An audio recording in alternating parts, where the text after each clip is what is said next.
ตอนบ่ายนี้นะครับจะเป็นพิธีการบำเพ็ญกุศลส่วนทักษิณานุปทาน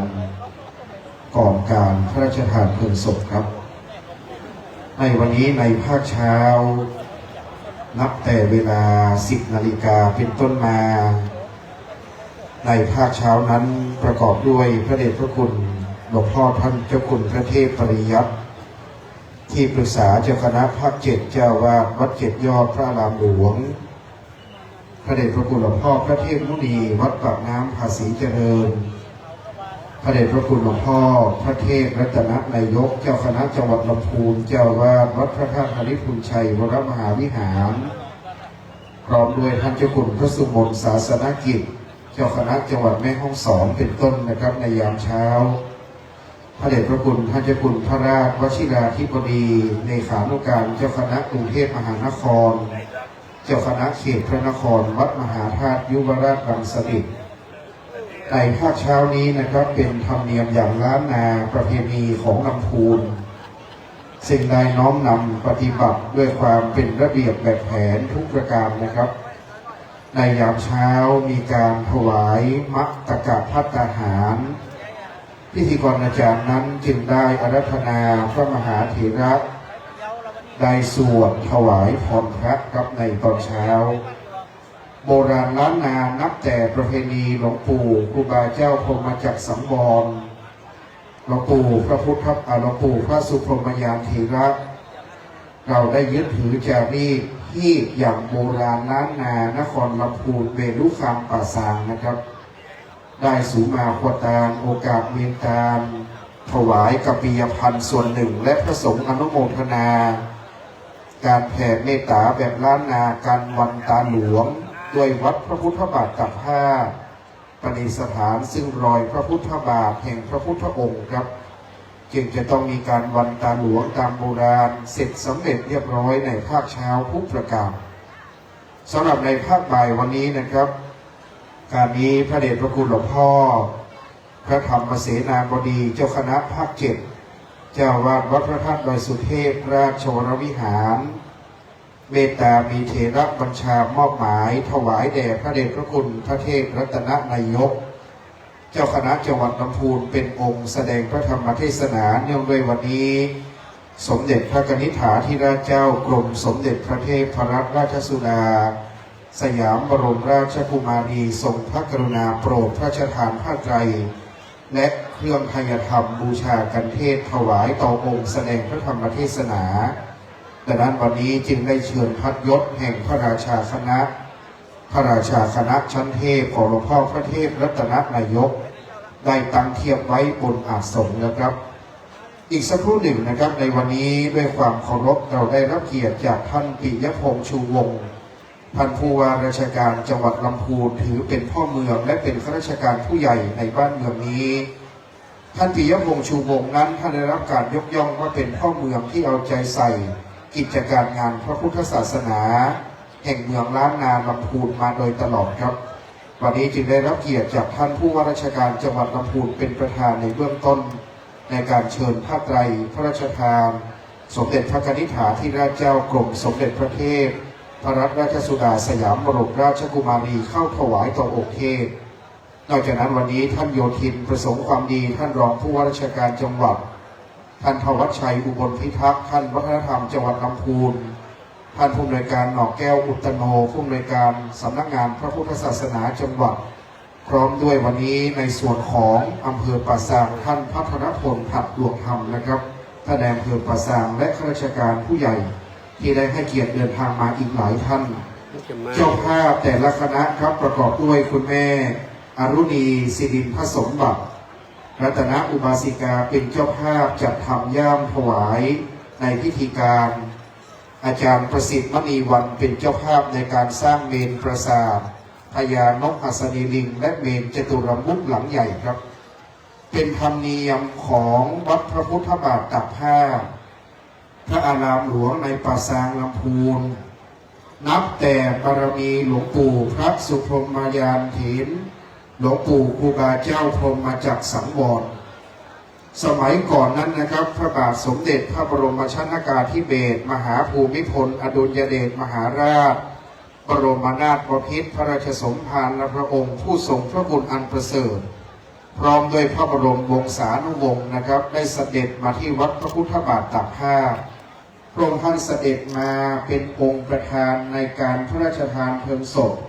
หลวงปู่พระสุพรหมยานเถรวิปัสสนาธุระในขณะนั้นนะครับได้มีการจุดฝักแคด้วยพระองค์เองครับสมัยก่อนการปรงศพพระสงฆ์ตามธรรมเนียมเหนือธรรมเนียมล้านนาจะยิ่งใหญ่มากๆหลวงปู่พระสุพรหมยานเถระนะครับได้มีการสร้างปราสาทพญานกหัสดีลิงได้สร้างปราสาทจตุรมุขอย่างนี้หลังหนึ่งใหญ่ครับและได้ชักลากปราสาทเพราะคนเหนือนี้นะครับศพพระมหาเถระเรียกว่าปอยล้อนี่นะครับจะต้องชักลากปราสาท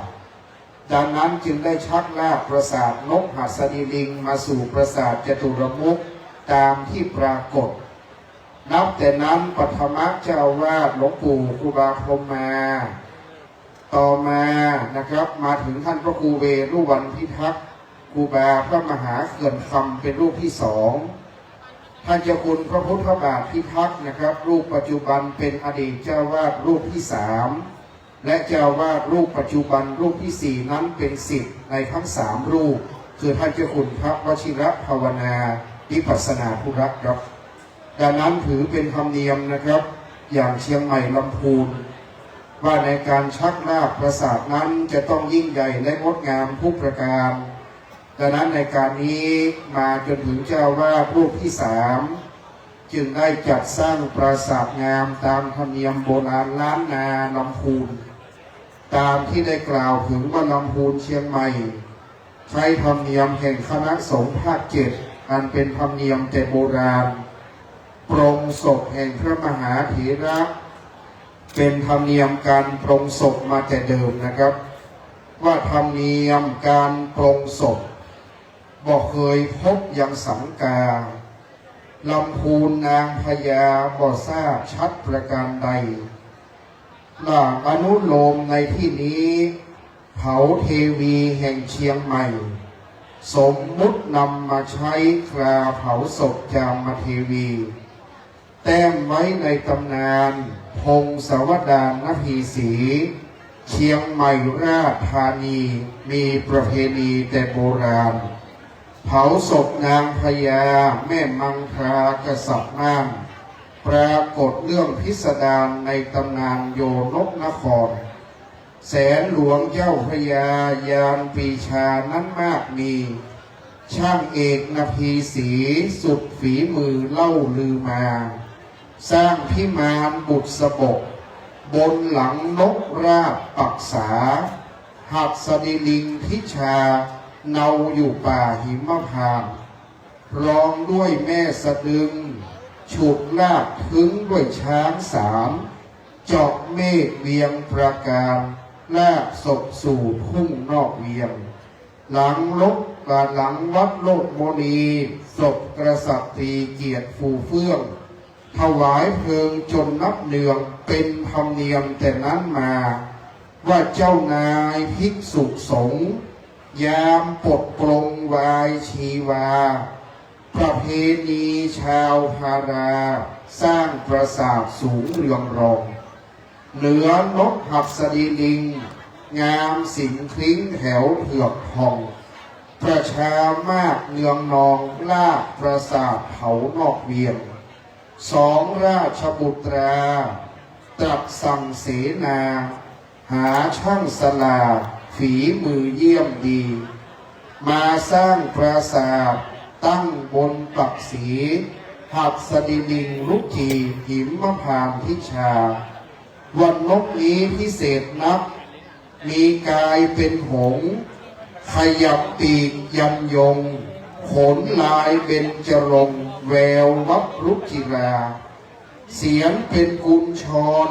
หันซ้ายหันขวาโบกหูกระพริบตาแกว่งงวงฤทธีครับดังนั้นเป็นธรรมเนียมของเมืองเหนือล้านนา8 จังหวัด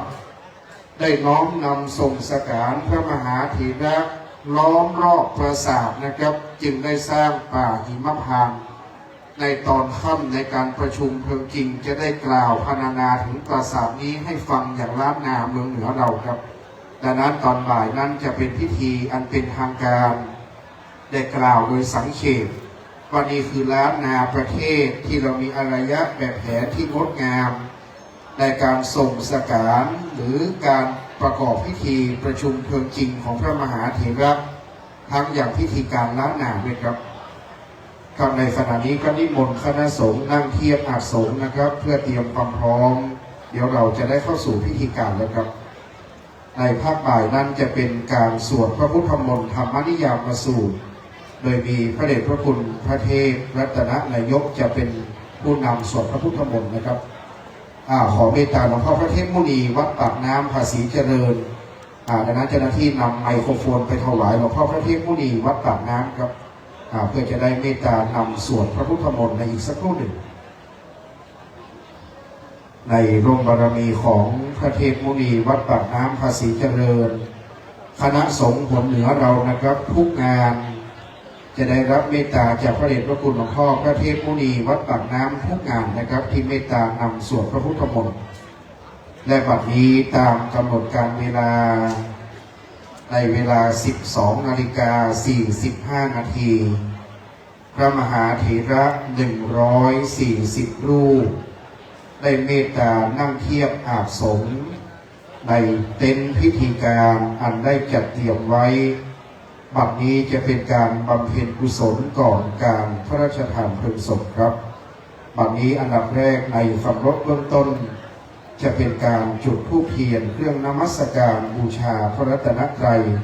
ด้านหน้าพระพุทธปฏิมากรกระผมขอเรียนเชิญท่านปิยพงษ์ชูวงศ์ท่านผู้ว่าราชการจังหวัดลำพูนให้เกียรติจุดธูปเทียนเครื่องนมัสการบูชาพระรัตนตรัยณบัดนี้ขอเรียนเชิญท่านครับ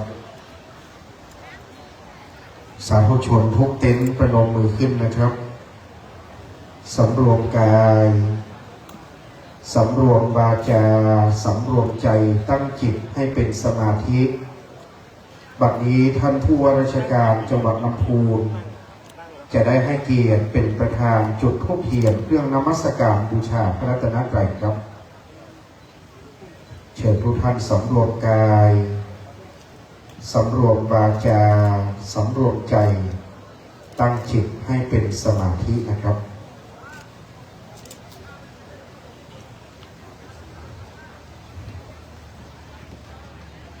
จากนั้นท่านประธานในพิธีจะได้ให้เกียรติจุดธูปเทียนเครื่องทองน้อย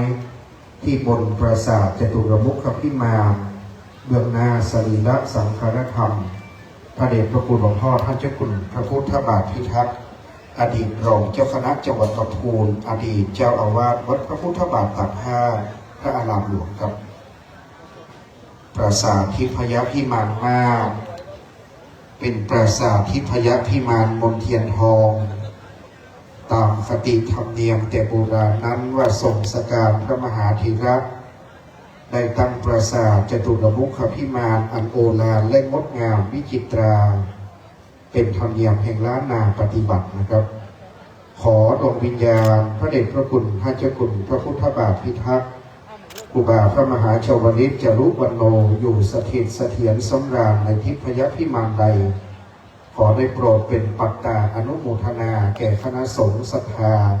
ศิษยานุศิษย์ทั้งในและต่างประเทศทั้งศิษย์ในหลวงปู่ครูบาเจ้าพรหมจักรสังวรที่เดินทางมาในวันนี้ทุกประเทศเลยครับพอมีถึงอเมริกานอร์เวย์เมืองจีนและทุกประเทศที่ได้ให้เกียรติเดินทางมาวันนี้ครับการวันนี้ท่านปิยพงษ์ชูวงศ์ผู้ว่าราชการจังหวัดลำพูนได้ให้เกียรติจุดธูปเทียนบูชาพระรัตนตรัยและเครื่องทองน้อยแล้วเราจะร่วมกันกล่าวคำนมัสการบูชาพระรัตนตรัยและประสงค์นั้นจะสวดพระพุทธมนต์นะครับอะระหังสัมมาสัมพุทโธภควาพุทธังภควันตังอภิวาเทมิสวากขาโตภควตาธัมโมธัมมังนัมมัสสามิ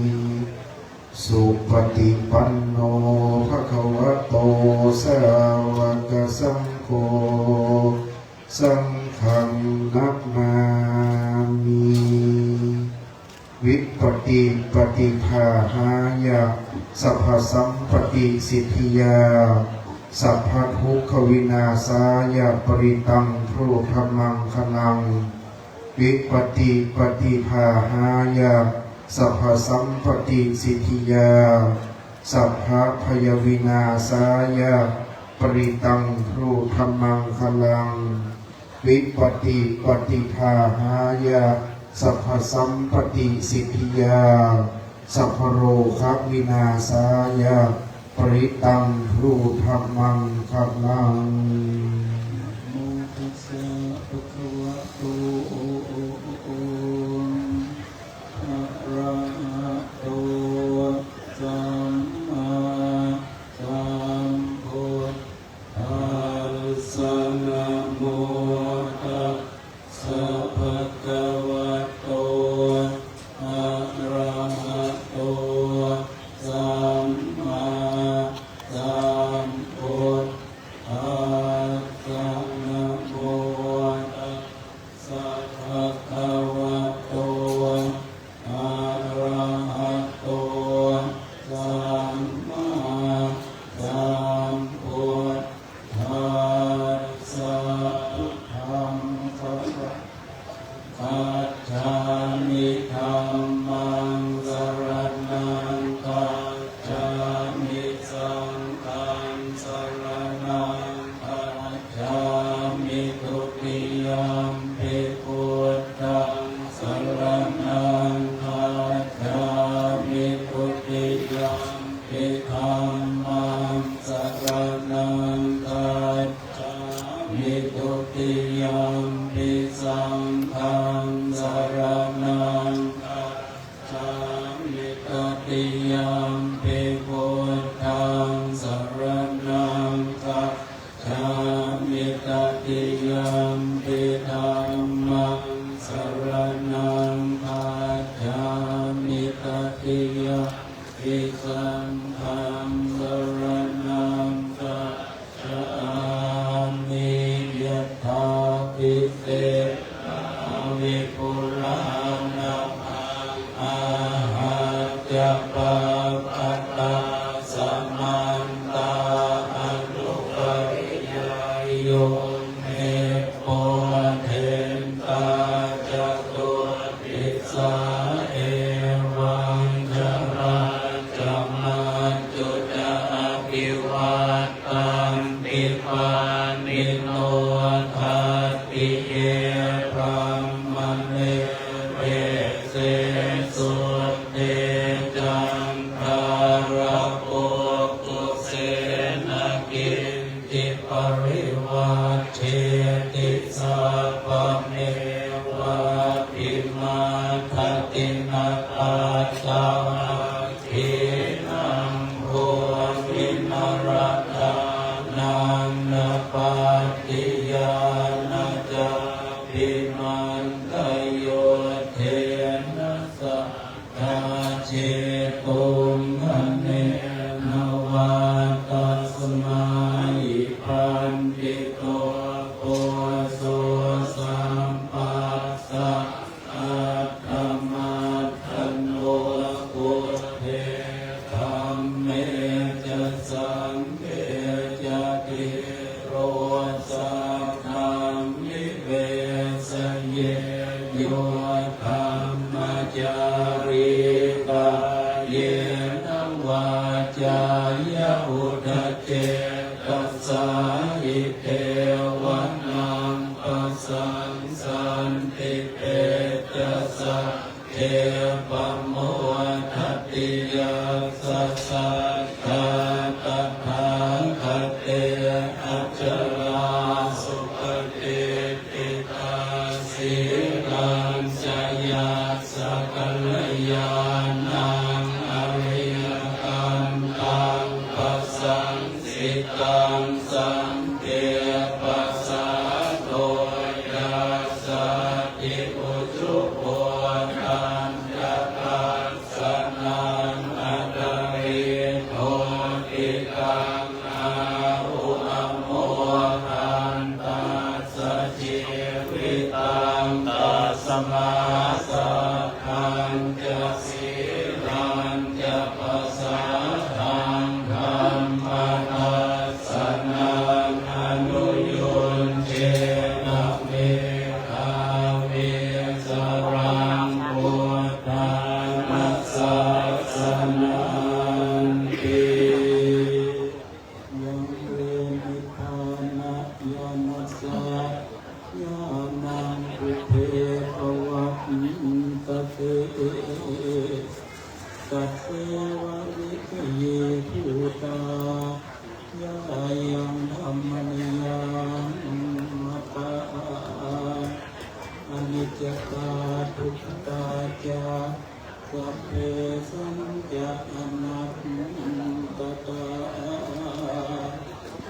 สะปะกาสตังสุตังยังสัมพุทเทนะภาติตังสาธุนังญาณจาเรนะ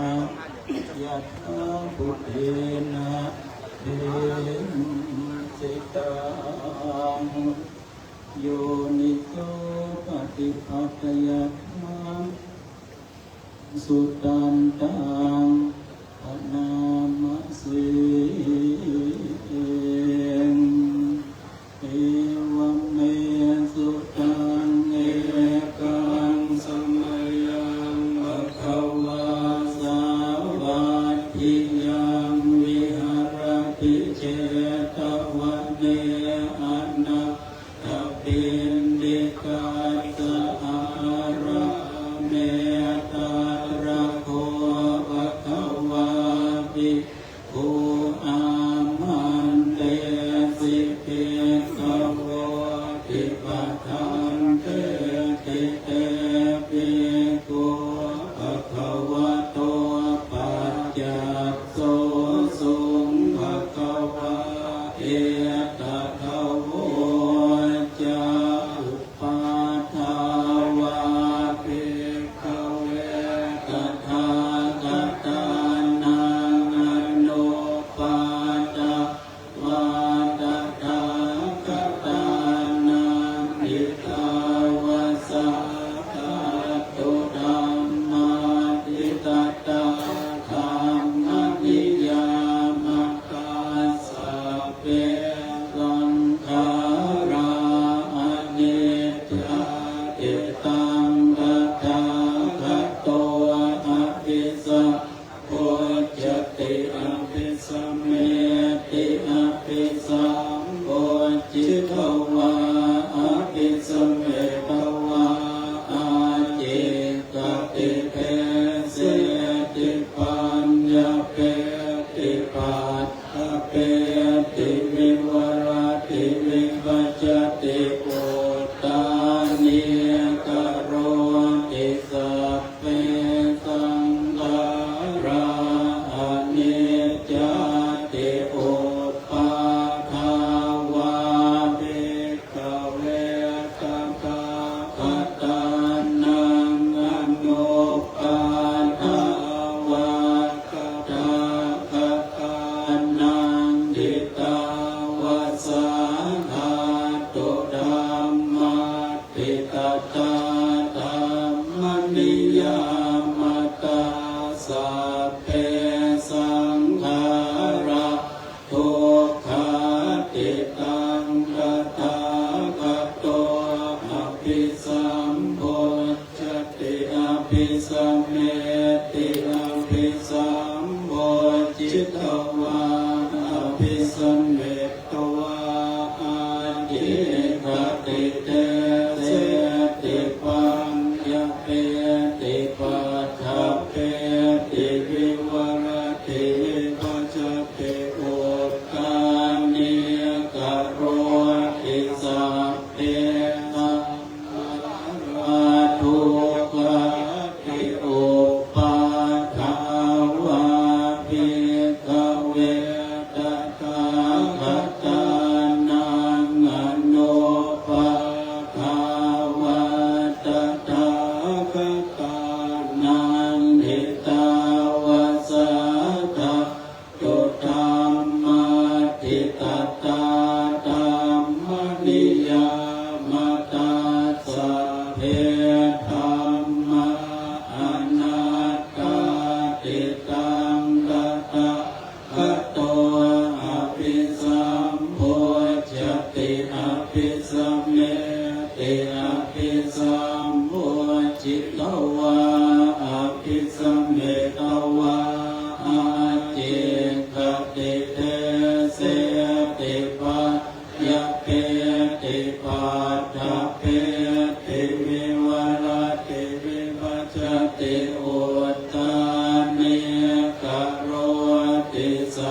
ตา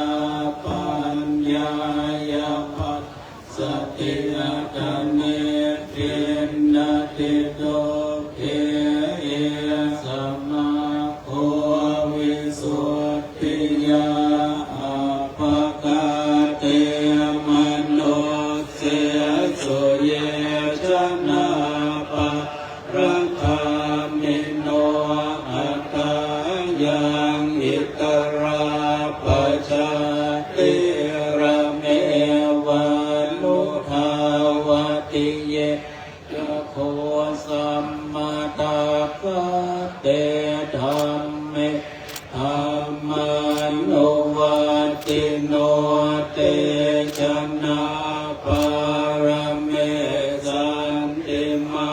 จุตายังสุตุตรังกันนังธรรมังเวปหายสุขังภาเวทปันดิโตโอกาอโนกัมมะคัมมะวิเวเกยะทัทุระมันตัตระวิรติเมชัยยะอิตวะกาเมอากินจโนปริโยทปัยยะอัตตานันเจตกะเรเสยิปันดิโตเยตังสัมโพ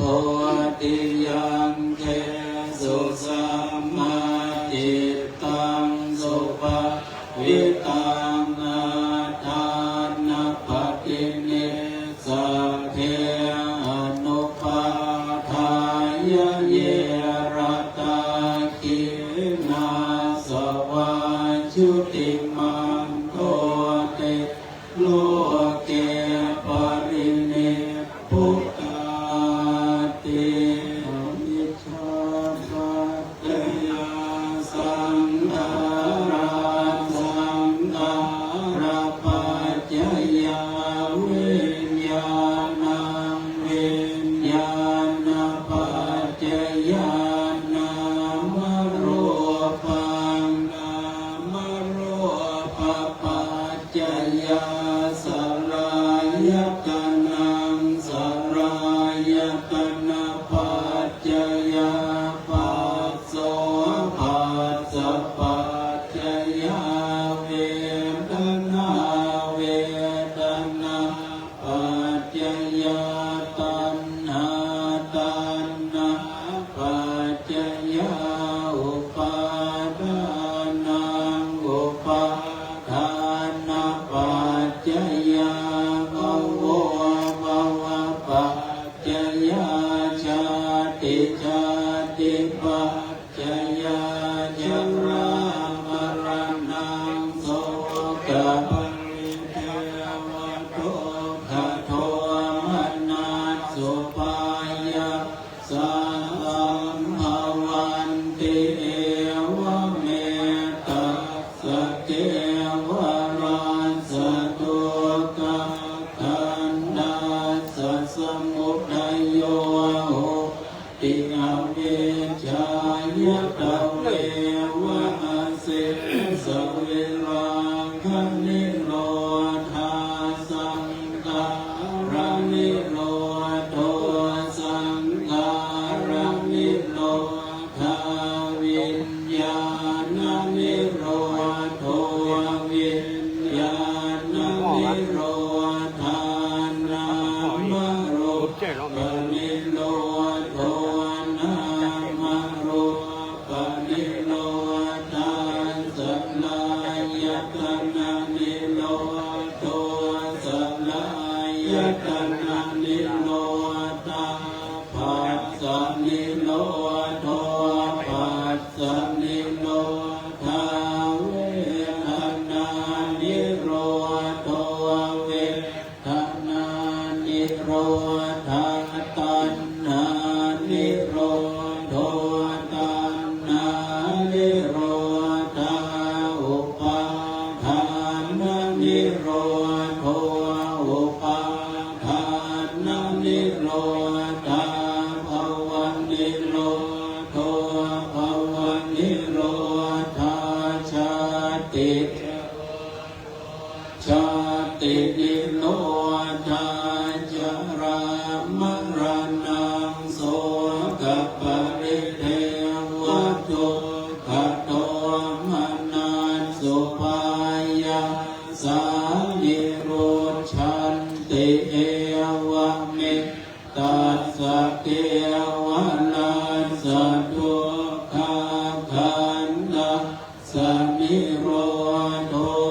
โหติยะถาหะเวปาตุภวันเตธัมมาอาตาปิโนชายโตพระมนัสสะทัสสะกังขาวะปยันติสัพพายโตปัจจานาติสะเหตุธัมมังยะตาเวปาตุภวันติธัมมาตาปิโนชายโตพระมนัสสะทัสสะกังขาวะปยันติสัพพายโตยังปัจจญานังเวติยันทาเวปาตุภวันเตธัมมาตาปิโนชายโตพระมนัสสะวิทุปยังเตตติมาพระเส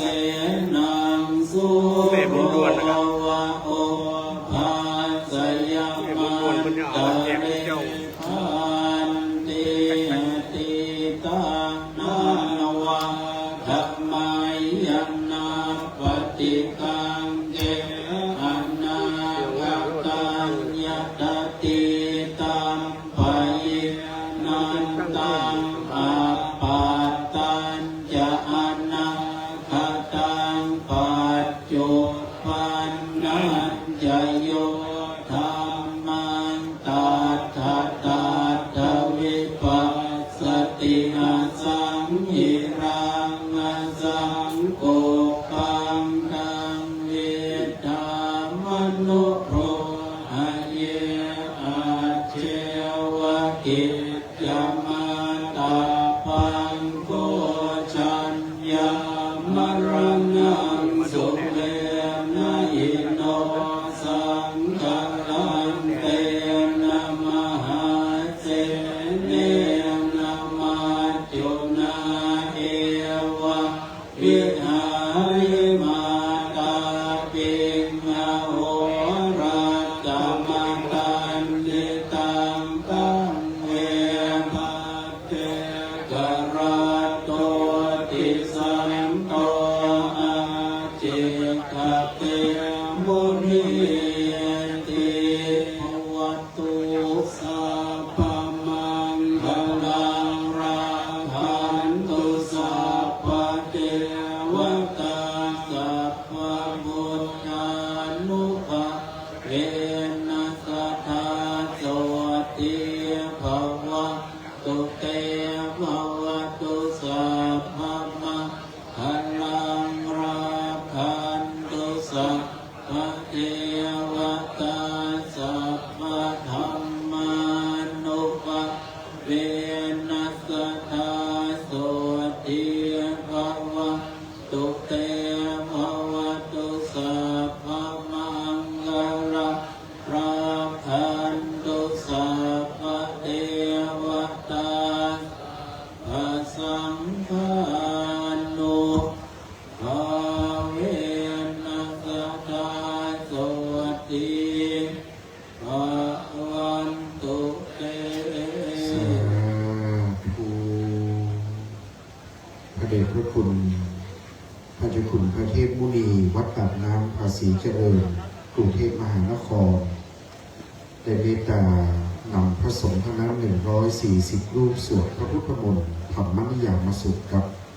แต่การวันนี้ถวายการต้อนรับพระเดชพระคุณพระธรรมวชิรปัญญาจารย์รองศาสตราจารย์ดร ประเรียนธรรม9ประโยครองเจ้าคณะภาค7ผู้ช่วยเจ้าอาวาสวัดพระเชตุพนวิมลมังคลารามราชโชรมหาวิหารได้โปรดเมตตาเดินทางมาถึงนะครับสำหรับในขณะนี้พระเดชพระคุณหลวงพ่อพระเทพรัตนนายกในนามเจ้าคณะจังหวัดได้เข้าถวายการต้อนรับพระเดชพระคุณหลวงพ่อพระธรรมวชิรปัญญาจารย์รองศาสตราจารย์ดรประเรียนธรรม9ประโยครองเจ้าคณะภาค7ผู้ช่วยเจ้าอาวาสวัดพระเชตุพนวิมลมังคลารามราชโชรมหาวิหารครับในการนี้พระมหาเถระครูบาอาจารย์พระผู้ใหญ่ได้เมตตาเดินทางมาถึงครบถ้วนนะครับการสวดพระพุทธมนต์ในยามบ่ายนี้นะครับพระมหาเถระพระเถรานุเถระ140รูปที่ท่านเจ้าคุณพระวชิรภาวนาวิปัสสนาธุระเจ้าวาดวัดพระพุทธบาทตากผ้าได้กราบพระนามาเป็นสงฆ์พิธีครับต่อจากนี้ไปนะครับจะเป็นการแสดงพระธรรมเทศนาด้วยการนี้สมเด็จพระกนิษฐาธิราชเจ้ากรมสมเด็จพระเทพรัตนราชสุดาสยามบรมราชกุมารีได้ทรงพระกรุณาโปรดพระราชทานผ้าไตรและเครื่องทยธรรมถวายแด่องค์แสดงพระธรรมเทศนาครับในการนี้นิมนต์พระเดชพระคุณหลวงพ่อท่านเจ้าคุณพระเทพรัตนนายกเจ้าคณะจังหวัดลำพูนเจ้าวาดวัดพระธาตุหริพุนชัยบรมมหาวิหารได้เมตตาขึ้นนั่งเทียบธรรมาสนะครับองค์แสดงพระธรรมเทศนาวันนี้พระเดชพระคุณพระธรรมเสนาบดีเจ้าคณะภาค7เจ้าวาดวัดพระธาตุดอยสุเทพราชวรวิหารโปรดเมตตามีเทระบัญชามอบแด่พระเดชพระคุณหลวงพ่อพระเทพรัตนนายกเจ้าคณะจังหวัดลำพูนนะครับเมตตาแสดงพระธรรมเทศนาหนึ่งกันครับตามเทระบัญชาหลวงพ่อเจ้าคณะภาค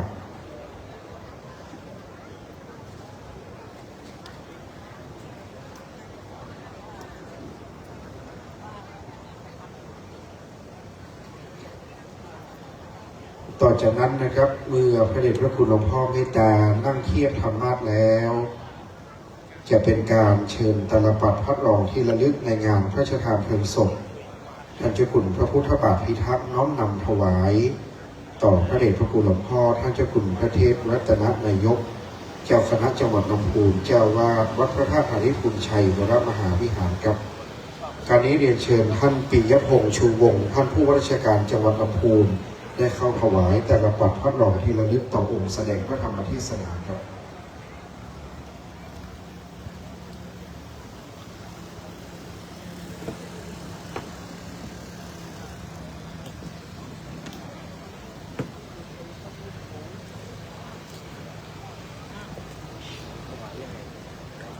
ยื่นเข้าไปให้ท่านครับเรายืนนะ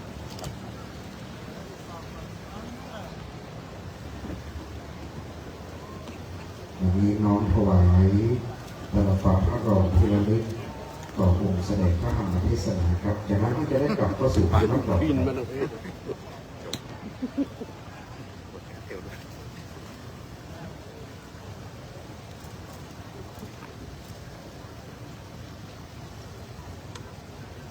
และการนั้น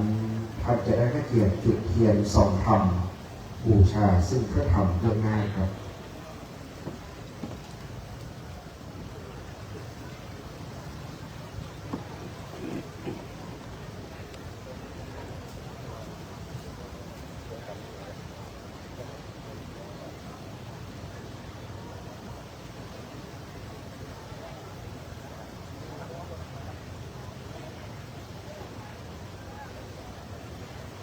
และเจ้าหน้าที่จะได้เชิญเทียนส่องธรรม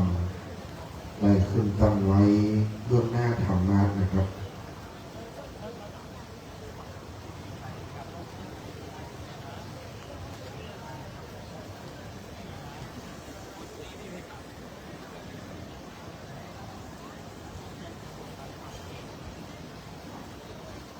แต่นั้นเรียนเชิญท่านประธานในพิธีครับได้จุดธูปเทียนเครื่องทองน้อยด้านบนจิตตกาทานนะครับได้น้อมนำตั้งไว้บูชาด้านบนปราสาทจตุรมุขเป็นเครื่องสักการะต่อสรีระสังขารธรรมอีกชุดหนึ่งครับ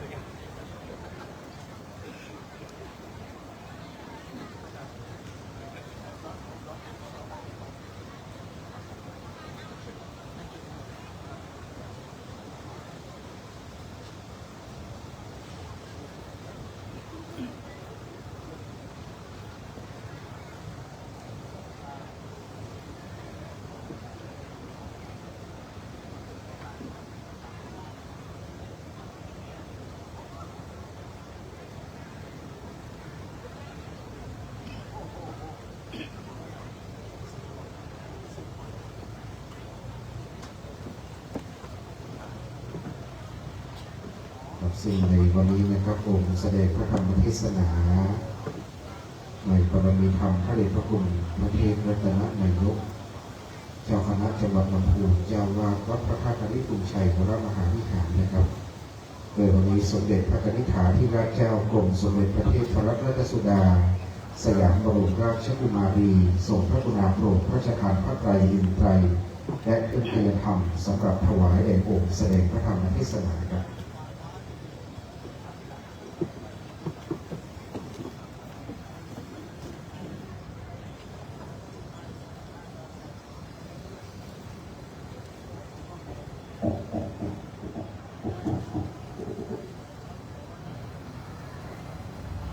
มัจยัมพันเตวิสุงวิสุงรักขณทายาติสรเนนัสหะปัญจศีลานิยาจามะทุติยัมปิมัจยัมพันเตวิสุงวิสุงรักขณทายาติสรเนนัสหะปัญจศีลานิยาจามะตติยัมปิมัจยัมพันเตวิสุงวิสุงรักขณทายาติสรเนนัสหะปัญจศีลานิยาจามะ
พระมาจโนกาธิปติสหัมปติกตัญชลีอนาธิวรังมยาจทาสันติภาสัตตะปราชกชาติกาเทเสตุธรรมังอนุกรรมปิมังปัจฉังนะโมตัสสะภะคะวะโตอะระหะโตสัมมาสัมพุทธัสสะ นะโมตัสสะภะคะวะโตอะระหะโตสัมมาสัมพุทธัสสะนะโมตัสสะภะคะวะโตอะระหะโตสัมมาสัมพุทธัสสะสีลังโลเกอนุตตรันติอิธรรมิกถานะโอกาสกาลปฏิจักได้แสดงพระธรรมเทศนาพรรณนาสตุธรรมคำสอนขององค์สมเด็จพระบรมศาสดาสัมมาสัมพุทธเจ้าเพื่อเป็นเครื่องประดับปัญญาบารมีของสาธุชนพุทธบริษัททั้งคฤหัสถ์และบรรพชิตเพื่อเป็นเครื่องเพิ่มพูนกุศลบุญราศี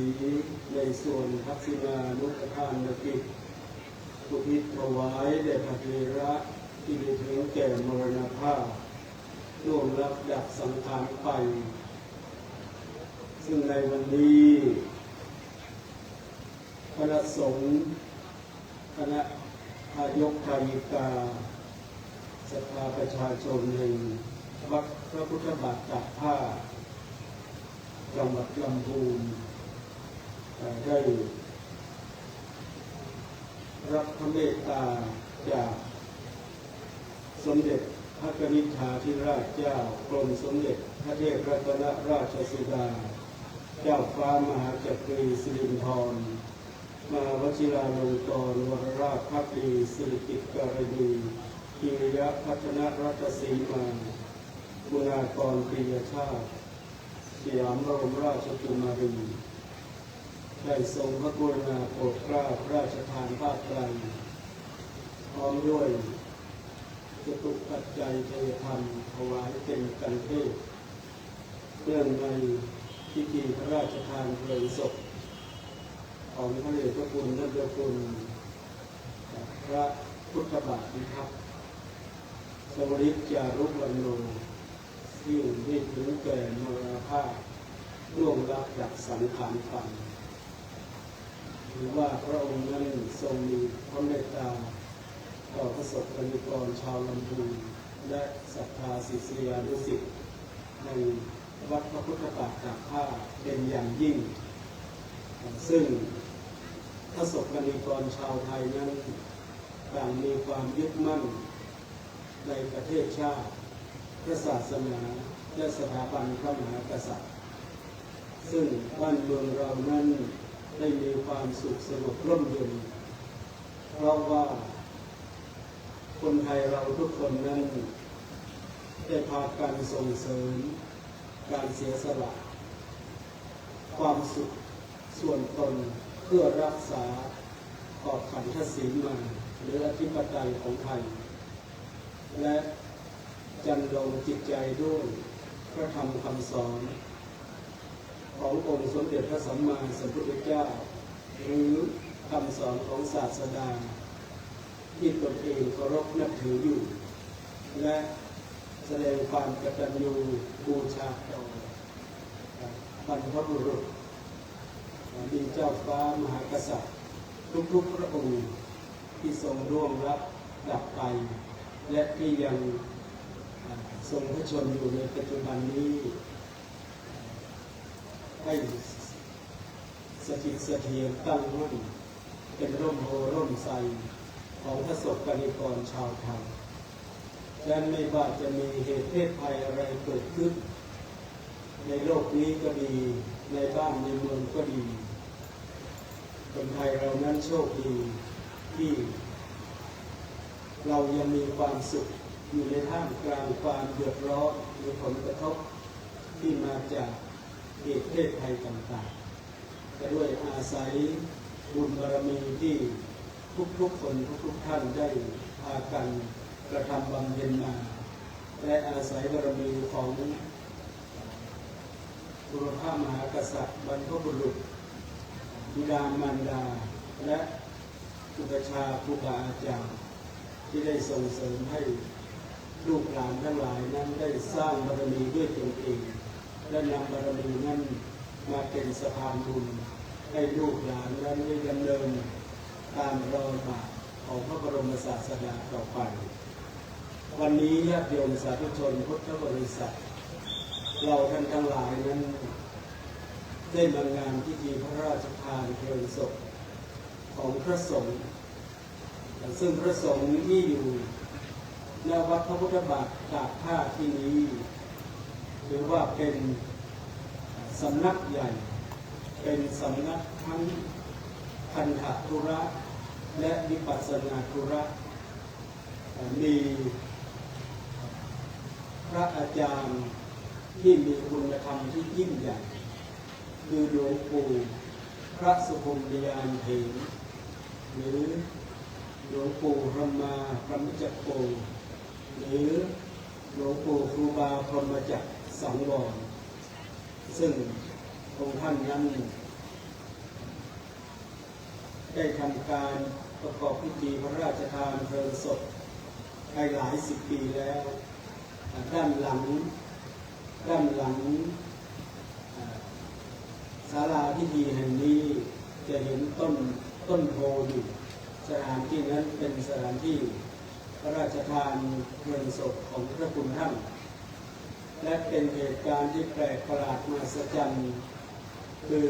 กระดูกของท่านนั้นเป็นอัฐิธาตุโดยสมบูรณ์ถ้าท่านอยากจะได้เห็นก็ต้องเดินเข้าไปในวัดและไปที่ศาลาประดิษฐานรูปเหมือนของ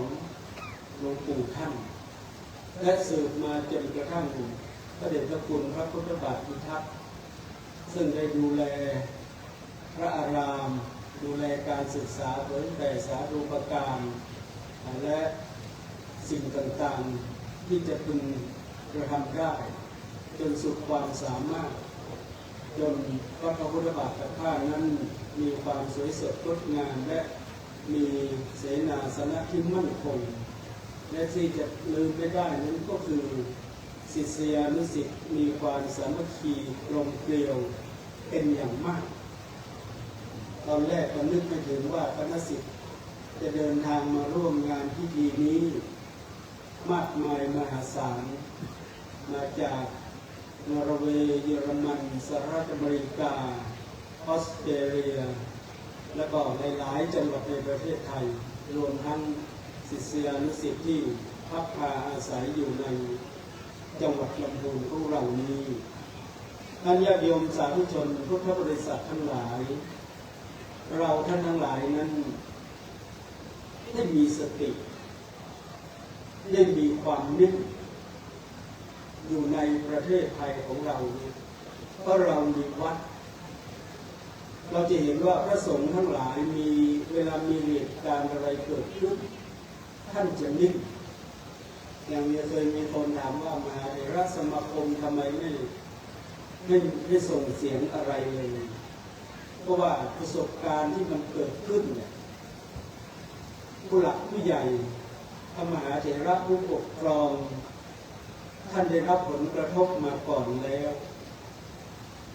ท่านได้ผจญกับสิ่งเลวร้ายมาก่อนแล้วสถานการณ์ที่เกิดขึ้นในยุคปัจจุบันมันเคยเกิดมาแล้วตั้งแต่สมัยพุทธกาลทั้งมันเป็นเรื่องเล่าและเป็นเรื่องที่เป็นปรากฏการณ์จึงเห็นว่ามันเป็นธรรมดาของโลกตราบใดที่เรายังอยู่ในโลกนี้เราจะได้รับทั้งข่าวดีข่าวร้ายผลสุดท้ายก็จะมารวมกันเป็นความสุขและความทุกข์สิ่งดีๆที่เกิดขึ้นก็เป็นความสุขสิ่งเลวร้ายที่เกิดขึ้นกับชีวิตก็ถือว่าเป็นความทุกข์ท่านพระสงฆ์องค์เณรทั้งหลายนั้น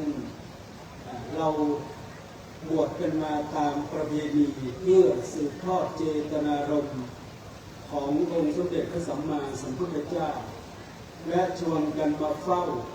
วัดวาอารามทั่วประเทศไทยและทั่วโลกซึ่งมีเกินกว่า 50,000 วัดทั้งต่างประเทศด้วยวัดวาอารามทั้งหลายเหล่านั้นเป็นสมบัติของประชาชนคนไทยทั้งชาติเป็นพุทธอาณาจักร ที่อยู่ในความอุปถัมภ์บำรุงของบรมราชวงศ์จักรีและได้มีคีย์คือกุญแจซึ่งพระเจ้าแผ่นดินท่านมอบหมายให้เราข้าราชการได้ช่วยกันเปิดประตูดูแลวัดวาอารามให้มีความสุขสงบร่มเย็นพระสงฆ์จะได้ประพฤติวัดปฏิบัติธรรมอย่างมีความสุขดังนั้นพระสงฆ์สามเณรทั้งหลายมาอยู่เฝ้าวัดมาเฝ้าให้ประเทศชาติมาเฝ้าให้คณะรัฐบาลมาเฝ้าวัดให้แก่ญาติโยมสาธุชนทั้งหลายและญาติโยมสาธุชนทั้งหลายก็ได้อุปถัมภ์บำรุงถวายปัจจัยสี่มีโภชนะอาหารมีแรงบาตรเป็นต้นและอำนวยความสะดวกในการยืนเดินนั่งนอนกินดื่มทำพูดคิดมีการจราจรขึ้นรถลงเรือไปเหนือล่องใต้ญาติโยมทั้งหลายก็อุปถัมภ์บำรุงดังนั้นในเมื่อพระสงฆ์ทั้งหลายนั้นได้รับการอุปถัมภ์แล้ว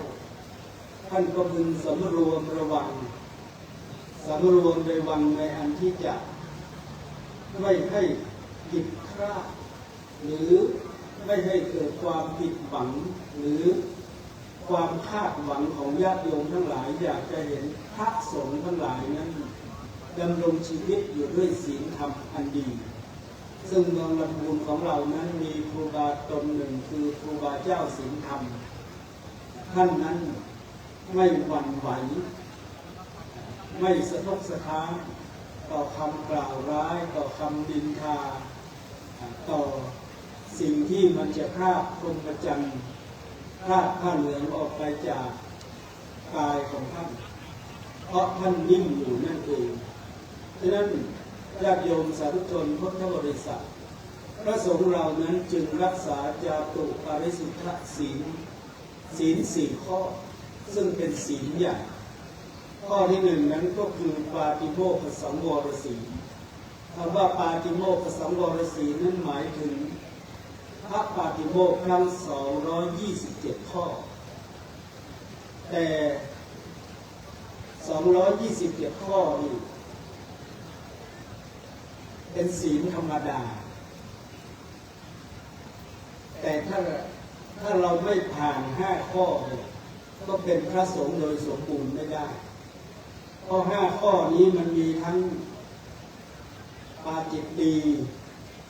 แล้วก็มีทั้งปาราชิกด้วยญาติโยมมันอยู่ตรงนี้ฉะนั้นถ้าพระสงฆ์ไม่สำรวมในศีล5ข้อเป็นเบื้องแรกก็ถือว่าไม่ผ่านเข้าไปรักษาศีล227นี้ก็ไม่ได้อย่างนี้เป็นต้นแล้วรูปไหนถ้าจะผ่านก็ต้องผ่าน5ข้อของฆราวาสไปก่อน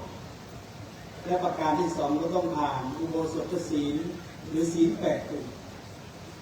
ถึงจะขึ้นไปสู่227ข้อให้บริสุทธิ์บริบูรณ์ได้นั้นจึงมีการไต่สวนทวนถามทุก15วันก็คือการที่พระสงฆ์นั้นไปลงอุโบสถเพื่อฟังพระปาติโมกข์ทบทวนศีลของตนเองตลอดเวลา15วันครั้งหนึ่ง15วันครั้งหนึ่งอย่างนี้เป็นต้นจึงเป็นที่ภูมิใจของญาติโยมอย่างจังหวัดลำพูนนี่เขาก็จะเวียนไปแต่ละวัดตำบลหนึ่งก็จะเวียนไปวันพระนี้ไปวัดนั้นวันพระหน้าก็ไปวัดนี้ให้ไปเห็นโรงอุโบสถวิหารศาลาของแต่ละวัดญาติโยมทั้งหลายก็จะได้ถวายการต้อนรับพระสงฆ์ผู้มาลงฟังพระปาติโมกข์เป็นประจำทุกวันพระใหญ่ประการที่2พระสงฆ์เราทั้งหลายนั้นท่านจะรักษาศีลคืออินทรียสังวรศีลคือการสำรวมอินทรีย์อยากจะทำความเข้าใจกับญาติโยมทั้งหลายว่าคำว่าการสำรวมอินทรีย์ตามีไว้ดูหูมีไว้ฟังคำว่าสำรวมนั้นหมายความว่าอย่างเช่นตามองเห็นเราไม่ได้มองและเอามาจดจำเป็นภาพติดใจไม่เหมือนหนุ่มสาวเวลาไปเจอครับพอใจใครเนี่ยก็จับภาพไว้ เดี๋ยวนี้แอบถ่ายภาพทางมือถือแล้วก็เอาไปดูทุกวันแต่การสำรวมของพระตามองได้ไม่จำเป็นจะต้องสำรวมจนเดินสะดุดล้นสะดุดนี่เป็นอาการเพ้อเขินคือมันไม่เป็นปกตินิสัยตามองก็มองไปแต่เราไม่มีความอะไรหรือมีความติดใจในภาพที่เรามองเห็นเขาว่าสวยเราก็ว่าสวยเขาว่างามเราก็ว่างามว่าไปตามโลกที่เขายอมรับกันแต่เราไม่ได้ติดใจเอาเก็บมาคิดเอาเก็บมาเพ้อฝันอันนี้คือการสำรวมในอินทรีย์หกไม่หลงไหลได้ปลื้มอย่างนี้เป็นต้นอย่างเช่นสมมติว่ามีงานฤดูหนาวที่ตัวจังหวัดพระสงฆ์ก็ไม่ได้ไปญาติโยมส่วนมากถ้ามีประสบการณ์แล้วก็ไม่ได้ไปแต่คนที่ไม่มีประสบการณ์หลงไหลได้ปลื้มก็จะไปแต่บางคนก็ไปจนตายถ้ามีงานฤดูหนาวเมื่อไหร่ไม่ว่าจะอายุปูนไหนก็ต้องไปอย่างนี้เป็นต้นดังนั้นการสำรวมระวังอินทรีย์จึงเป็นสมบัติที่ดีของพระสงฆ์สามเณรประการที่สามคืออาชีวปาริสุทธิสีอาชีพของพระนั่นก็คือเทศสวดบังสุกุลแต่จะมาเทศที่ก็เจ้าภาพที่จริงเจ้าภาพไม่ได้นิมนต์หรอกนิมนต์หลวงพ่อเจ้าคณะภาค7วัดพระธาตุดอยสุเทพแต่ท่านติดศาสนกิจเพราะว่าที่เชียงใหม่ก็มีพิธีพระราชทานเพลิงศพที่วัดบวกครบหลวงหลวงพ่อจังหวัดเชียงใหม่ก็ให้เกียรติเจ้าคณะจังหวัดเชียงใหม่มานั่งอยู่ตรงนี้ให้เกียรติคณะสงฆ์จังหวัดลำพูนท่านมาที่ลำพูนตอนเช้าท่านไปที่บวกครบหลวงท่านเทศปริยัติที่ปรึกษาเจ้าหน้าที่วัด7 ยอดท่านก็มาตอนเช้าฉันเพลแล้วท่านก็ไปที่วัดบวกครบหลวงอย่างนี้เป็นต้นยังมีบัญชาให้จะมาแสดงพระธรรมเทศนาในเราในฐานะที่เป็นผู้ใต้บังคับบัญชาก็ต้องสนองงานสนองนโยบายของพระเถระผู้ใหญ่นั่นหมายถึงความเคารพตามระเบียบหรือตามธรรมเนียมของคนไทยเราก็มีความเคารพเชื่อฟังและปฏิบัติตามมันก็จะบังเกิดความเรียบร้อยแต่เทศสวดบังสกุลเวลาจะไปสวดงานศพแต่ละศพก็ต้องนิมนต์พระไปที่จะสวดแบบไหนจะสวดสั้นหรือสวดยาวได้ทั้งนั้นจะสวดกี่นาทีพระสงฆ์รับได้หมดเพราะมันมีบทพิสดารก็คือเยี่ยมเยอะถ้าแบบย่อก็คือเดียวอย่างนี้เป็นต้นนั้นบังสกุลอย่างการจะขึ้นบังสกุลศพก็ต้องได้รับนิมนต์นะถ้าไม่มีชื่อไม่มีใครนิมนต์ไม่เรียงลำดับก็ขึ้นไปไม่ได้เพราะเขาไม่ได้เชิญเหมือนกับญาติโยมถ้าเขาไม่เชิญให้ไปทอดผ้าบังสกุลญาติโยมก็ไปไม่ได้เพราะมันจะไม่มีที่ว่างสำหรับเราแล้วเราดีทำตามระเบียบแต่ว่าถ้าเราไม่ได้ถูกเชิญนิมนต์หรือไปโน่นไปนี่เราก็ถือว่าเรามีผู้แทนของเราแล้วมีพระสงฆ์ไปแทนเราแล้วหรือญาติโยมไม่ได้ถูกเรียกชื่อไปเราก็ต้องคิดว่าท่านผู้ว่าก็ไปแทนคนทั้งจังหวัดแล้วท่านรองก็ไปแล้วท่านนายกเหล่ากาชาติก็ไปแทนผู้หญิงชาวลำพูนแล้วถ้าไปทั้งหมดเดี๋ยวก็ปราสาทล่มกันฉะนั้นต้องมีผู้แทนไปเพื่อความเหมาะสมงดงามแห่งลัทธิประเพณีขนบธรรมเนียมของไทยฉะนั้นเทศสวดบังสกุลหรือบิณฑบาตก็ถือว่าเป็นอาชีพเราเห็นว่าพระสงฆ์ไปบิณฑบาตไม่ได้ไปเคาะประตูนะมันจะมีเขาเล่นทางโทรศัพท์ทางTikTokอันนั้นไม่ใช่พระจริงนะญาติโยมเขาเล่นคอนเทนต์โยมอาตมาบิณฑบาตแล้วทำไมไม่ตื่นขอโทษเอาเท้าเตะประตูปั้งอย่างนี้เป็นต้นโยมบางคน พอเปิดมาเห็นโลภะเดี๋ยวนี้มันยุ่งไม่มีมารยาทอันนั้นเขาทำคอนเทนต์หรืออาจจะเป็นคนต่างศาสนาก็ได้ทำให้ภาพที่ไม่ดีปรากฏแก่สายตาของชาวพุทธให้ชาวพุทธเราเสื่อมศรัทธาอย่างนี้เป็นต้นอาตมาก็ขอฝากเป็นอุทาหรณ์ด้วยและในยุคปัจจุบันนี้เป็นยุคไอทีญาติโยมเราสามารถจะเอาหน้าของใครก็ได้ไปใส่แทนใบหน้าของคนที่ทำกรรมชั่วหรือว่าอันนี้เป็นภาพอะไรเด็กสมัยนี้เขาจะดูออกเขาเป็นภาพ AI คนไม่หล่อก็ทำให้หล่อได้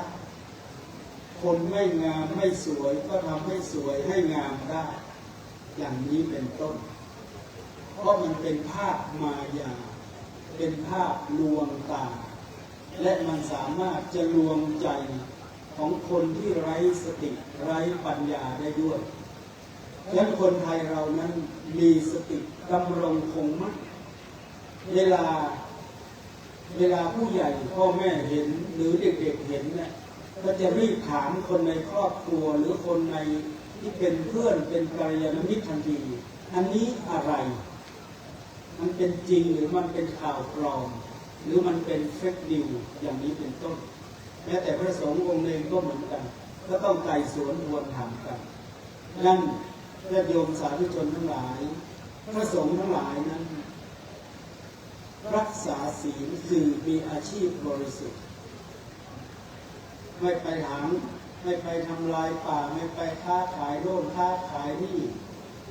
ไม่ทำเป็นธุรกิจโน่นธุรกิจนี่แต่เราก็ทำตามประเพณีที่ครูบาอาจารย์เราได้วางไว้อันไหนที่มันเกินไปเราก็ปรับให้มันพอดีคือมัชฌิมาปฏิปทาและอันสุดท้ายคือปัจจยสันนิสิตาศีลคือการสำรวมพิจารณาในปัจจัยผ้านุ่งผ้าห่มของพระสงฆ์นั้นท่านจะเห็นว่าเป็นผืนพระสงฆ์กว่าจะหัดนุ่งกว่าจะพิจารณาว่านุ่งเนี่ยเพื่อป้องกันความหนาว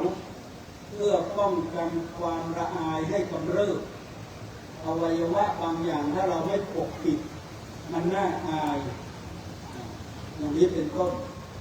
เราไม่ได้นุ่งห่มเพื่อความสวยสดงดงามนุ่งห่มเพื่อให้เป็นประโยชน์ในการที่จะให้ร่างกายและจิตใจของเรานั้นได้ต่อสู้กับปัญหาอุปสรรคทนต่อความร้อนความหนาวเพื่อประพฤติปฏิบัติธรรมต่อไปหรือฉันภัตตาหารก็ฉันพอยังอัตภาพให้เป็นไปเรียกว่าหากินด้วยสองแข้งของตนเองเดินบิณฑบาตทุกวันบางลูกอายุ80-90ก็เดินบิณฑบาตบางลูกแก่แล้วไปไกลก็ไม่ได้ก็เดินในวัดนั่นแหละอยู่ในนี่ก็มีไปถามคนเดียวว่ารูปไหนลูกศิษย์ก็ถ่ายลงส่งไลน์ดูบ้างลงเพจบ้างอะไรบ้างเพราะว่าพระเถระผู้ใหญ่เนี่ยอายุมากเดินออกไปนอกถนนไม่ได้เดี๋ยวรถชนอย่างนี้เป็นต้นบางทีลูกศิษย์ก็เอาลูกหลานบ้างเลยก็มาถวายที่วัดเลยอย่างนี้เป็นต้นพระเถระผู้ใหญ่ถ้าท่านอาพาธก็อย่าไปตำหนิท่านเลยนะเพราะท่านเป็นนักบิณฑบาตมาทั้งชีวิตให้ท่านได้หยุดบ้าง F16 เขาก็ยังหยุดเลยคลิปเพ่นก็ยังหยุดต้องให้พระแก่พระที่ชราภาพหยุดบิณฑบาตบ้างเพราะว่าท่านเหนื่อยพอสมควรคนเราไม่ว่าจะเป็นผู้หญิงผู้ชายอยู่ในประเทศชาติหรือวรรณะไหนเผ่าใดก็ตามมันจะต้องมีความชราภาพเสื่อมโทรมไปเป็นธรรมดาแล้วก็จะต้องถูกพระเพลิงเผาผลาญไปในช่วงระยะเวลาอีกไม่นานและท่านทั้งหลายพิจารณาในเรื่องพระสงฆ์หลายพิจารณาในเรื่องเสนาสนะการมาอยู่ในวัดอย่างวัดพระพุทธบาทกับผ้าในญาติโยมเจ้าว่าท่านจะสั่งให้พระเถระผู้เก่งในการจัด มีสามเณรหรือพระมาขออาศัยเรียนหนังสือปฏิบัติกรรมฐานจะกุฏิไหนว่างพอจะอยู่ได้ไหมหลวงพ่อนี่มาปฏิบัติเอาไปอยู่ใกล้เมนที่ท่องบาลีเรียนนักธรรมท่องเสียงดังไม่ได้ต้องเอาไปมุมไกลๆหน่อยให้มันสงบไม่ให้มีเสียงดังอย่างนี้เป็นต้นเอานักเรียนที่มันกำลังเรียนในระดับประถมมัธยมก็ต้องเอาไปไว้อีกมุมหนึ่งทำไมเราจึงมีประถมมัธยมมาญาติโยมเพราะว่าเดี๋ยวนี้ประเทศไทยเรานั้นมีความเจริญรุ่งเรืองคนทุกประเทศอยากจะมาเป็นคนไทยกัมพูชาก็อยากจะเป็นแล้วเกินลาวก็อยากจะเป็นเมียนมาก็อยากจะเป็นพี่น้องอะไรไทยใหญ่บ้างกะเหรี่ยงบ้างก็อยากจะมาเป็นคนไทยทำไมได้เลข13หลักเป็นไม่ได้พระสงฆ์องค์เองก็ต้องเจ้าอาวาสก็ต้องหาที่เรียนจัดที่เรียนให้ได้รับการอุปถัมภ์จากราชการคือสำนักงานพระพุทธศาสนาอย่างนี้เป็นต้นเพราะนั้นอาตมาก็เทศน์ให้ญาติโยมทั้งหลายฟังว่าอย่าไปปิดกั้นการเล่าเรียนของคนที่อยู่ในประเทศไทยเราต้องสอนให้เขาฉลาดถ้าเราไม่สอนเขาจะเป็นคนโง่คนโง่จะถูกเราเลี้ยงอยู่ตลอดจนตายแต่ถ้าคนฉลาดขอโทษมันหากินของมันได้ยากเลยแม้แต่สัตว์เดรัจฉานเรายังสอนให้มันไปหากินเลยเอาไปหากินที่กลางทุ่งนั่นเป็ดก็ปล่อยลงน้ำไก่ก็ปล่อยไปตามขอบรั้วขอบราวไปเป็นอย่างนี้เป็นต้นฉะนั้นคนทุกคนที่อยู่ในประเทศไทยจะต้องเรียนรู้และปกป้องสิทธิส่วนตัวของตนเองได้ไม่ให้ใครมาข่มเหงรังแกได้ไม่ว่าจะเป็นชาติใดภาษาใดเพราะพุทธศาสนาขององค์สมเด็จพระสัมมาสัมพุทธเจ้านั้น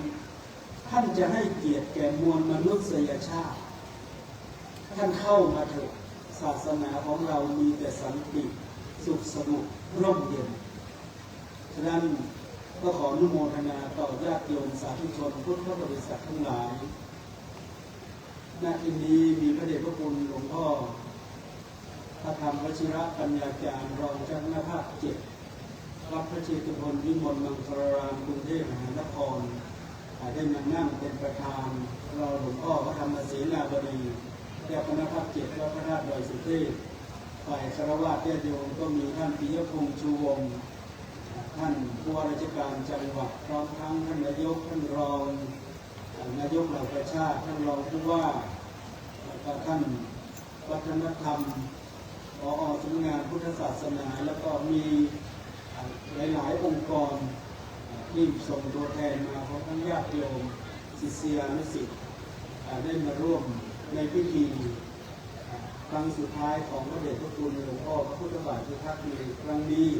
ซึ่งเป็นงานพิธีพระราชทานเพลิงศพและขออนุโมทนากับญาติโยมสาธุชนพุทธบริษัททุกท่านที่ได้เสียสละเวลาก็ร่วมประกอบพิธีอันสำคัญในครั้งนี้และขออนุโมทนากับสมเด็จพระนิธิธิราชเจ้ากรมสมเด็จพระเทพรัตนราชสุดาสยามบรมราชกุมารีที่ได้โปรดประทานเมตตาถวายผ้าไตรจีวรพร้อมทั้งกับปิยพันธ์กันเทศเป็นการบูชากันเทศเนื่องในงานพิธีพระราชทานเพลิงศพถวายอุทิศแด่พระเดชพระคุณพระพุทธบาทนะครับก็ขออนุโมทนาและในสุดท้ายในการแสดงพระธรรมเทศนานี้ก็ขอสรุปที่ถึงว่าศีลเป็นเยี่ยมในโลกศีลังโลเกอนุตตรังศีลเป็นเยี่ยมในโลกฉะนั้นพุทธศาสนิกชนทุกหมู่เหล่าเรานั้นจะต้องพยายามรักษาศีลอย่างน้อยศีล5ให้บริสุทธิ์เท่าที่เราจะทำได้เท่าที่สติปัญญาของเราจะคอนโทรลให้ศีลของเรานั้นอยู่ในเนื้อในตัวบริสุทธิ์สะอาดปราศจากมลทินปราศจากสิ่งที่ไม่ดีไม่งามทั้งหลายก็ขออนุโมทนาก็ขอยุติ การแสดงพระธรรมเทศนาไว้เพียงแค่นี้ก็ขออวยพรญาติโยมสาธุชนทุกบริษัททั้งเจ้าหน้าที่บรรพชิตจงประสบแต่ความสุขความเจริญในธรรมพระองค์สมเด็จพระสัมมาสัมพุทธเจ้าเจริญด้วยอายุวันนะสุขภะปฏิภาณธนสารสมบัติธรรมสารสมบัติโดยทั่วกันทุกท่านแสดงพระธรรมเทศนามาพอสมควรแก่เวลาที่วังก็มีด้วยประการฉนี้ สาธุพระเดชพระคุณหลวงพ่อพระเทพรัตนนายกเจ้าคณะจังหวัดลำพูนเจ้าวาดวัดพระธาตุอริพุนชัยวรมหาวิหารได้โปรดแสดงพระธรรมเทศนาเป็นที่เรียบร้อยครับ จากนั้นพระเดชพระคุณจะได้ตาได้ลงจากธรรมะตั้งเทียบอักษรครับ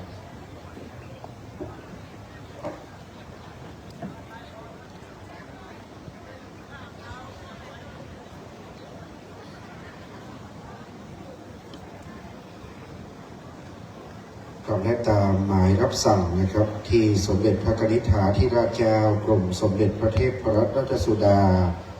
สยามบรมราชกุมารีทรงพระกรุณาโปรดพระราชทานผ้าไตร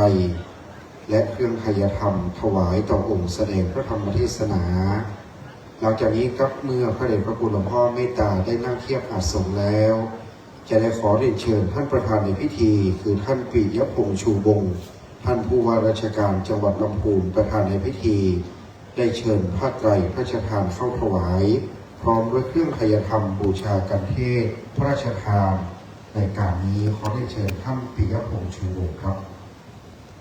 เป็นพระกรุณาธิคุณที่สมเด็จพระกนิษฐาธิราชเจ้ากรมสมเด็จพระเทพรัตนราชสุดาสยามบรมราชกุมารีทรงพระกรุณาโปรดพระราชทานผ้าไตรและเครื่องไทยธรรมถวายต่อองค์เทพครั้งเมื่องานพระราชทานเพลศพพระเดชพระคุณหลวงปู่พระสุทธิพรหมยานเถรวิปัสสนาภูระครูบาเจ้าพรหมจากสังวรในการครั้งนั้นนะครับพระองค์ท่านก็เสด็จพระราชดำเนินมาที่วัดพระพุทธบาทตากแพทย์ครับในคราวนี้เมื่อมีการพระราชทานเพลิงศพท่านเจ้าคุณพระพุทธบาทพิทักษ์พระองค์ท่านก็จึงได้ทรงพระกรุณาโปรดพระราชทานผ้าไตรถวายพร้อมด้วยเครื่องไทยธรรมบูชากันเทศพระราชทานนะครับได้ถวายต่อองค์แสดงพระธรรมเทศนาในการนี้ด้วยความเคารพในพระมหาเถระคือพระเดชพระคุณหลวงพ่อพระเจ้าคุณพระเทพรัตนนายกครับ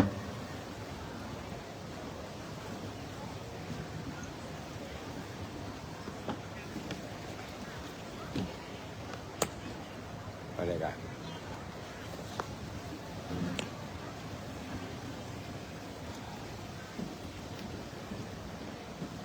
ขอบพระคุณท่านปิยพงษ์ชูวงศ์ท่านผู้ว่าราชการจังหวัดลำพูนประธานในพิธีได้เชิญพระไตรพระราชทานและเครื่องไทยธรรมบูชากันเทศพระราชทานน้อมถวายนะครับต่อจากนี้ไปพระเดชพระคุณหลวงพ่อพระเทพรัตนนายกจะโปรดเมตตาอนุโมทนาครับ ยะถาวะริวหาปุราปะริปุเรนติสาคารังเอวเมวะอิโตตินังเตตังนังอุปกัปปติอิจิตังปฏิตังตุมหังคุปะเมวะสมิจฉตุสัพเพปุเรนตุสังกปปาจันโทปันนรโสยะถามณิโชติรโสยะถาสพีติโยวินัสตุสภโรโควินัสตุมาเตภะตวันตรายโยสุขีทีคายุโกภวะอภิวาทนาสีอิสมิจังวัฏฏาปัจจายิโนจัตตารโอธรรมาวัฏันติอายุวันโนสุขังภะลัง สาธุกราบในเมตตาพระเดชพระคุณหลวงพ่อพระเทพรัตนนายกเจ้าคณะจังหวัดลำพูนครับต่อจากนี้ไปนะครับเราจะเป็นการประเคนถวายเครื่องกัปปิยพันธ์สังเฆตโดยในวันนี้ครับเครื่องกัปปิยพันธ์สังเฆตนั้นประการที่หนึ่งตู้ไม้สักเป็นไม้สักที่พระเดชพระคุณท่านเจ้าคุณพระพุทธบาทพิทักษ์ท่านได้เก็บรวบรวมรักษาไม้ไว้เพื่อการก่อสร้างครับ การก่อสร้างต่างๆถ้าเจ้าคุณมีความตั้งใจว่าจะใช้ไม้เหล่านี้ในการก่อสร้างท่านได้ละสังขารไปก่อนนะครับศิษยานุศิษย์จึงได้นำไม้ที่ท่านเก็บรักษามาสร้างเป็นเครื่องสังเฆเป็นกัปปิยพันธ์เป็นตู้ใหญ่ โดยท่านพระครูปัญญาธรรมวัฒน์ครูบาอินทรวัดสันปะยางหลวงได้ถวายปัจจัย 400,000 บาทให้ช่างก่อไม้ขึ้นและประกอบเป็นตู้บริจาคใหญ่และติดตราในงานพระราชทานเพลิงศพต้องกราบในบารมีท่านพระครูปัญญาธรรมวัฒน์ครูบาเจ้าอินทรและยามที่ระลึกที่ถวายคณะสงฆ์นี้นะครับคุณแม่อรุณีสิรินทสมบัติรัตนอุบาสิกาได้รับเป็นเจ้าภาพจากนั้นบัดนี้จะถวายเครื่องกัปปิยพันธ์และยามที่ระลึกเครื่องไทยธรรมอันดับแรกถวายที่พระเดชพระคุณหลวงพ่อพระธรรมวชิรปัญญาจารย์รองศาสตราจารย์ดร.รองเจ้าคณะภาค 7รูปที่ 1ประธานสงฆ์ครับเชิญคุณแม่อรุณีสิรินทสมบัติคุณแม่ดร.อรุณีสิรินทสมบัติได้น้อมรับเป็นเจ้าภาพเชิญคุณแม่ได้น้อมถวายที่หลวงพ่อรองเจ้าคณะภาครูปที่ 1เลยครับคุณแม่นั้นเป็นอุบาสิกาที่อุปถัมภ์กิจการงานพระพุทธศาสนาทุกอย่างนะครับภัตตาหารถวายเดือนละ 10,000 บาทให้สำหรับพระภิกษุสงฆ์องค์เนรและเป็นเจ้าภาพย่ามทั้งหมดในงานครับนอกจากนั้นยังมีอาจารย์ประสิทธิ์มณีวันนะครับถ้าอาจารย์ประสิทธิ์มาแล้วเชิญอาจารย์ประสิทธิ์มาประเคนตามลำดับด้วยครับต่อจากนี้จะประกาศชื่อเจ้าภาพที่ได้รับเป็นเจ้าภาพยอดปัจจัยถวายแก่คณะสงฆ์ครูบาอาจารย์เจ้าภาพสังฆทาน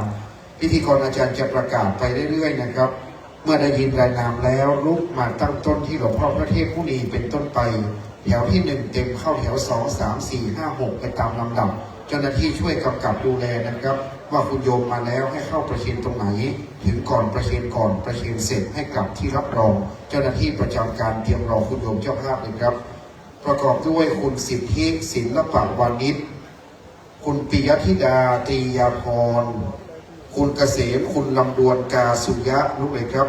ศิษย์เก่าวัดพระพุทธบาทตากผ้าของผู้แทนศิษย์เก่า1 ท่านครับพอศิษย์เก่านั้นเหนียวแน่นนะครับได้รวมกันรวมใจเป็นหนึ่งเดียวร่วมรับเป็นเจ้าภาพของผู้แทนศิษย์เก่าด้วยครับคุณอุไรสุทธิพงษ์ญาติโยมจากมาเลเซียคุณสุรีไพโรธธีรรัตน์คุณธิดารัตน์วิชัยคำตลาดแจ๋วจริงได้คณะคุณสราวุฒิคุณสุมนพันวัฒน์จากราชอาณาจักรเดนมาร์กจะมีคุณโยมทุกประเทศเลยนะครับที่เป็นศิษย์ครูบาวัดพระบาทนะครับคุณราศีพลวิชัยคุณมงคลคุณสถาพรยรินประธานวิยาวัจกรครับคุณแม่ออนเกษมชัยตมาศคุณครูจินตนาสุวินมงคลอาจารย์สนิทคุณสายพินประสมนามคุณอำพลคุณอรภาเมธาวชิราวุฒิคุณดารุณคุณสุรีคงอ่ำคุณพัชระคุณกนกวันจันทนุกูลบริษัทสยามทีเอ็นเมทัลชีจำกัดห้างหุ้นส่วนจำกัดธรรมจีรันฟาร์มลำพูนคุณสุจิตคุณธีรวัฒน์สุวัฒนาโรงเรียนพรหมจักรสังวรเชิญคุณครู1 ท่านครับมูลนิธิสุภาสิริวัฒน์คุณศรีวันคุณสมศรีเป็นแสนหนูบ้านขันหอมเชียงรายคุณปรีดาพรสืบมงคลชัยคุณประสิทธิ์คุณจรุวรรณอุตมะแก้วคุณสุวรรณเตจาจากสหรัฐอเมริกาคุณสนิทคุณนัฐการชัยลังกาปั๊มปตท.มะกอกครับคุณวณีนิทองกุลไม่ได้วณีนิทองกุลอาจารย์สยามแสนขับเครือญาติสายสกุลลังกาพินคุณทองวันคุณแสงหน้าปัญญาแก้วคุณก่อศักดิ์ตันวัฒนากูลคุณณรงค์คุณสมใจใสแปลงคุณสมชาติแก้วคำแดงคุณชนาการขามวันคุณปรินีพัฒวิรุณคุณทวินคุณชยานิตการพาทรัพย์ร้านสุภาพผ้างานคุณบุญเลิศคุณแสงหน้าอินบุรีนะครับคุณอิ่มแก้วเจ้าสภาจาก12 ปนาอยู่งานเมืองลื่อคุณอิ่มแก้วจากประเทศจีนถวายขั้วนะครับ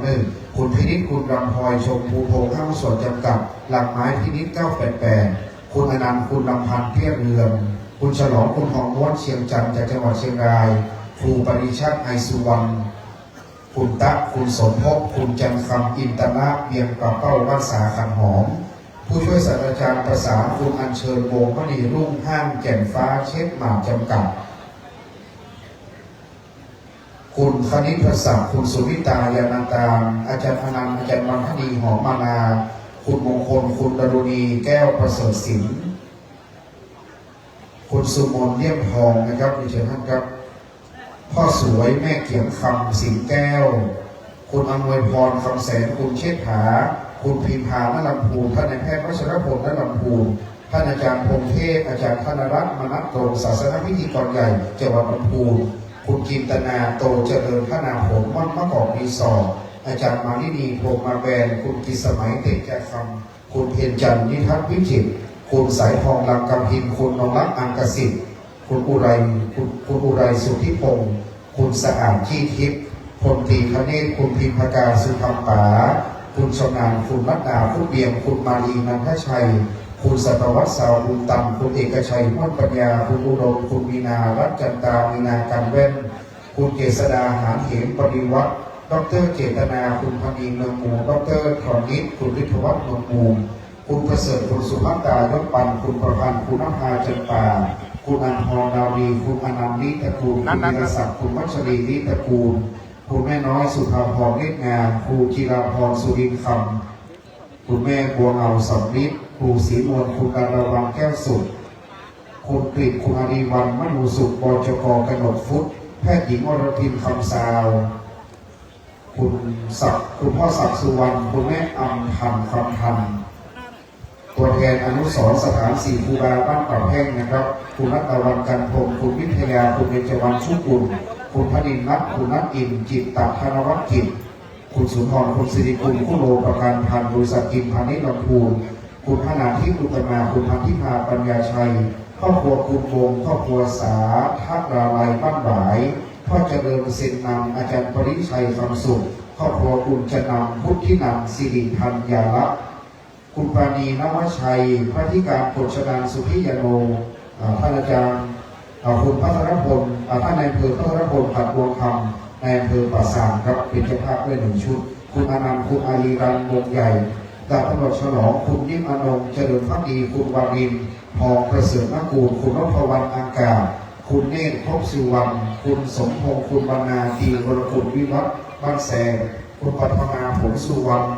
อาจารย์พลวัฒน์สุวรรณรินทร์คุณศรีวิกาเอกพวัชชัยกุล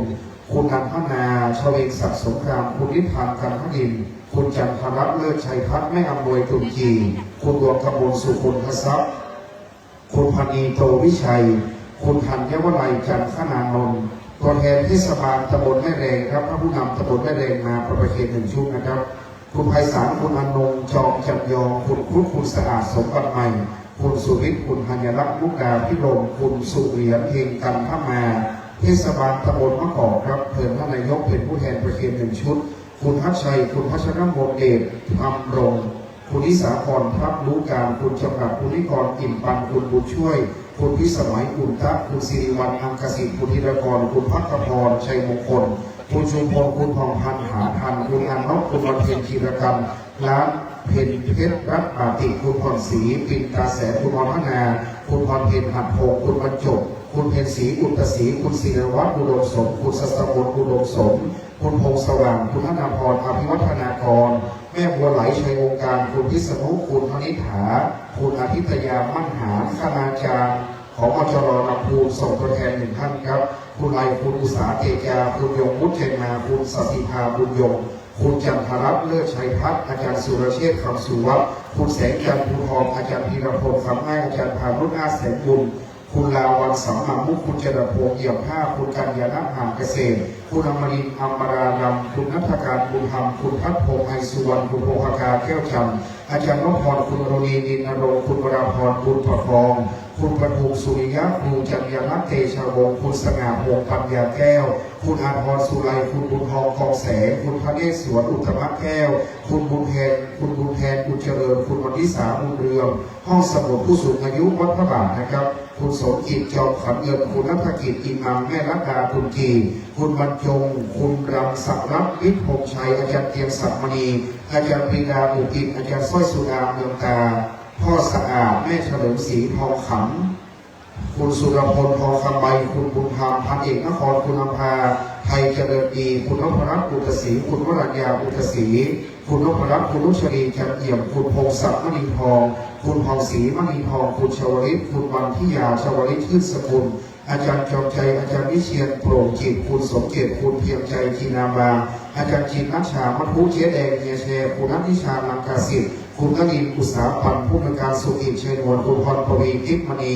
คุณอัญญาภัสสายพิคุณสมทรงคุณสิริวัลย์วันตาคุณธีรศักดิ์คุณสุธนาวันตาคุณภูมิรัตนนท์พงษ์ธนาพุทธิกรพ่อทองอ่อนแม่วนิดาสิงห์อุไรพันธ์คุณสุวัฒนาประคุณหาสิทธิ์คุณสุรศักดิ์คุณสุรชาติคำสมคุณบุญส่งคุณลงนุชมณีขับคุณอุไรวันสุทธิพงศ์คุณวิไลวันวิชัยพงศ์คุณนิติรุถาวรสุรีพงศ์คุณพิญญาวีถาวรสุรีพงศ์คุณสายหยุดฝ้ายตระกูลคุณวรรณภานันทชัยคุณกัญจนาโอคุโบคุณสุภาพน้อยวรรณาคุณรุตคุณมยุรีสิงห์ธรรมพิทักษ์คุณพิพวัฒน์สุสิงสาคุณบุญช่วยมะกอกคำคุณฟองจันทร์กาปัญญาคุณมนทาคุณพาเปิ้ลคุณวรวรังคุณพาเปิ้ลคุณสุรีเท้าหลอมคุณธีรวัฒน์คุณพรทิพย์สุภการในแพทย์โพสพีสุภการคุณขนมศรีมะกอกน้อยคุณศรีพันธ์เชื่อยวนคุณสุภชัยเนศักดิ์คุณปิงมะกอกคำครูสุแก้วครูสุภาเทพพระวงศ์คุณวิภาวันพิชิตพันพงศ์คุณกรวีลุกิลาพับพิมพ์กำนันพอคำอาจารย์โสภาจอมขันเงินคุณอุไรวันชัยศรีลา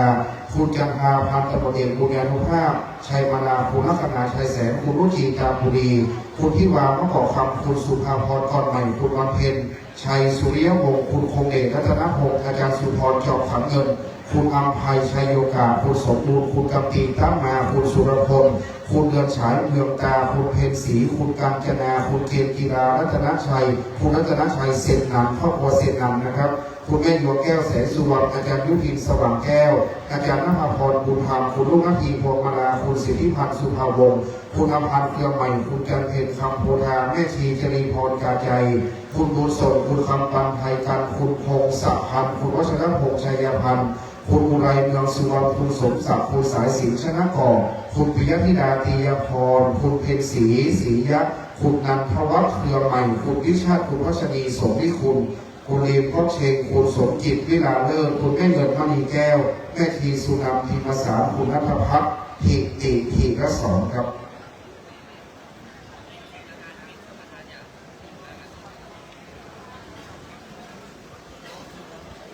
คณะชมรมนะครับสารถีคนขับรถมาร่วมประเคนด้วยครับ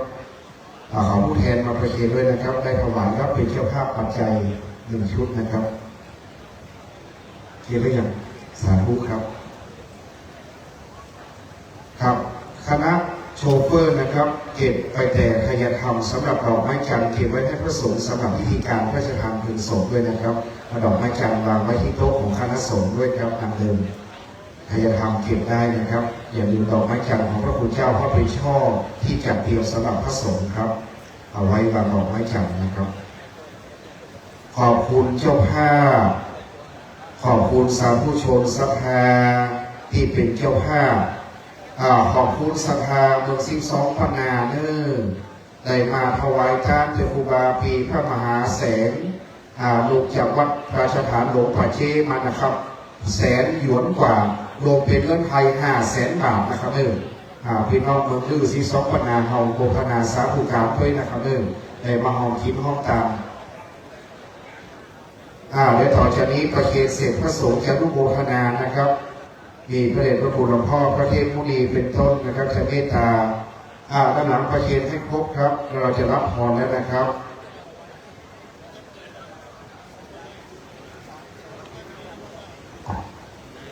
นิมนต์คณะสงฆ์ครับยะถา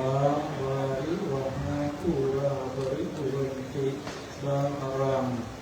เทวเมวะอิโตทินังเตตานังอุปกปติอิจิตังปฏิตังตุมหังอิปเมวะสังเจโตสัพเพปุเรนตุสังกัปปาจันโทปนะระโสยะถามณิโชติระโสยะถาวิวัจจันตุสัพพะโลกโอวินาศตุมาเตภวัตวันตรายโยสุขีติอายุโกภวสัพพิติโยวิวัจจันตุโอวิ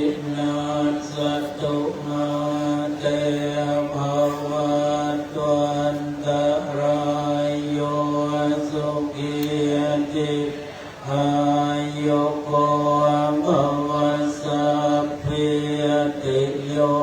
วิวัจจันตุสัพพะโรโควินาศตุมาเตภวัตวันตรายโยสุขีทีคายุโกภวะอภิวาทนาสิริสนิจจังวุฒาตารโรธรรมวะทันติอายุวันโนสุขังภาลังอัฏฐาสิเมยาติเมตตาสักขะจะเมเปตานังภากินังภาชาปุเพกัตมโนสรังนาอิรุนังวะโสโกวายาวะยาปริเทวนานาตาเปตานามาทายาเอวังเตตันติยาตโยอายัญจะโคทากินาทินนาสังฆัมมิสุปฏิหิตาทิกราตังอิตายัสสะฐานะโสอุปกะปฏิโสยาติธัมโมจะอายังนิทัสสิโตเปตานะปูชาจักขตาอุราราภัลลัญจะปิโหนมโนปะเทนะโตเมยิปุญญาปสุตังนะนะปะกันติภวตุราคันตุสัพพะเทวตาสัพพะพุทธานุภาเวนัสตาโสติภวันตุเตภวตุสัพพะมังคลังราคันตุสัพพะเทวตาสัพพะธัมมานุภาสุทิภวันตุเตภวตุสัพพะมังคลังราคันตุสัพพะเทวตาสัพพะสังฆานุภาเวนัสตาสุทิภวันตุเต สาธุครับวันนี้การบำเพ็ญกุศลนะครับ เป็นที่เรียบร้อยทุกประการต่อจากนี้ไปจะขออนุญาตโอกาสนะครับเมตตาคณะสงฆ์ทุกรูปนะครับ เพื่อจะพิจารณาพระไตรบางสุกุลเป็นชุดๆซึ่งเราได้เตรียมราชธินานามทุกรูปไปแล้วนะครับ ขอเมตตาพระคุณท่านได้เมตตานั่งเทียบอาสนขอโอกาสเวลา10 นาทีนะครับปัดของวงนาคตันเจมไมเฮส่งสการกำเนิดใช้เวลา10 นาทีเพื่อเตรียมความพร้อม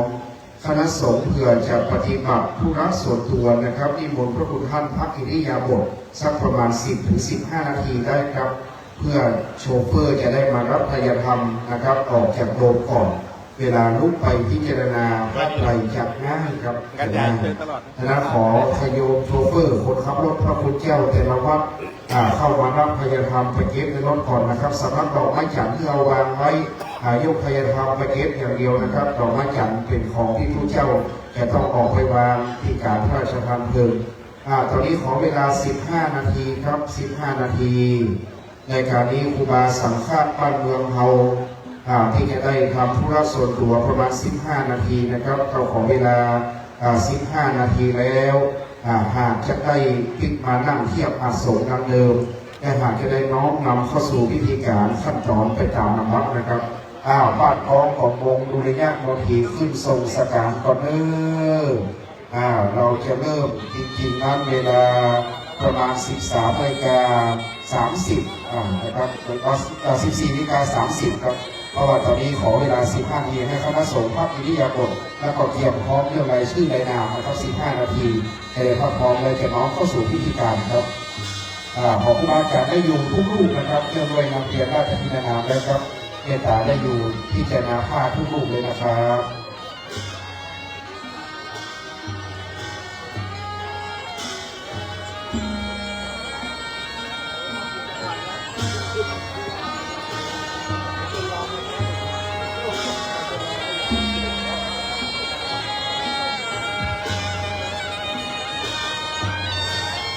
ใน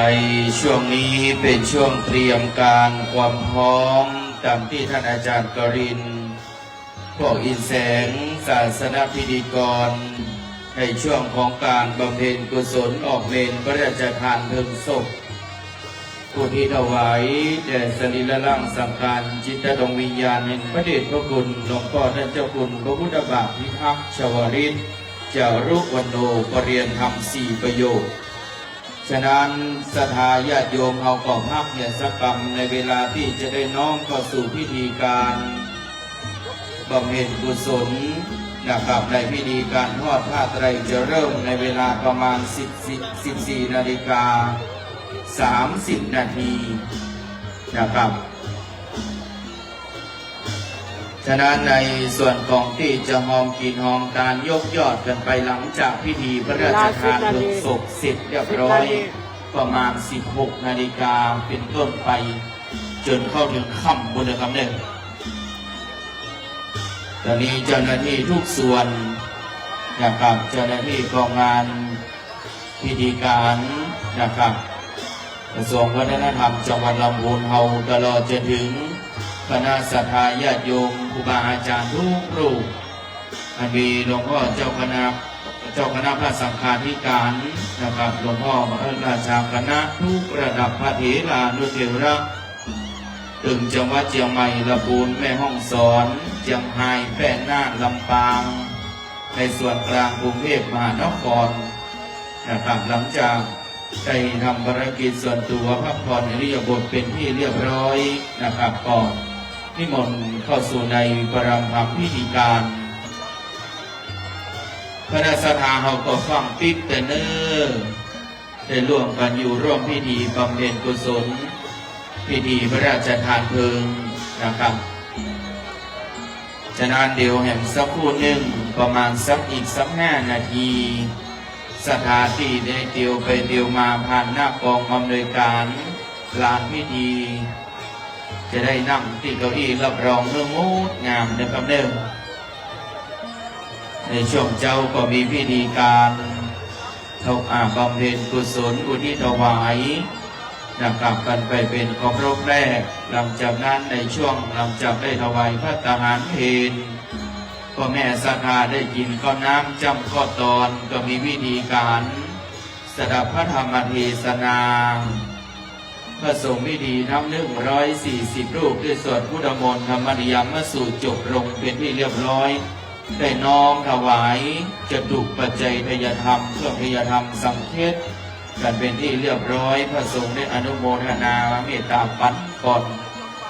ตอนนี้โซเฟอร์ได้ยกเครื่องทยธรรมสังเฆใส่รถเสร็จเรียบร้อยพักผ่อนกันก่อนเนิ่นจะเหลือเฉพาะดอกไม้จันทร์วางที่โต๊ะเคียงข้างพระเจ้าประสงค์องค์สังฆพิธีได้นั่งประจำนะครับในช่วงนี้คณะนาคตันสินเชียงใหม่ก็ได้ขึ้นแห่อุ้มงานกันไปนะครับในเวลาประมาณสัก10 นาทีจะได้เข้าสู่พิธีการในช่วงของการหอมตาลนะครับจะมีต้นจตุปัจจัยทยธรรมกันเตศอยู่ประมาณ5-6 ต้น จะมีการสดับพระธรรมเทศนาในช่วงภาคค่ำอานิสงส์ทรงสการนะครับหลังจากพิธีพระราชทานเพลิงศพเสร็จในเวลา 15 นาฬิกาแล้วจะได้เตรียมพิธีการประกอบพิธีเลิกสร้างทรงสการในช่วงภาคค่ำยามเย็นตามกำหนดพิธีการนั้นในช่วงเวลา 18 นาฬิกา 30 นาทีนะครับได้กราบอาราธนาท่านพระมหาราชานนท์ศาสนกิติปริยธรรมเก้าประโยค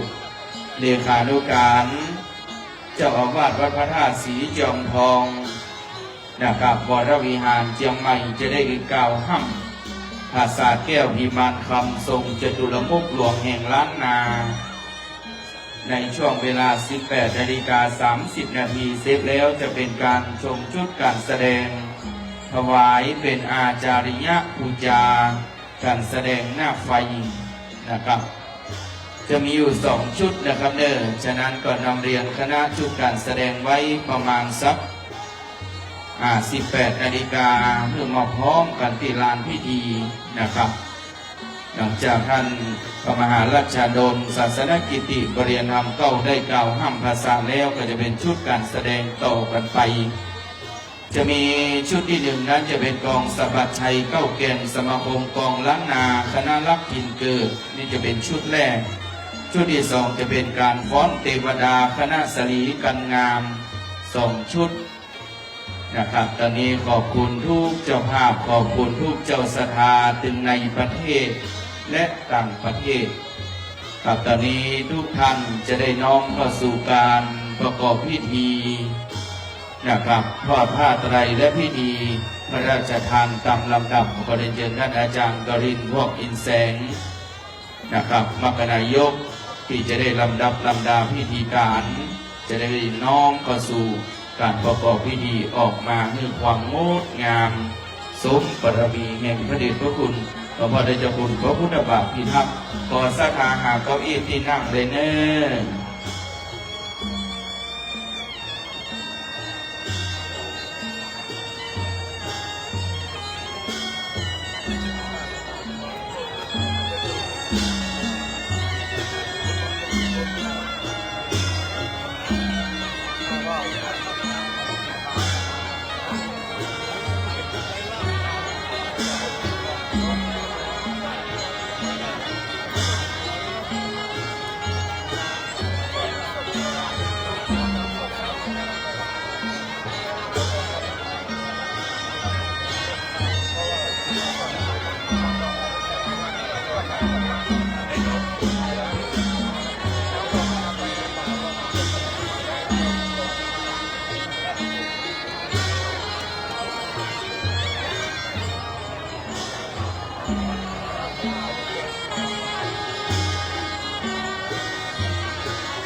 ครับขอเชิญพี่นันจันทร์จาก12ปันนามาตีมหาท่านเจ้าคุณ วชิระภาวนาธรรมนะครับ ขอเชิญพี่นางจันทร์จาก12พันนาเข้ามาในเกณฑ์พิธีครั้งหนึ่งนะครับ หรือว่าใครได้ยินโดยบอกพี่นางจันทร์ครั้งหนึ่ง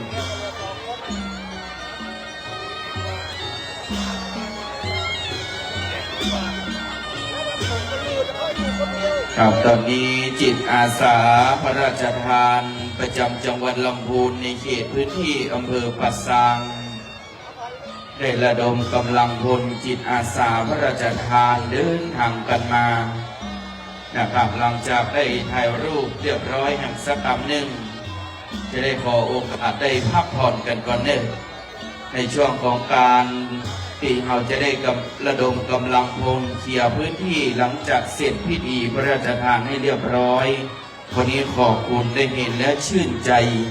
พลังความสามัคคีของจิตอาสาพระราชทานประจำจังหวัดลำพูนในเขตพื้นที่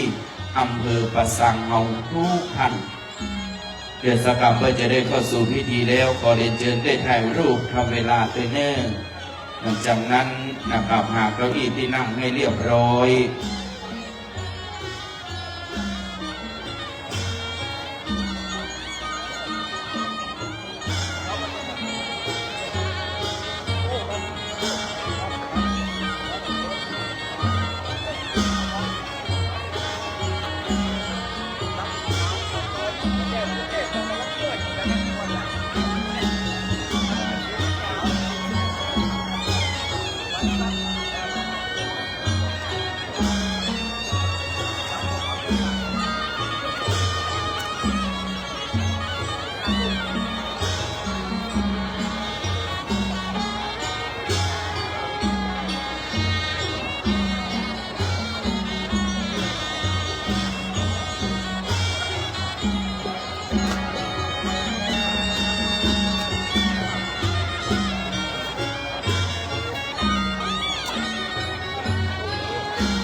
ครับและวันนี้แห่งคณะหนึ่งจะเป็นกลุ่มจิตอาสาของกลุ่มอสม.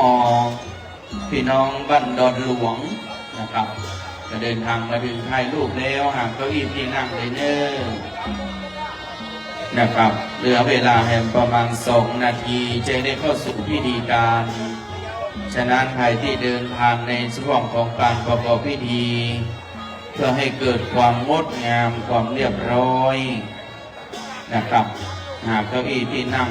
ให้เป็นระเบียบเรียบร้อยตัวเนื้อ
ครับในโอกาสวันนี้นะครับ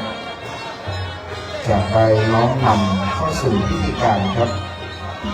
ขออนุญาตโอกาสพระมหาเถระพระเถรานุเถระเจ้าคณะพระสังฆาธิการทุกรูปได้เมตตาทางเทียบอาสมนะครับ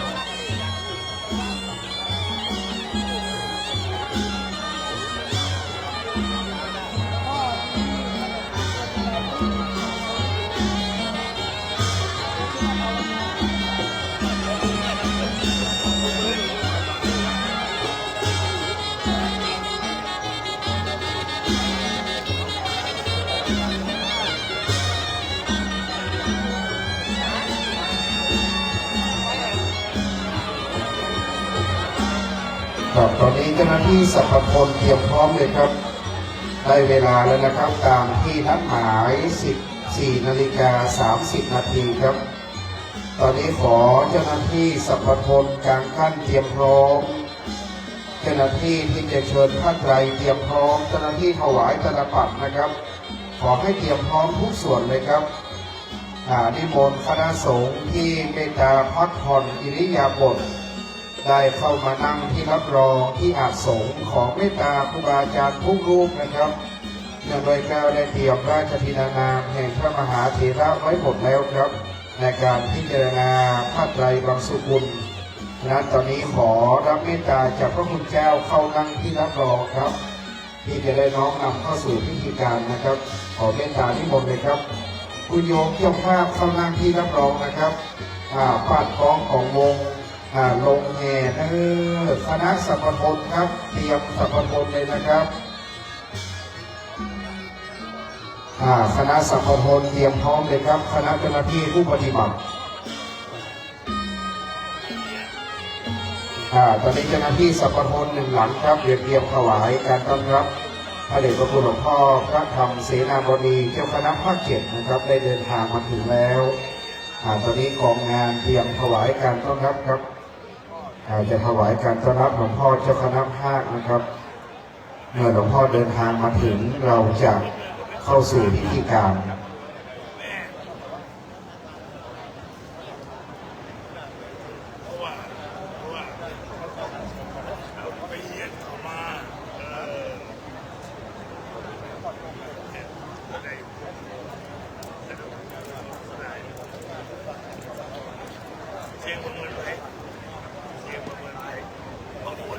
กับข้าราชการได้กลับมาที่รับรองเลยนะครับ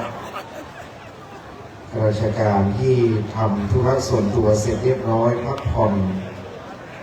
ได้เข้ามานั่งในเต็นท์ให้พร้อมครับเดี๋ยวเราจะร่วมกันถวายการต้อนรับหลวงพ่อเจ้าคณะภาคนะครับตอนนี้หลวงพ่อใกล้มาถึงแล้วครับซึ่งในขณะนี้หลวงพ่อรองเจ้าคณะภาคหลวงพ่อพระธรรมวชิรปัญญาจารย์รองศาสตราจารย์ดร.ของเจ้าคณะภาค7ก็เมตตาพร้อมตั้งแต่ในเวลาบ่ายตอนนี้ท่านอาจารย์พระครูประหลัดอมฤตพระครูประหลัดเกียรติศักดิ์ได้เตรียมถวายการต้อนรับนะครับและคณะผู้ปฏิบัติครับเจ้าหน้าที่สรรพพลเตรียมพร้อมเจ้าหน้าที่ตลาดปัดเตรียมพร้อมนะครับลูกหลานสรรพพลมาให้ครบเลยครับอยู่ตรงไหนประจำการเลยครับต้องพร้อมแล้วนะครับ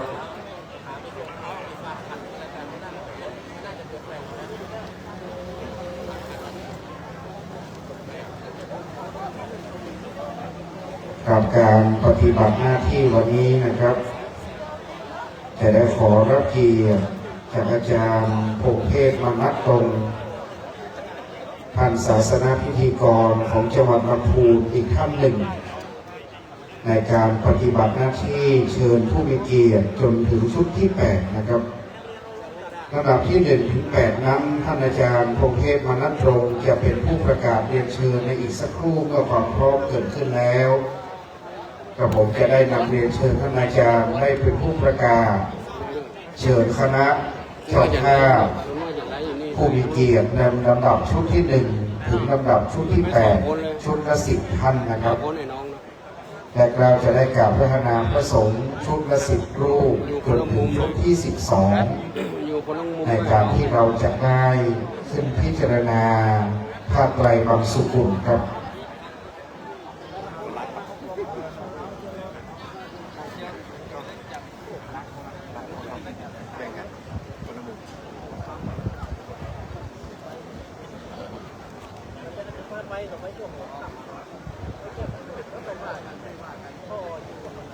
สำหรับพี่น้องชัยประการนะครับรอเสร็จพิธีการเราจะถ่ายรูปร่วมกัน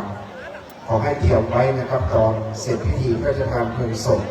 ประกาศให้เตรียมตัวไว้นะครับพี่น้องปงตำพี่น้องชัยประการเพราะตอนนี้เราจะถวายการต้อนรับหลวงพ่อเจ้าคณะภาคและจะเข้าสู่พิธีนะครับดังนั้นก็ตอนเสร็จพิธีการก็จะนัดหมาย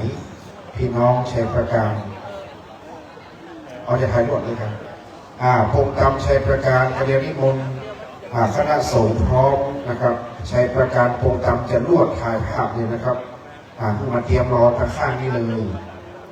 พี่น้องชัยประการพี่น้องปงตำเมืองชัยประการเมืองฝางญาติจากปงตำกระเดียวขึ้นมารอข้างๆนี้เลยนะครับเมื่อหลวงพ่อมาแล้วเราจะบันทึกภาพและนิมนต์หลวงพ่อเข้าสู่ประลัมพิธีครับครับเมื่อวานนี้คณะสงฆ์เรานะครับคณะสงฆ์ผลเหนือคณะสงฆ์ภาค6ภาค7ส่วนหนึ่งเมื่อวานเราเดินทางไปที่จังหวัดพะเยากันครับในพิธีการพระราชทานเพลิงศพหลวงปู่พระราชมงคลวิสุทธิ์หลวงปู่ครูบาหม่อนกัมที่ดอกคำใต้เมื่อวานนี้นะครับหลวงปู่อายุ103 ปีวันนี้ครูบาอาจารย์ก็จะเมตตานะครับมาที่ลำพูน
เป็นความพร้อมเพรียงนะครับ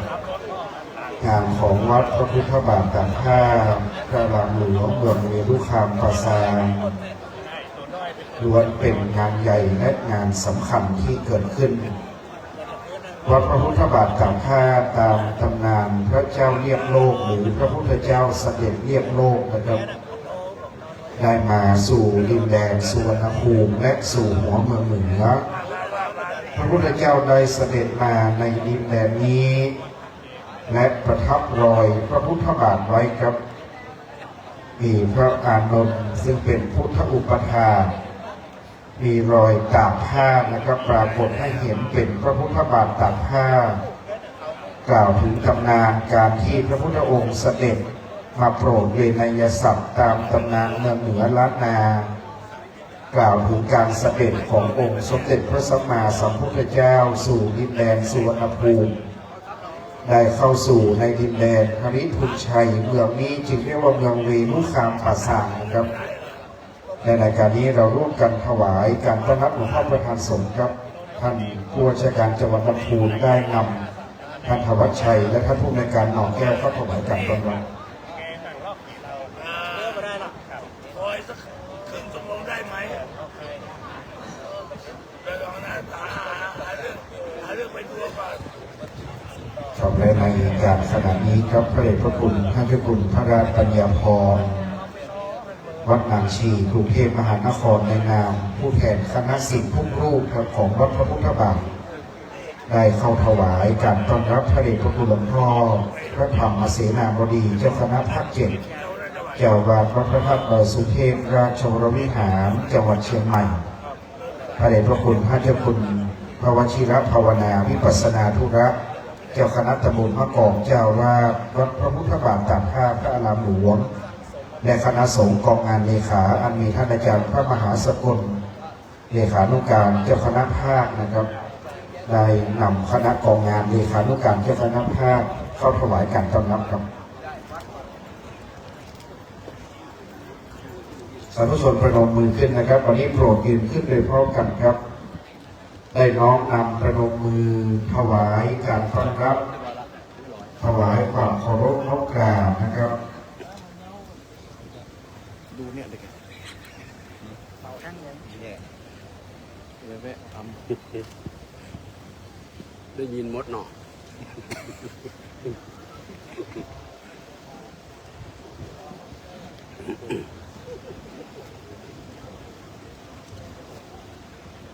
ตอนนี้นะครับด้วยความนอบน้อมในพระมหาเถระ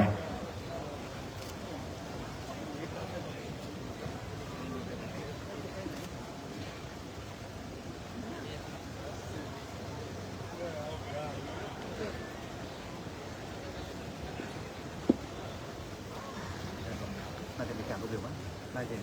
เก่าว่าน่าจะเจ้าว่าตรงเดียว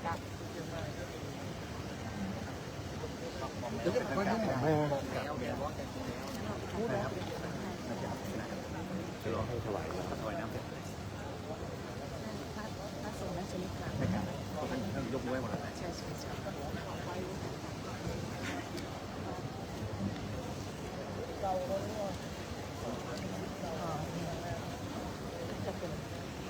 และในขณะนี้ครับประธานสงฆ์พระมหาเถระพระเดชพระคุณหลวงพ่อพระธรรมเสนาบดีเจ้าคณะภาคเจ็ดเจ้าวาดวัดพระธาตุดอยสุเทพราชวรวิหารโปรดเมตตาเดินทางมาเป็นประธานวันนี้ท่านปิยพงษ์ชูวงศ์ผู้ว่าราชการจังหวัดลำพูนท่านพวัชชัยอุบลพิทักษ์วัฒนธรรมจังหวัดลำพูนและท่านหนอแก้วอุตโนผู้อำนวยการสำนักงานพระพุทธศาสนาจังหวัดลำพูนได้เข้าถวายการต้อนรับครับและในการวันนี้ครับด้วยความนอบน้อมในพระมหาเถระในร่มบารมีแห่งพระเถรานุเถระเจ้าคณะพระสังฆาธิการทุกรูปจะได้น้อมนำเข้าสู่พิธีการในการประกอบพิธีแล้วครับต่อจากนี้ไปจะเป็นการทอดผ้าไตรบางสุกุลจำนวน10 ไตร10 ไตรนี้จะปฏิบัติหน้าที่จำนวน12 ชุดนะครับจะได้เรียนเชิญผู้มีเกียรติจำนวน10 ท่านได้ยืนเทียบเบื้องหน้าผู้เชิญผ้าไตรให้ครบ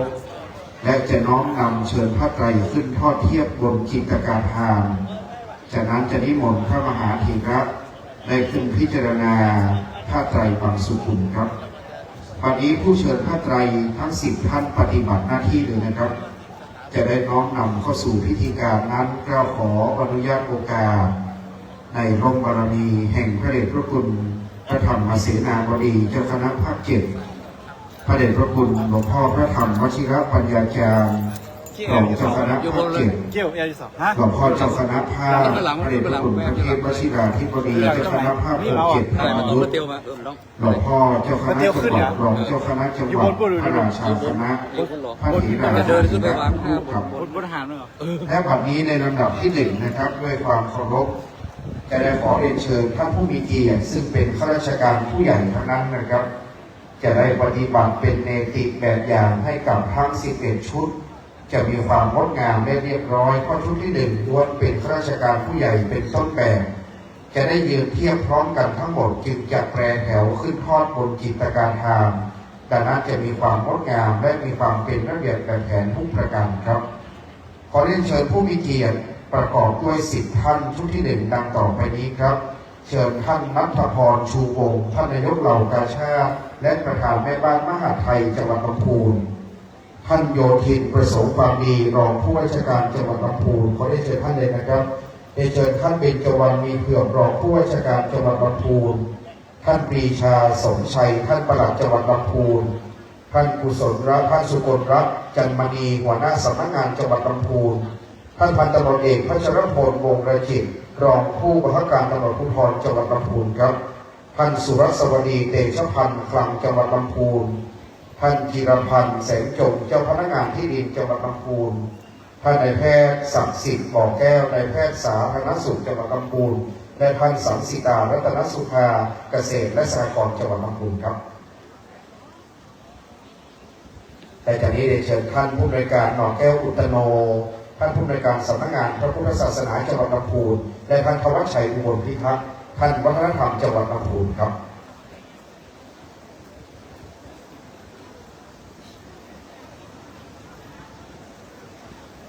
บัดนี้ครบถ้วนล้วนเป็นข้าราชการผู้ใหญ่รับผ้าไตรครับอีก11 ชุดจะปฏิบัติอย่างนี้นะครับงดงามครับศาสนพิธีแห่งล้านนาเราได้ร่วมกันปฏิบัติในการส่งสักการพระมหาเถระผู้ใหญ่ในการพระราชทานเพลิงศพก็ดีประชุมเพลิงศพก็ดีจัดกระทำเป็นรูปแบบนี้ด้วยความงดงามนะครับล้วนข้าราชการผู้ใหญ่ในบ้านเมืองทั้งนั้นได้ร่วมกันน้อมนำปฏิบัติมาเป็นกตัญญูบูชากตเวทิตาธรรมต่อพระมหาเถระผู้งามด้วยศีลาจารวัตรครับนี่คือล้านนานะครับ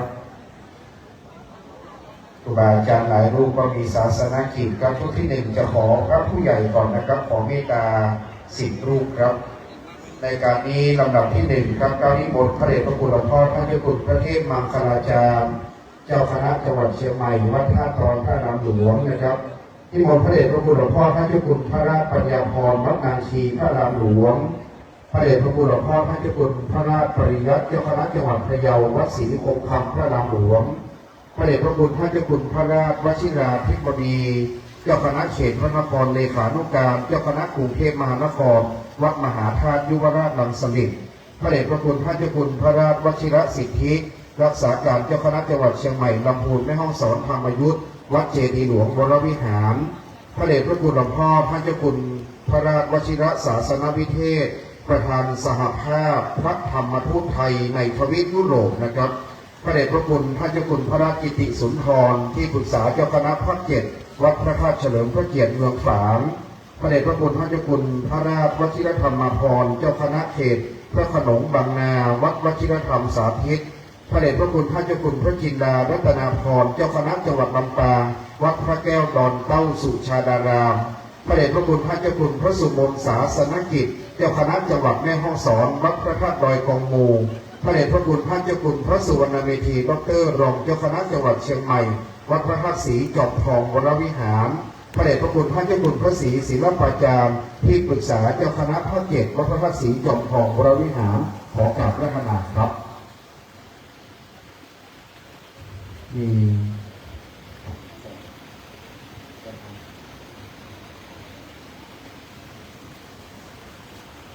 ดังนั้นในการนี้นะครับล้วนพระราชาคณะวัดนางชีพระรามหลวงนะครับจะเมตตา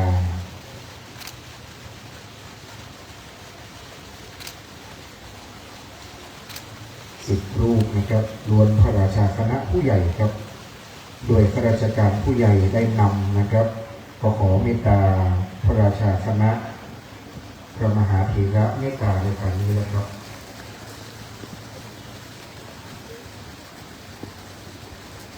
สาธุชนประนมมือขึ้นครับ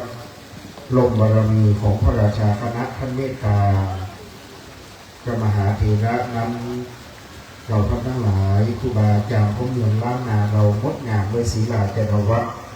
ประนมมือขึ้นนี่นะครับเป็นบุญของเราทั้งหลายครับ ศาสนาพิธีการล้านนาจึงงดงามอย่างยิ่งทุกสิ่งเป็นไปด้วยความเรียบร้อยแบบฉบับหลวงปู่ครูบาเจ้าพรหมจักรสังวรนะครับ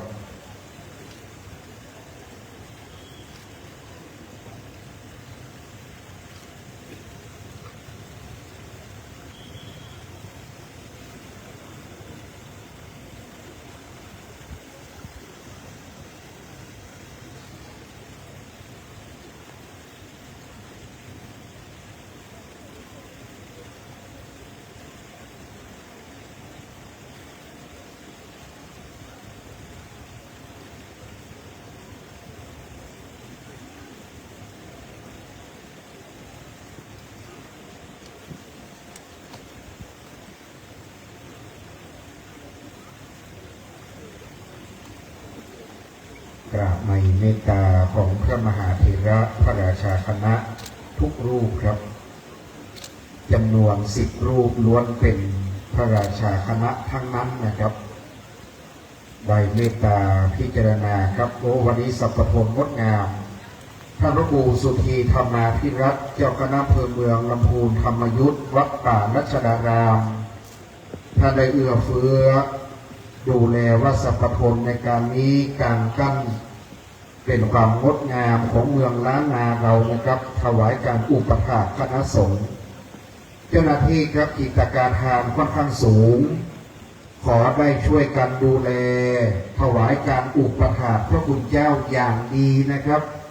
ครูบาอาจารย์ท่านเดินขึ้นไปข้างบนขอเจ้าหน้าที่ช่วยอุปถากช่วยประคองเพราะบันไดค่อนข้างสูงครับกิจการทานตามจารีตนะครับตั้งแต่ครูบาเจ้าพรหมจักรสังวรก็สร้างจตุรมุขพิมานอย่างนี้หลังหนึ่งสร้างรูปปราสาทพญานกหัสดีลิงหลังหนึ่งนะครับมีการชักลากปราสาทมหาชนคนประแสงมหาชนคนยองในลำพูนและ8 จังหวัดภาคเหนือหลั่งไหลมาหมดครับในสมัยก่อนวันนี้จะเป็นรูปแบบนั้นนะครับเช่นกันต่อจากนี้ไปครับเชิญอาจารย์พงษ์เทพมนัสตรงได้เป็นผู้ประกาศเชิญคณะผู้ทอดพระไตรในชุดลำดับที่1นะครับถือเป็นลำดับที่2ครับวันนี้เป็นหน้าที่ตั้งแถวเลยนะครับอาจารย์พงษ์เทพจะเป็นผู้ประกาศเชิญหน้าบัดนี้ครับผ้าไตรบริสุทธิ์ชุดที่2ขอเรียนเชิญท่านผู้เกียรติ10 ท่านต่อไปนี้เป็นผู้ทอดผ้าไตรบริสุทธิ์ขอเรียนเชิญคุณอรุณีศิรินทสมบัติคุณคณิตนิชาสิรินทสมบัติคุณสิทธิศิลปะวณิช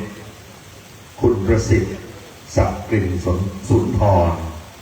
แม่ชีพัทราสไตรเกอร์คุณวิไลวรรณศรีบัณฑิตคุณธีรเดชตรงจิตไพศาลคุณพัฒนันตรงจิตไพศาลคุณอำพันธ์คำพันธ์และคุณสายพินสุขันธาทั้ง10 ท่านเป็นผู้ทอดผ้าไตรบรรสุกุลขอเรียนเชิญครับ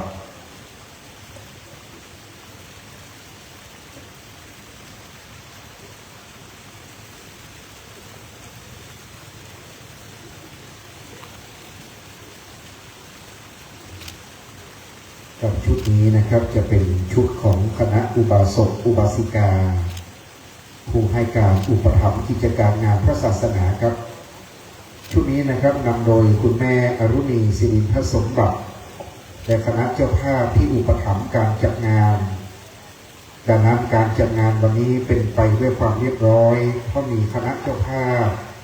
ได้ร่วมด้วยช่วยปฏิบัตินะครับได้ร่วมบุญบริจาคทรัพย์บริจาคปัจจัยถวายครับเป็นเจ้าภาพยามกับปิยพันธ์พยธรรมพระพระไตรครับชุดนี้จะต้องดูแลเจ้าภาพด้วยนะครับ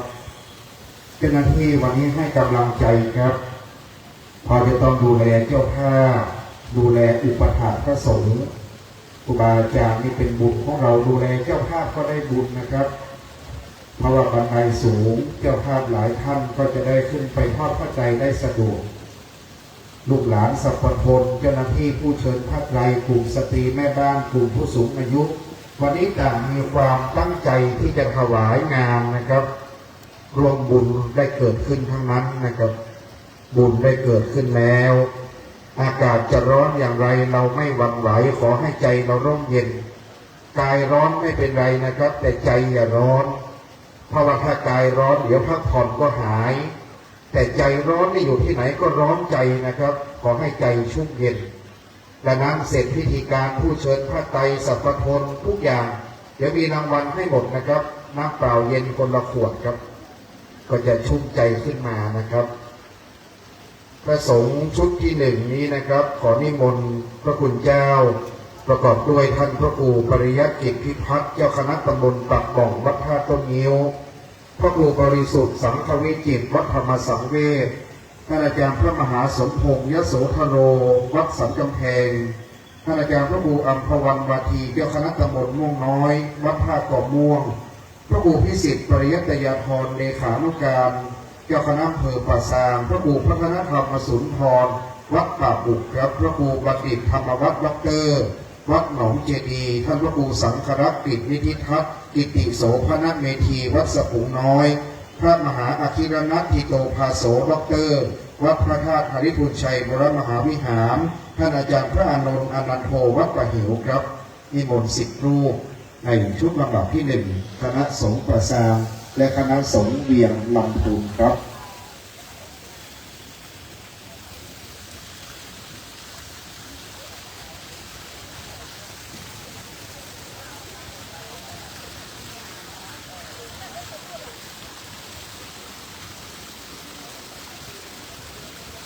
นิมนต์หลวงพ่อไมตรีพระวีสกูลครับ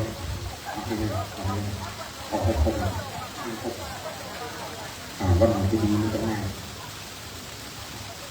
ประนมมือขึ้นทุกชุดนะครับวันหนองจะดีท่านกำกับดูแลอยู่ข้างหน้าและเป็นองค์พิจารณาด้วยก็มองหาท่านพระครูบัณฑิตธรรมวัฒน์ด็อกเตอร์นะครับเพราะท่านกำกับดูแลคณะครูบาอาจารย์ถวายการอุปถัมภ์ป่าซางนี่นะครับคณะสงฆ์ท่านสามัคคีครับเป็นครูบาอาจารย์มาตั้งแต่สมัยหลวงพ่อหรือหลวงพ่อครูบานะครับครูบาเจ้าพรหมจักรสังวรมหาครูบาพระมหาเขื่อนคำมหาครูบาพระมหาชวลิตเรียบร้อยอย่างนี้หมดครับนี่คือพระพุทธบาทดับผ้าพระรามหลวงถ้าเจ้าคุณพระสุวรรณเมธีด็อกเตอร์นี่ท่านทราบดีเพราะท่านเป็นศิษย์หลวงพ่อศิษย์ครูบาวัดพระบาท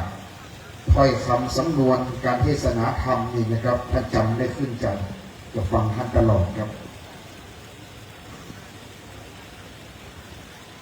ประนมมือนะครับ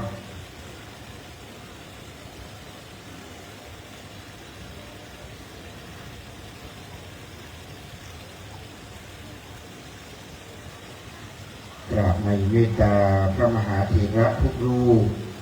เจ้าคณะผู้ปกครองก็ดีคณะสงฆ์ในป่าซางและในเมืองลำพูนนะครับเป็นภาพที่งดงามครับพระสงฆ์ท่านประคองตลปัดและการกั้นสัพพลลงมาเป็นภาพที่มีอารยะแบบแผนลำพูนเป็นเมืองครูบาลำพูนเป็นเมืองล้านนาลำพูนเป็นเมืองพระพุทธศาสนารุ่งเรืองเมืองนี้เมืองเรรุคามป่าซางนะครับชนชาวหรือเมืองยองจากมหิยังคณครมาตั้งแต่สมัยพระบรมราชากาวิระ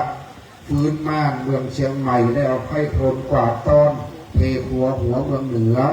เอาชาวยองมาไว้ในเมืองเรรุคามป่าซางครับคณะผู้ปฏิบัติหน้าที่ถัดไปเลยนะครับยืนแถวพระไตรให้พร้อมเลยครับวันนี้คุณชนชาวยองพี่น้องไทยยองมหิยังคณครปัจจุบันเรียกว่าเมืองยองนะครับอยู่ในเขตรัชฉานประเทศเมียนมาเมื่อ300 กว่าปีที่แล้วได้อพยพเทครัวมายุ่งเก็บผักใส่ซายุ่งเก็บข้าใส่เมืองครับเจ้าหน้าที่ที่เชิญพระไตรไม่ต้องรอนะครับไม่ออกมาเลยครับก็จะได้ไม่ช้าครับเมื่อท่านลงบันไดมาเราก็ยืนแถวเลยนะครับไปเป็นตามลำดับครับจะได้ดำเนินพิธีการไปเรื่อยๆ3 ต่อนะครับเราจะยืนต่อเมื่อท่านลงบันไดเราก็ยืนต่อเลยครับเป็นชุดๆไปพอมีถึง12 ชุดด้วยกันต่อไปนะครับชุดที่3เชิญอาจารย์พงเทพครับกับในชุดที่3ขอเรียนเชิญคณะผู้บริหารและข้าราชการประจำในส่วนของเทศบาลตำบลมะกอก10 ท่านเป็นผู้ทอดผ้าไตรบรรพสกุลขอเรียนเชิญคุณ กิตติพงษ์วงกาแก้วนายกเทศมนตรีตำบลมะกอกคุณหารนงขุนทศรองนายกเทศมนตรีตำบลมะกอกคุณเฉลิมเกียรติชัยประสบรองนายกเทศมนตรีตำบลมะกอกคุณวิทยาชุ่มอุ่นที่ปรึกษานายกเทศมนตรีตำบลมะกอกคุณชวลิตชื่นสกุลสมาชิกสภาเทศบาลตำบลมะกอกคุณสุทินเถื่อนทุ่ง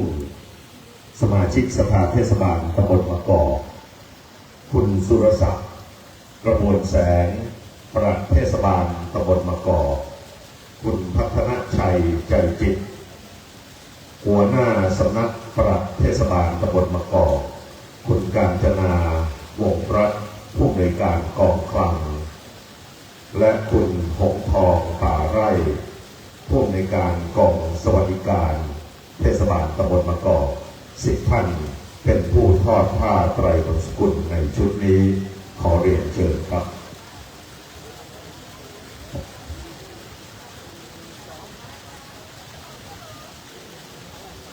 เดี๋ยวขอผู้แทนท่านหนึ่งนะครับเทศบาล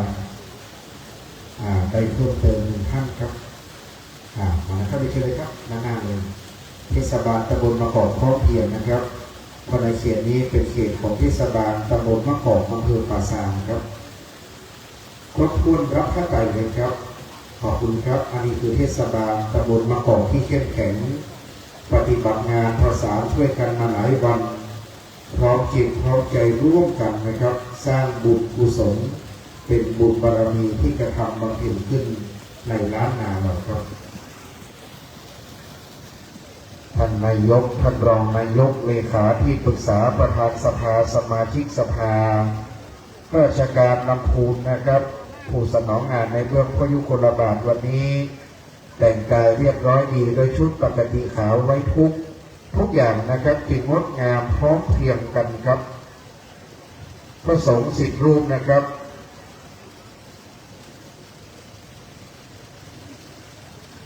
พระสงฆ์10 รูปที่จะโปรดเมตตาครับในชุดนี้ประกอบด้วยหลวงพ่อพระครูโสภิตเจติยานุการผู้ช่วยเจ้าวาดวัดพระธาตุหริพุนชัยวรมหาวิหารท่านอาจารย์พระมหาพิสดารปิยวรรณโนผู้ช่วยเจ้าวาดวัดพระธาตุหริพุนชัยท่านอาจารย์พระมหาสิริศักดิ์สิขาสโกวัดสันหลวงพระครูประหลัดดาวดึงธีรวังโส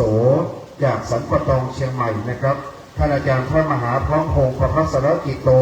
วัดพระพุทธบาท400 แม่ดินท่านอาจารย์พระมหาทวีรัตน์ขันตยาพระโนท่านอาจารย์พระมหาทศพลชยาพินันโทท่านอาจารย์พระพัชพงศ์กิตินันโทท่านอาจารย์พระสุรชัยชยลังสีวัดประตูป่าและพระครูสุวรรณปัญญาพิสุทธิ์วัดสุวรรณารามปานานครับคณะผู้ช่วยเจ้าวาดพระรามหลวงวัดพระธาตุหริพุนชัยวรมหาวิหารคณะกองงานเลขานุการผู้ปฏิบัติงานนะครับสันปะตองเชียงใหม่เวียงลำพูนผู้ช่วยเจ้าวาดคณะนี้สนองงานคณะสงฆ์ได้อย่างงดงามนะครับทุกงานทุกการเป็นไปด้วยความเรียบร้อยคณะสงฆ์ผู้ทำงานเราถวายกำลังใจเสมอครับด้วยความเคารพงานจะออกมาแล้วเสร็จสำเร็จได้วันนี้สนองงานพระเจ้าคุณพระวชิรภาวนาวิปัสสนาธุระท่านอาจารย์พระมหาสุนิพนธ์และก็อีกหลายรูปนะครับได้ร่วมด้วยช่วยกันได้รับเมตตาจากคณะสงฆ์ทั่วลำพูนเชียงใหม่ภาคเหนือของเรานะครับมาช่วยกันบรรจงจับช่วยกันปฏิบัติลูกหลานสัพพพลการกันคณะข้าราชการพร้อมกันถวายการอุปถากครูบาอาจารย์ก็บอกว่าวันนี้ชุดนี้นี่เป็นชุดทำงานนะครับเดินเหินสะดวกไม่ต้องจับแขนบอกว่าชุดนี้แข็งแรงนะครับแข็งแรงเพราะเป็นพระหนุ่มไฟแรงคณะทำงานที่ต้องอาศัยพระหนุ่มนะครับในการทำงานพ่อแม่ครูบาอาจารย์ของเราสบายใจครับ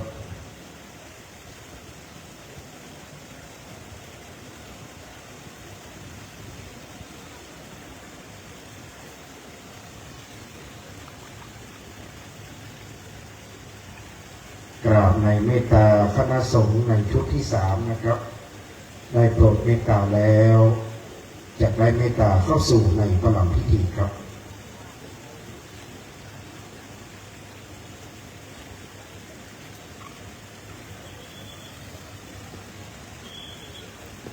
ลำดับต่อจากนี้นะครับคณะเชิญผ้าไตรตั้งแถวรอเลยครับชุดที่4นะครับตั้งแถวเป็นแถวไว้ด้านข้างพระประสงค์ให้เข้าด้านข้างอยู่แล้วครับไม่เป็นไรเรายืนได้เลยครับออกมายืนข้างหน้าได้เรียนเชิญเลยครับสตรีแม่บ้านเขาบอกว่าสาวงามป่าซางนะครับคนงามป่าซางสตรีงามในป่าซางเป็นนางสาวไทยกันหลายท่านเพราะป่าซางเป็นเมืองคนงามป่าซางเป็นเมืองที่มีคนงามป่าซางเป็นเมืองที่มีใจงามนะครับและมีวัดวาอารามงดงามนี่คืองามป่าซางชุดต่อไปเป็นอาจารย์พงเทพครับ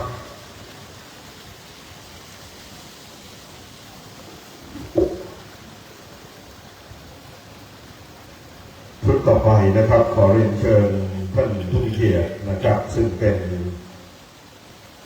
ผู้บริหารนะครับและสมาชิกสภาเทศบาลตำบลมะกอกอีกชุดหนึ่งเป็นผู้ทอดผ้าไตรประสูติดังนี้ขอเรียนเชิญคุณประภาสวันผสมประธานสภาเทศบาลตำบลมะกอกคุณสายวันมะกอกน้อยรองประธานสภาเทศบาลตำบลมะกอกคุณอมรรัตน์ยศชัยเลขานุการ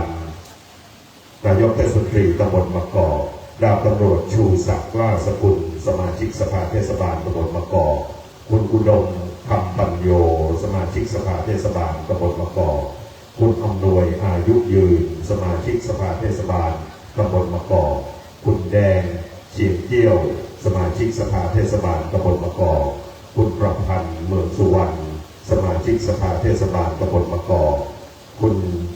นักรัฐอุตสาหปันสมาชิกสภาเทศบาลตำบลมะกอกและคุณสนั่นทาทองสมาชิกสภาเทศบาลตำบลมะกอกทั้ง10 ท่านเป็นผู้ทอดผ้าไตรบรรสกุลในชุดนี้ขอเรียนเชิญครับสทขาด2ครับขอ2 ท่านครับสมาชิกสภานะครับอีก1 ท่านครับขอสทอีก1 ท่านนะครับคุณอมรรัตน์ครับดิฉันครับคุณอมรรัตน์ยอดชัยคุณอมรรัตน์ยอดชัยนะครับ1ครับสทต้องฉับไวทำงานในใจประชาชนรับพระไตรครับงดงามครับ ตอนนี้สทรวดเร็วมากนะครับถือเป็นไปด้วยความเรียบร้อยพิธีการใดมีระเบียบพิธีการใดมีระเบียบแต่แผนมันจะรวดเร็วครับดำเนินไปครับตามกำหนดการเวลาไม่ช้าไม่เร็วสวยสดงดงามเป็นระเบียบนะครับดูแล้วสบายตาเห็นแล้วสบายใจทุกอย่างเป็นไปครูบาอาจารย์เมตตาศรัทธาก็ร่มเย็นนะครับนี่คือเมืองเหนือของเราปฏิบัติอย่างนี้ทั้ง8 จังหวัดนะครับงดงามทุกจังหวัดสาธุชนศรัทธาพระราชทานเพลิงศพประชุมเพลิงปล่อยล้อครูบาสังฆะเมืองเหนือบอกว่างานครูบาสังฆะเรียกว่าปล่อยล้อนะครับฉลองกุฏิวิหารศาลานี่เรียกว่าปล่อยหลวงมีภาษิตว่าซิดปล่อยหลวงยังไม่เท่าปล่อยล้องานเดียวนะครับเป็นงานใหญ่ที่สุดของเมืองเหนือเรา10 รูปครับนิมนต์ท่านอาจารย์พระครูโกวิทอัฏฐวาทีผู้ช่วยศาสตราจารย์ดร.วัดบ้านกองพระครูประหลัดบุญยวัฒน์วัดบ้านแก่นชัยอำเภอศพปราบจังหวัดลำปางพระครูสุทธิชัยทัศน์วัดม่วงพี่น้องสันปะตองนะครับท่านอาจารย์พระมหาวีรชาติปิยวันโนวัดอภัยพยารามท่านอาจารย์พระประหลัดบุญมาสุธรรมโมวัดปงธรรมท่านอาจารย์พระมหาสุวิทย์สุจินโนท่านอาจารย์พระประหลัดเคเวศสุเมโทวัดพระไกรศรีนะครับพระประหลัดสุรศักดิ์โสภณกิโตวัดเจ็ดดินเมืองเชียงใหม่อาจารย์พระมหาดร.จักรพันธ์สุรเตโชวัดมหาวันพระครูประหลัดทีนวัดยามนสิทธิวาทีวัดยางกวงครับ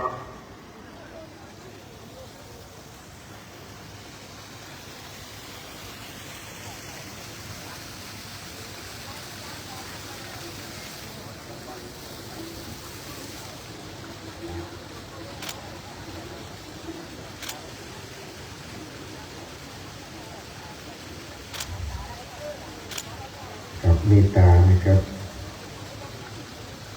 การจัดงานวันนี้หลวงพ่อพระเจ้าคุณพระเทพรัตนนายกตั้งแต่เริ่มปฏิบัติงานหลวงพ่อก็เมตตาให้คำแนะนำนะครับในพิธีการ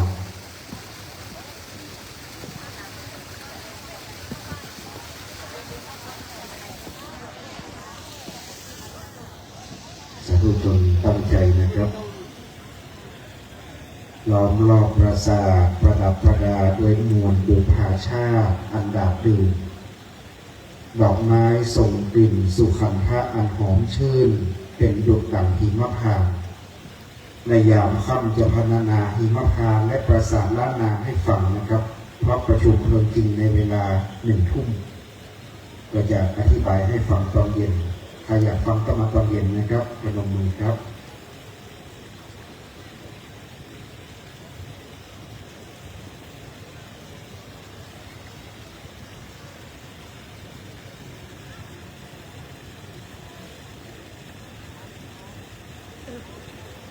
กราบในเมตตาพระคุณเจ้าชุดที่ 4ครับ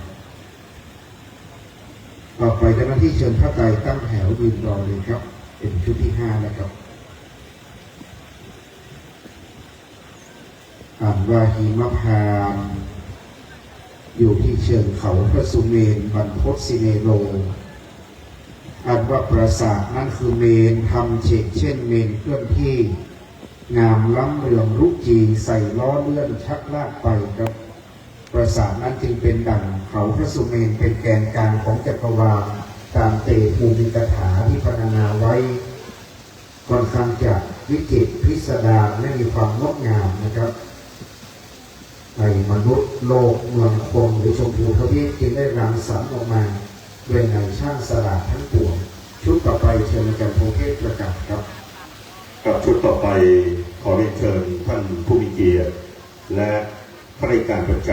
ำสำนักงานเทศบาลตำบลมะกอก10 ท่านต่อไปนี้เป็นผู้ทอดผ้าไตรบสุกุลขอเรียนเชิญท่านนาวาเอกเหมันศรีหศักดิ์พงศ์สุนทรคุณพัศกรตะอุ่นหัวหน้าฝ่ายกองการศึกษาเทศบาลตำบลมะกอกคุณอภิวัฒน์เงินดีหัวหน้าฝ่ายอำนวยการเทศบาลตำบลมะกอกคุณพิมพ์พัฒน์เทพพรหัวหน้าฝ่ายบริหารงานคลังเทศบาลตำบลมะกอกคุณวารินใจธรรมหัวหน้าฝ่ายการโยธาเทศบาลตำบลมะกอกคุณสุรีรัตน์มูลศรีหัวหน้าฝ่ายแผนงานเทศบาลตำบลมะกอกคุณสมคิดปันทสืบหัวหน้าฝ่ายพัฒนาชุมชนเทศบาลตำบลมะกอกคุณสมยศศรีอธิกานันท์หัวหน้าฝ่ายบริหารและเผยแพร่วิชาการเทศบาลตำบลมะกอกพ่อหลวงนรินทร์อุตสาหปันผู้ใหญ่บ้านพระบาทตากผ้าและคุณจิรการสุพรรณรัตน์ประธานชมรมส่งเสริมประธานชมรมส่งสการล้านนาภาคเหนือทั้ง10 ท่านเป็นผู้ทอดผ้าไตรบสุกุลในชุดนี้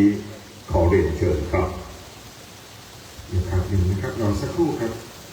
ในท่านที่10กำลังมาครับคุณจิรการสุพรรณรัตน์นะครับในท่านที่10วันนี้ท่านนาวาเอกเหมันศรีหศักดิ์พงศ์สุนทรลูกศิษย์ของวัดพระพุทธบาทข้าราชการนะครับในเชิญรับพระไตรครับคุณจิรการสุพรรณรัตน์นะครับชมรมส่งสการนี้นะครับจะเก็บข้อมูลของการส่งสการทั้ง8 จังหวัดภาคเหนือมีคุณจิรการสุพรรณรัตน์เป็นการรวบรวมข้อมูลเป็นประวัติศาสตร์ให้ลูกหลานได้ศึกษานะครับท่านที่10นี่ท่านจะรวบรวมข้อมูลทั้งหมดในเรื่องของลักษณะปราสาทลักษณะของพญานกหัสดีลิงขั้นตอนนะครับงานศพของครูบาพระมหาธีระปีไหนพศไหนถ้าอยากจะศึกษาประวัติศาสตร์ท่านจะได้จัดทำทั้งหมดกับความรู้ท่านแน่นดังนั้นลูกหลานที่จะศึกษาประวัติศาสตร์นะครับเรื่องราวตั้งแต่ครูบาเจ้าพรหมมาครูบาเจ้าเขื่อนคำปราสาทยังไงลักษณะอย่างไรนี่นะครับไม่ใช่เก็บแค่วัดเดียวทุกวัดในภาคเหนือเลยครับบัดนี้พระสังฆเจ้า10 รูป จังใดนิมนต์ครูบาอาจารย์ในเมือง12 ปนาวัดราชธานหลวงป่าเจเมือง12 ปนายูนนานประเทศจีนจะขอนิมนต์พระสังฆเจ้าจำนวน10 รูปในการพิจารณาจะประกอบด้วยครูบาพระมหาแสงจันทบรรโนวัดป่าเจราชธานหลวงยูนนานเมืองลือ12 ปนาพระครูบาแสงพระครูบาปิงพระภิกขุผงพระภิกขุคำพระภิกขุกองพระมหาหงส์พระภิกขุจางอินพระภิกขุคำยอดและพระภิกขุขำจากเมือง12 ปนาครับนิมนต์ครับ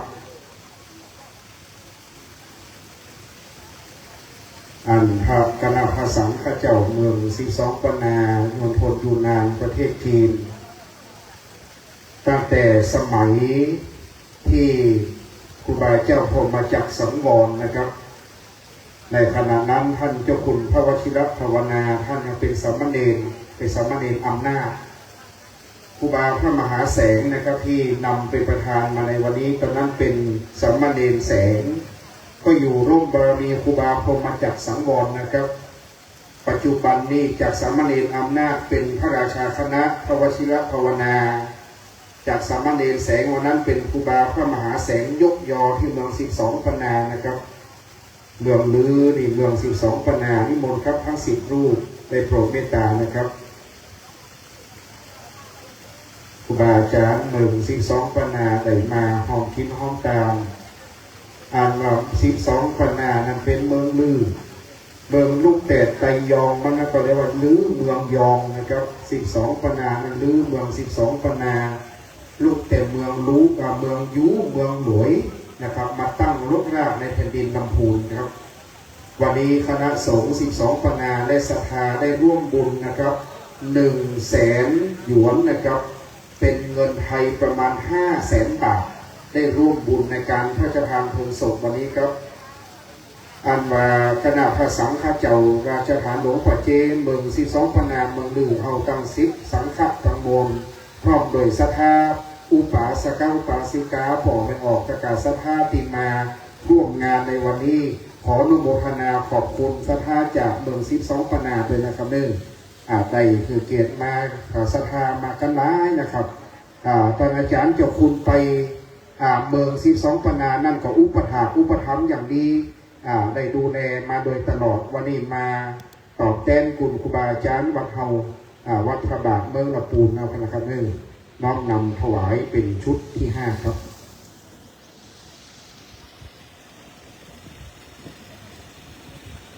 12 ปนาเดิมเป็นเขตของไทยปัจจุบันอยู่ในเขตมณฑลยูนนานประเทศจีนยังใช้ภาษาไทยลื้อนะครับถือเป็นชาติพันธุ์ไทยหรือชาติพันธุ์ไทยของเราที่สามารถสื่อสารกันได้อย่างเข้าใจแม้จะอยู่ในประเทศจีนก็ตามครับเดิมเป็นเขตของประเทศไทยเรา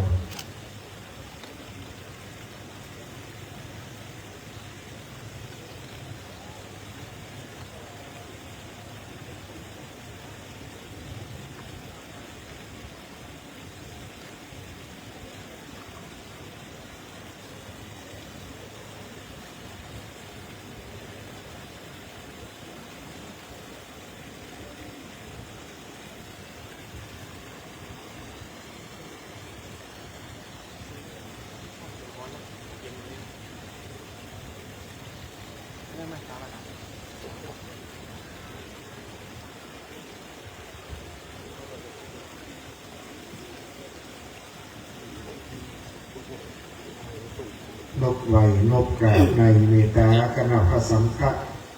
วัดหลวงปัจเจราชธานหลวงเมือง12 ปนาเมืองลือได้โปรดเมตตาพิจารณาผ่าไตรปังสุกุลแล้วนะครับขอกราบในเมตตาธรรมในพระสังฆเจ้าจำนวนได้โปรดเมตตาในชุดนี้ครับ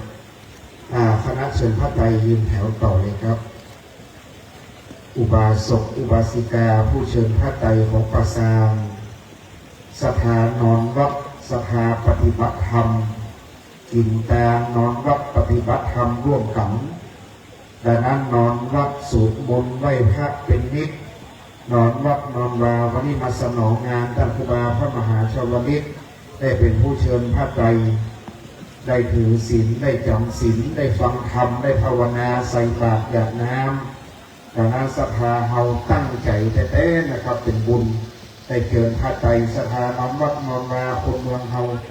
คนประสานชาวพุทธชุดต่อไปอาจารย์พงเทพประกาศเชิญเลยนะครับ กับชุดต่อไปเป็นผู้นำในท้องที่อำเภอปราสาทนะครับทาง10 ท่านขอเรียนเชิญกำนันสมชัยชัยนันท์นายกสมาคมกำนันผู้ใหญ่บ้านอำเภอปราสาทกำนันบรรยงลังกาสิทธิ์กำนันตำบลปราสาท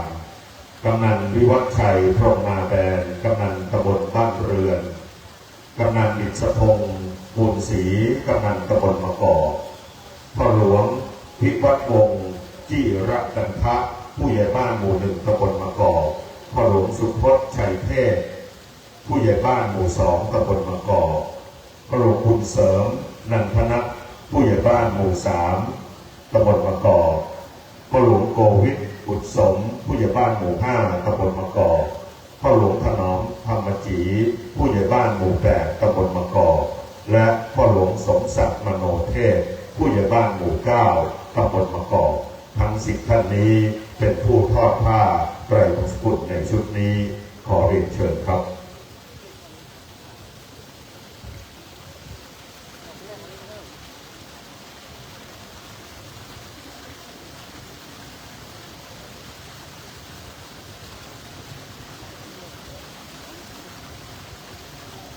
คณะกำนันผู้ใหญ่บ้านสารวัตรแพทย์ผู้ช่วยนะครับครับเมื่อประกาศรายชื่อรายนามแล้วนะครับให้ลุกมาก่อนท่านใดได้ยินชื่อก่อนเราจะลุกก่อนเลยนะครับยืนเทียบตั้งรอไว้ก่อนท่านทำมาก็จะเรียงกันไปเรื่อยๆครับครบถ้วนรับพระไตรเลยครับ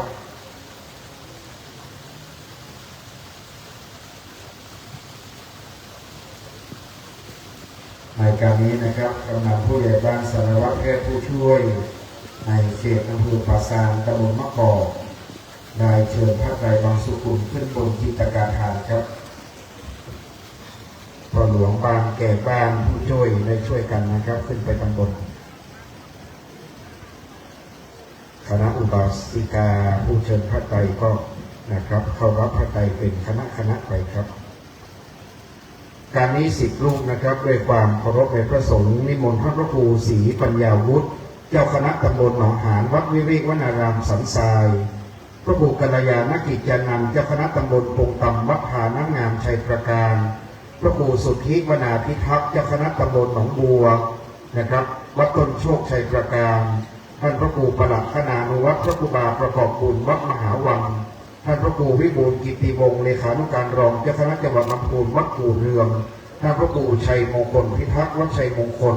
ท่านอาจารย์พระมหาดิษฐวัฒน์วิสุทธิธรรมโมวัดสุทธิวนารามกรุงเทพท่านอาจารย์พระมหาสุพันธ์อนังคโนวัดป่าจันทรังสีอุบลราชธานีพระครูประหลัดอมฤตพุทธสโรผู้ช่วยเจ้าวัดวัดพระธาตุดอยสะเก็ดพระอารามหลวงและพระครูประหลัดเกียรติศักดิ์กัลยาณธรรมโมนะครับรองเจ้าคณะตำบลแม่แฝกเขต 1วัดศรีไซมูลแม่แต่หนองหวายสันทรายครับ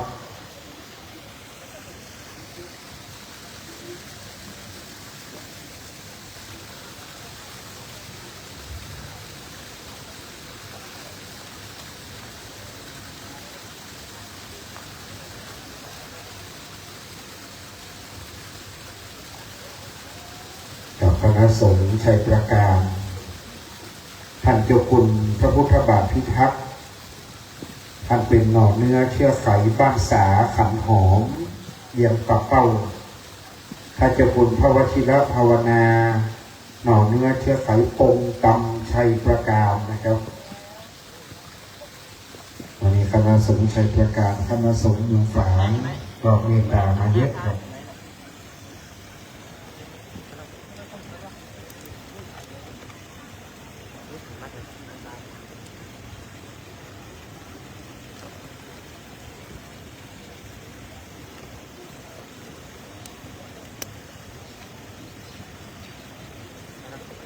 น้อมประนมมือขึ้นครับ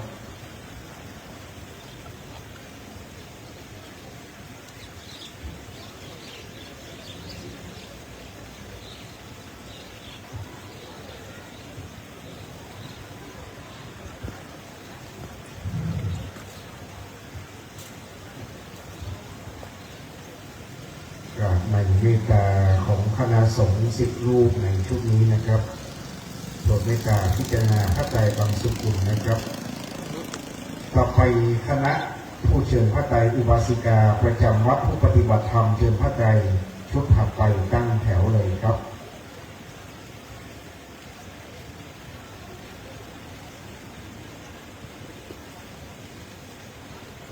ในแต่ละชุดเจ้าภาพได้ให้เกียรติคณะสงฆ์ในเมตตาสาธุชนเดินทางมาให้พร้อมเพรียงเรียงกันเป็นระเบียบแบบแผนนะครับ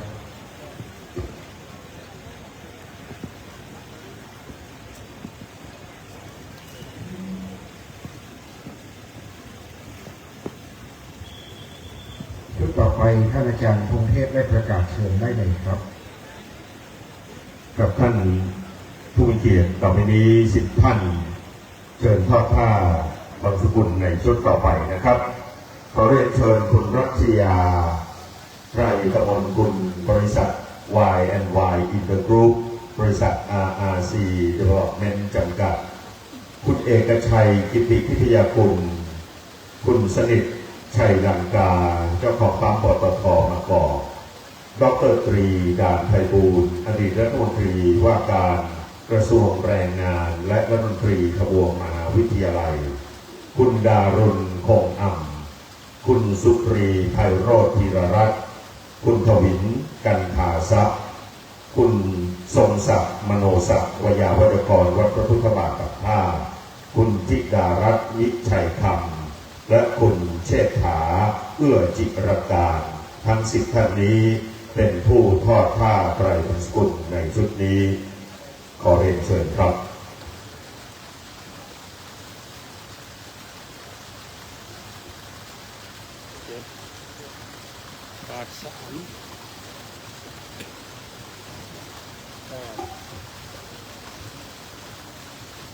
คุณโยมอุปถัมภ์นะครับ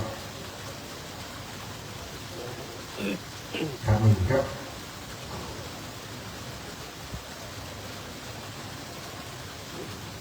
มาแล้วเนาะคุณแม่มาแล้วครับเชิญเลยครับกรรมการวัดพอทำหน้าที่อยู่ข้างหลังนะครับไม่เป็นไรครับปิดทองหลังครับได้ครับได้โอเคครับรับพระไตรครับ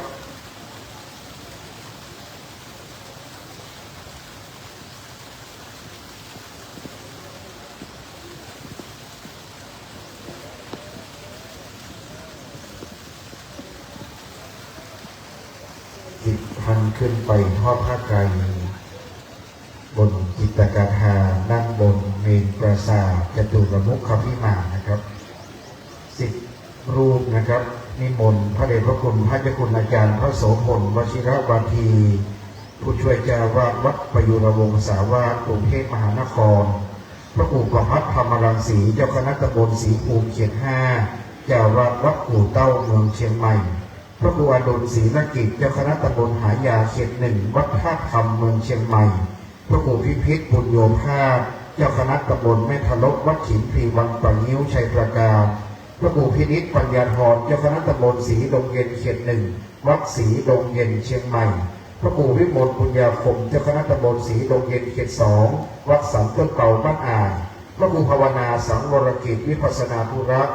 เลขานุการเจ้าคณะเขตพระโขนงบางนาวัดวชิรธรรมสาธิตพระครูโสพลปริยัติเลขานุการรองเจ้าคณะจังหวัดเชียงใหม่ผู้ช่วยเจ้าวาดวัดพระสิงห์วรมหาวิหารท่านพระครูพิสิทธิ์ปทุมวัดเจ้าคณะตำบลหนองตองวัดปทุมสนารามหนองบัวและพระครูสิริธรรมบัณฑิตผู้ช่วยศาสตราจารย์ดร.วัดนิ่งเมืองมูลจังหวัดลำปางครับ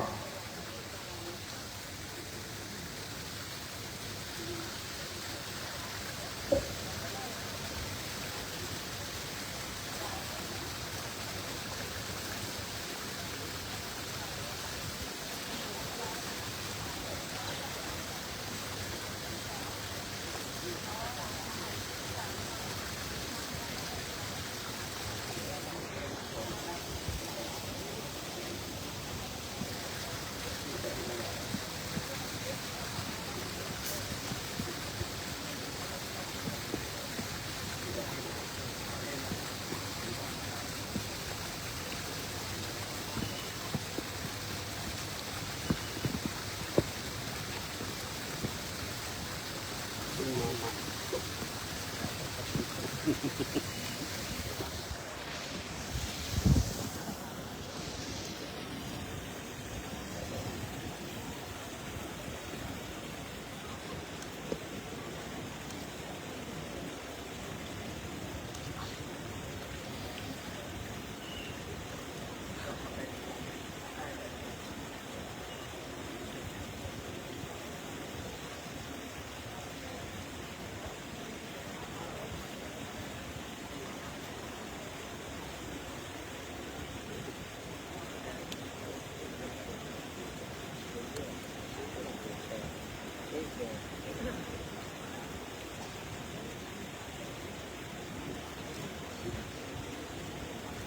ราบในเมตตาคณะสงฆ์นะครับครับในการแต่จากนี้ไปครับท่านผู้ปฏิบัติธรรมจะตั้งแถวนะครับ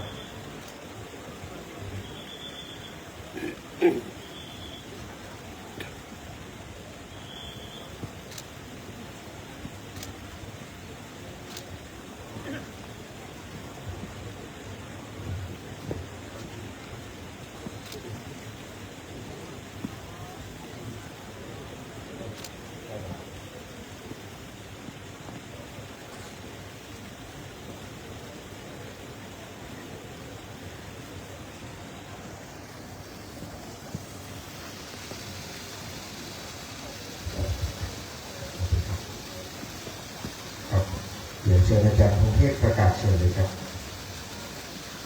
ครับชุดต่อไปขอเรียนเชิญศิษย์เก่าวัดพระพุทธบาทตากผ้าพระรามหลวงศิษย์ท่านต่อไปนี้เป็นผู้ทอดผ้าไตรบงสกุลขอเรียนเชิญอาจารย์เนธาทองนวลอาจารย์มนัสหน่อตุ้ยประธานคณะศิษย์เก่าวัดพระพุทธบาทตากผ้าอาจารย์จรูนจันทมาลัยคุณประดิษฐ์สมจิตอาจารย์สยมแสนขับอาจารย์สนิทประสมนามผู้อำนวยการสวัสดิ์ปันผสมอาจารย์สุทธิตเรือนมะกอกคุณธนาทิพย์อุตตมาและคุณมงคลยะลินประธานวิยาวัจกรวัดพระพุทธบาทตากผ้าพระรามหลวง10ท่านนี้เป็นผู้ทอดผ้าไตรบงสกุลในชุดนี้ขอเรียนเชิญครับ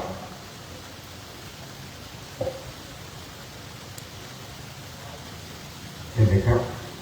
จะมีรายงานและเชิญเลยนะครับเพราะเราจะดำเนินไปด้วยความรวดเร็วครับ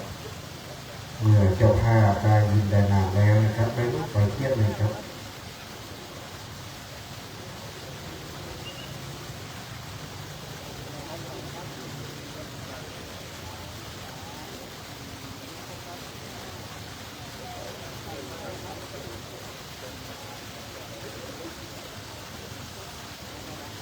ขาด4นะครับกรรมการวัด3นะครับขาด3ครับขอกรรมการครับข้างหลังออกกรรมการข้างหลังนะครับเพราะชุดนี้จะเป็นชุดกรรมการบริหารวิยาวัจกรกรรมการฝ่ายการเงินแก่วัดล่างวัดเล็กวัดนะครับรวมด้วยช่วยกันศิษย์เก่าขอพระบาทด้วยครับศิษย์เก่าก็มาเยอะนะครับวันนี้ศิษย์เก่าสามัคคีพระพระไตรครับ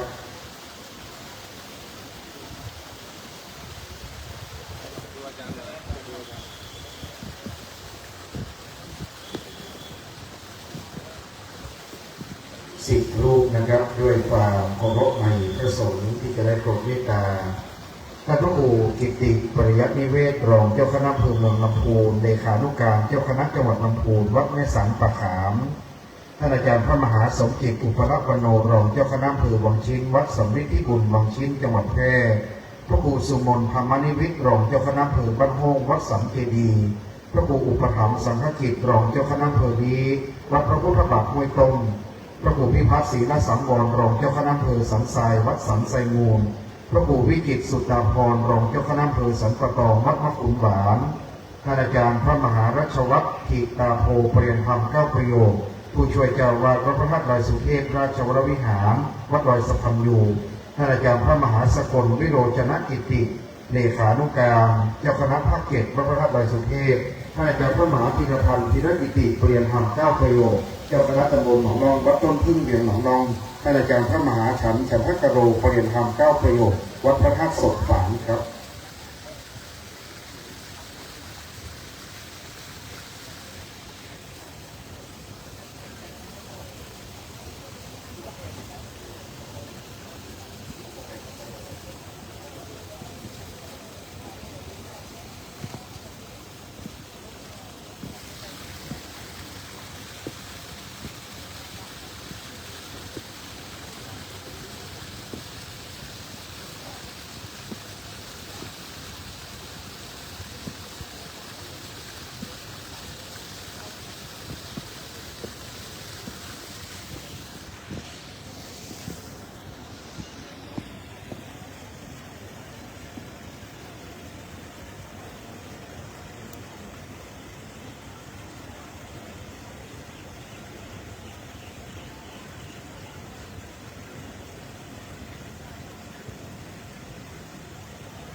ในเมตตาพระสงฆ์พระคุณเจ้านะครับ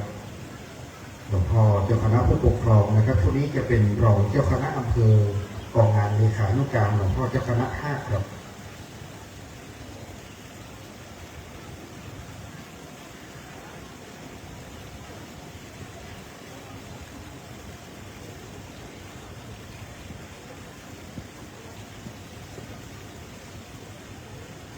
ถัดไปครับคณะผู้ปฏิบัติธรรมเชิญพระไตรในชุดต่อไปเลยครับเหลือไม่มากเลยครับเหลือประมาณ3 ชุดนะครับซึ่งถือว่างดงามผู้ปฏิบัติธรรมได้ยืนเทียบได้นะครับ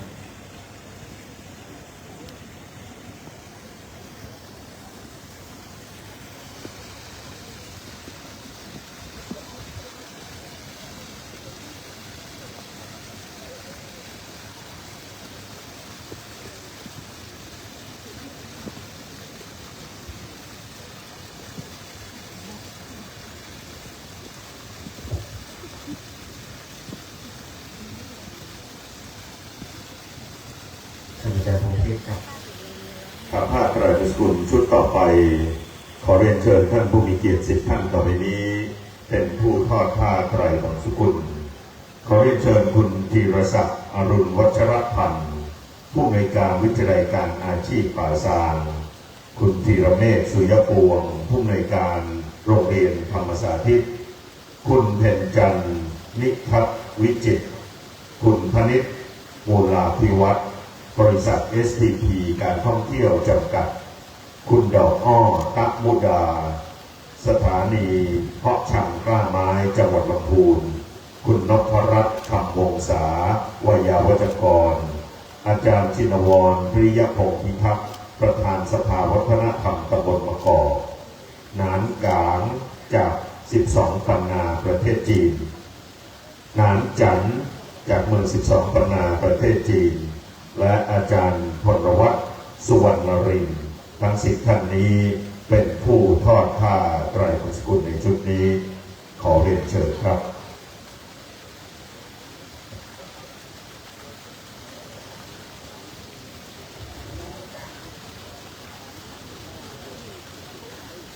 พี่น้อง12 ปันนานะครับพี่น้ำจันนะครับมีเจิญต่อผ่าเลยนะครับพี่น้ำจันพี่น้ำกาเมือง12 ปันนาครับต่อผ่าตาหนานะครับ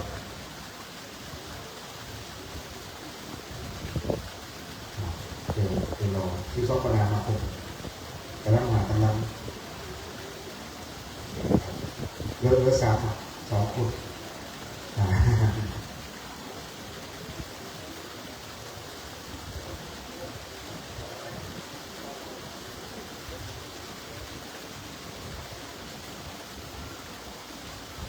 รับพระไตรครับ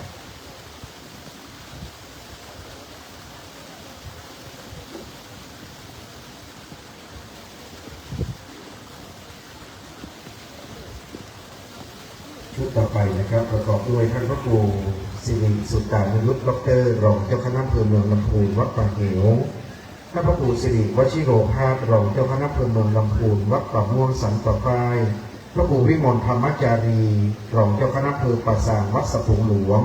พระครูไพบูลย์ธรรมนิเทศรองเจ้าคณะอำเภอชัยประการวัดสุปัตนารามบ้านต้าชัยประการพระครูสถิตธรรมาภินันท์รองเจ้าคณะอำเภอสันปะตองวัดอินทวิชัยแม่ข่อง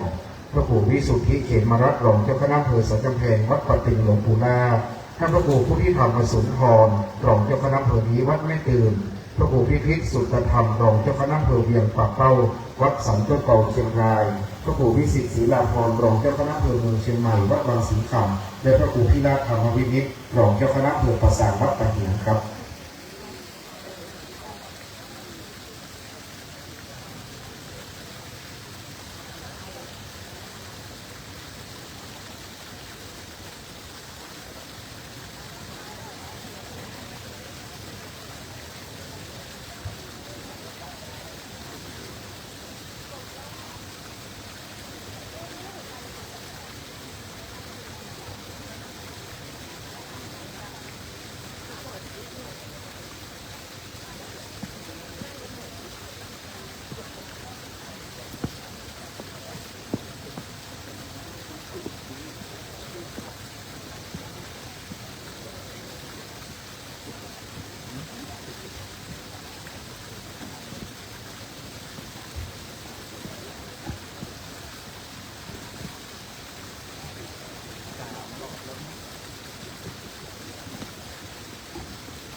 ในเมตตาพระคุณเจ้าครับ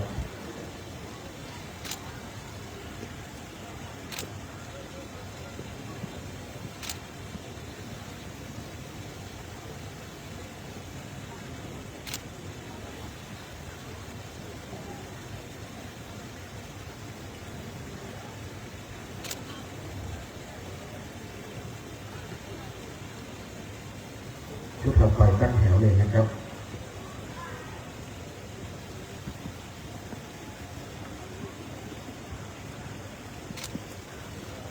ชุดถัดไปประกอบด้วยนะครับท่านรุ่งโรจน์สุนทรท้องถิ่นจังหวัดลำพูนท่านธนัญชัยกุลาวงศ์หัวหน้าศูนย์ปฏิบัติการคุ้มครองสิทธิคดีค้ามนุษย์จังหวัดลำพูนท่านจงกลเพ็งวันเกษตรจังหวัดลำพูนท่านธนานวลปลอดหัวหน้าสำนักงานป้องกันและบรรเทาสาธารณภัยจังหวัดลำพูนท่านสุรศิลป์เนตรขาดขนส่งจังหวัดลำพูนท่านภูนกสิริพาพันธ์พนารักษ์พื้นที่ลำพูนท่านรัตดาพลเมืองพัฒนาการจังหวัดลำพูน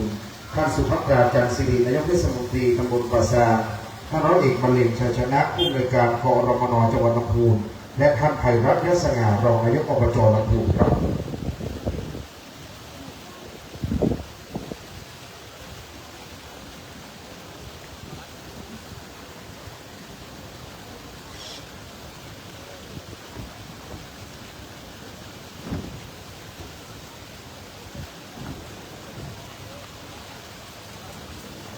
ในเชิญท่านสมหมายประทุมเทพครับ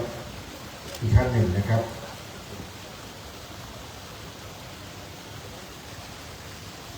เป็นผู้แทนสำนักงานปฏิรูปที่ดินนะครับจังหวัดลำพูนสปป.หนึ่งท่านครับ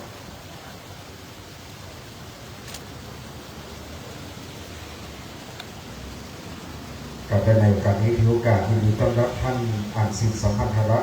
ท่านปลัดกระทรวงมหาดไทยประธานในพิธีได้เดินทางมาถึงครับข้าพระไตรครับ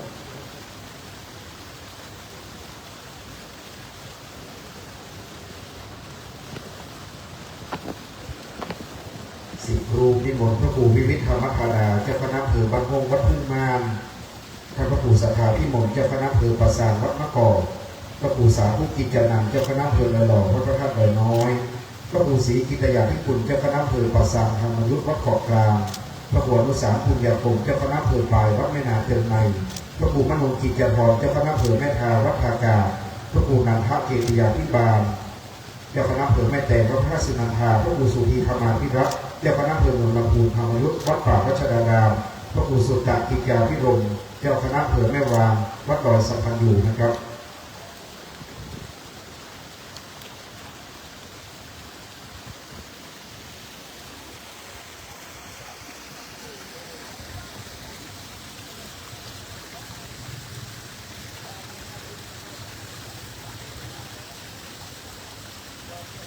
นิมนต์เพิ่มเติมนะครับพระครูสุนทรอัฏฐศิษย์ครับเจ้าคณะอำเภอดอยสะเก็ดธรรมยุทธอีกรูปหนึ่งครับ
ในเมตตาพระคุณเจ้าชุดรองสุดท้ายนะครับ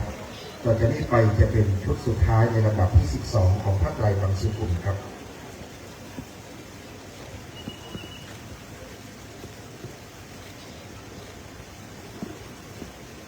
เชิญคณะผู้ปฏิบัติธรรมเชิญพระไตรชุดที่12นะครับ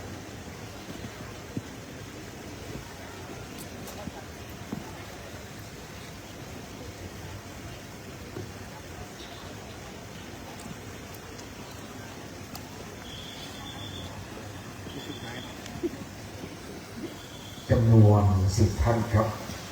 ประกอบด้วยท่านปิยพงษ์ชูวงศ์ท่านผู้ว่าราชการจังหวัดลำพูนท่านเบญจวรรณมีเผือกท่านรองผู้ว่าราชการจังหวัดลำพูนท่านสุกลรัตน์จันมณีหัวหน้าสำนักงานจังหวัดลำพูน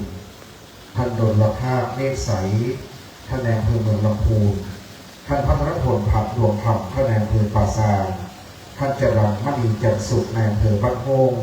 ท่านชัดชัยวงศ์ปริยากรท่านนายอำเภอแม่ทาท่านประเชิญสมองดีท่านนายอำเภอลี้ท่านสิริพรกันทิยะนายอำเภอบ้านทิท่านนิธิวัฒน์รุจิชัยวัฒน์ปลัดอาวุโสอำเภอเวียงหนองน้องครับ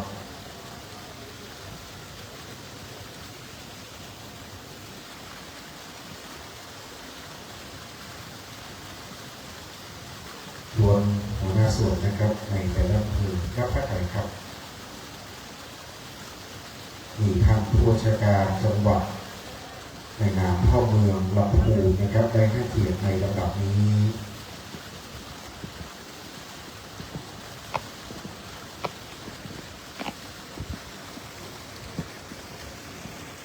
10 รูปนะครับพระเดชพระคุณท่านเจ้าคุณพระปิฎกเมธีวัดปากน้ำภาษีเจริญพระเดชพระคุณพระเจ้าคุณพระศรีวัชรศาสตร์บัณฑิตวัดปากน้ำภาษีเจริญพระเดชพระคุณท่านเจ้าคุณพระสิทธิวชิรานุกูลรองเจ้าคณะอำเภอเมืองเชียงใหม่ผู้ช่วยเจ้าวาดวัดพระธาตุดอยสุเทพราชวรวิหารพระเดชพระคุณท่านเจ้าคุณพระวชิรธรรมสมทานวิปัสสนาธุระผู้ช่วยเจ้าวาดวัดปากน้ำ พระเดชพระคุณท่านเจ้าคุณพระสุนทรวชิรเมธีผู้ช่วยศาสตราจารย์ดร.รองอธิการบดีวิทยาเขตล้านนาวัดเจดีย์หลวงพระครูวิบูลย์เจติยานพรผู้ช่วยศาสตราจารย์รองเจ้าคณะจังหวัดลำพูนท่านพระครูวิมลธรรมานุสาสตร์ที่ปรึกษาเจ้าคณะจังหวัดเชียงใหม่นะครับวัดเกิดผาอำเภอพร้าวพระครูวิจิตรคัมภีรธรรมที่ปรึกษาเจ้าคณะอำเภอชัยประการวัดอรัญญวาสีพระครูสุติตานุรักษ์ดร.เจ้าคณะอำเภอฝางวัดพระบาทอุดมพระครูไพศาลธรรมานุสิทธิ์เจ้าคณะอำเภอเมืองลำพูนวัดประตูตากครับ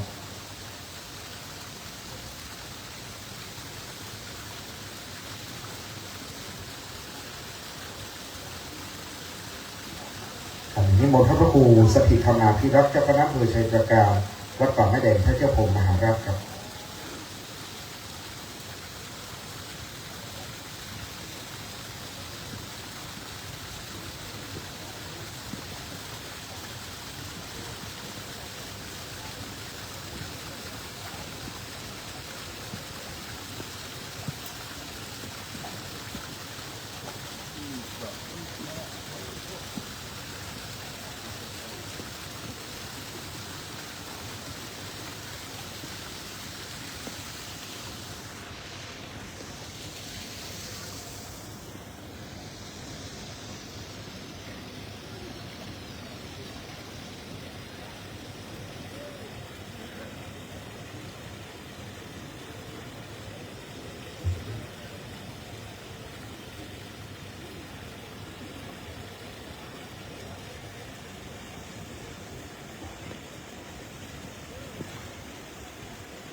กราบในเมตตาของเจ้าคณะผู้ปกครองสงฆ์ทั้ง10 รูปที่ได้โปรดเมตตาพิจารณาผ้าไตรบางสุกุลครับ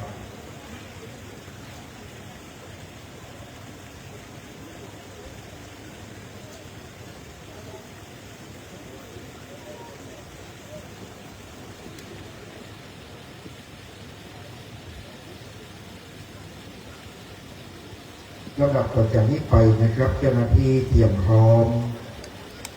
ด้วยการนี้เจ้าพระคุณสมเด็จพระมหาธีราจารย์เจ้าคณะใหญ่หนเหนือเจ้าวาดวัดพระเชตุพนวิมลมังคลารามราชโสรมหาวิหารโปรดประทานผ้าไตรจำนวน4 ไตรให้เชิญมาทอดที่กิจการทานในการพระราชทานเพลิงศพของพระเดชพระคุณท่านเจ้าคุณพระพุทธบาทพิทักษ์ครับผ้าไตรบางสุกุล4 ไตรนี้นะครับพระเดชพระคุณ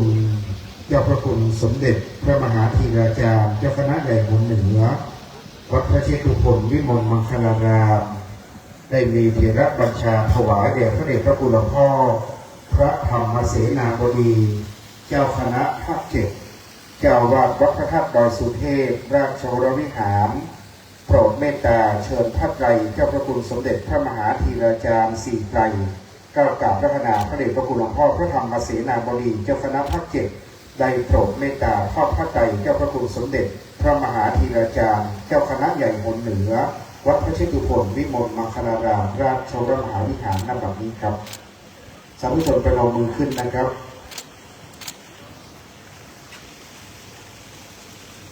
การบัดนี้ในร่มบารมีแห่งเจ้าพระคุณสมเด็จพระมหาธีราจารย์เจ้าคณะใหญ่หนเหนือเจ้าวัดพระเชตุพนวิมลมังคลารามราชโสรมหาวิหารบัดนี้ในบารมีพระเดชพระคุณหลวงพ่อพระธรรมเสนาบดีเจ้าคณะภาค 7เมตตาในการทอดผ้าไตรบางสุกุลจำนวน4 ไตรครับ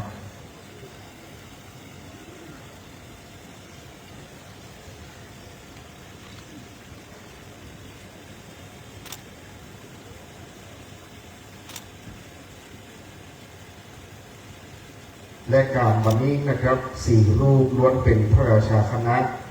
ก็ขอกราบพระคณาพระเดชพระคุณหลวงพ่อพระเทพมุนีวัดปากน้ำภาษีเจริญกรุงเทพมหานคร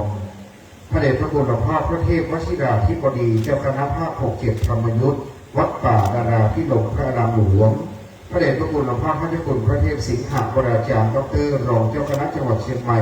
เจ้าวาดวัดพระสิงห์วรมหาวิหารและพระเดชพระคุณพระเจ้าคุณพระวชิรกิจโสพลเจ้าคณะอำเภอฮอดวัดบ้านขุน4 รูปโปรดเมตตาพิจารณาพระไตรบางสุกุลเจ้าพระคุณสมเด็จพระมหาธีราจารย์เจ้าคณะใหญ่หัวเหนือครับ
กราบนมัสการขอบพระคุณ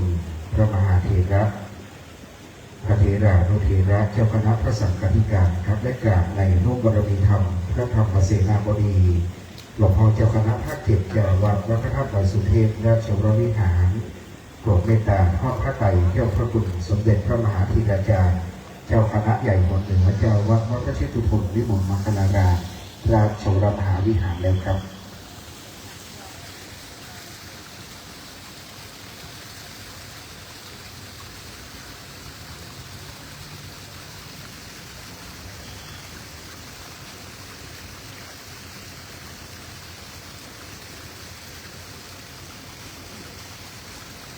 ในวันนี้กราบในเมตตาหลวงพ่อเจ้าคณะภาคครับต่อจากนี้ไปนะครับจะเป็นการเชิญพระไตรประธานเจ้าพระคุณสมเด็จพระยวงศาคัตยานสมเด็จพระสังฆราชสกลมหาสังฆปรินายกที่ได้โปรดประทานพระไตรจำนวน3 ไตรและไม้จันทร์1 ช่อในการประกอบพิธีในวันนี้นะครับให้ทุกท่านตั้งอยู่ในอาการอันสำรวมตั้งจิตให้เป็นสมาธิเจ้าหน้าที่กลุ่มพิธีการศพที่ได้รับพระราชทานสำนักงานวัฒนธรรมจังหวัดลำพูนจะได้เป็นผู้เชิญพระไตรประธานและไม้จันทร์1 ช่อประธานจากเจ้าพระคุณสมเด็จพระยวงศาคัตยานสมเด็จพระสังฆราชสกลมหาสังฆปรินายกครับ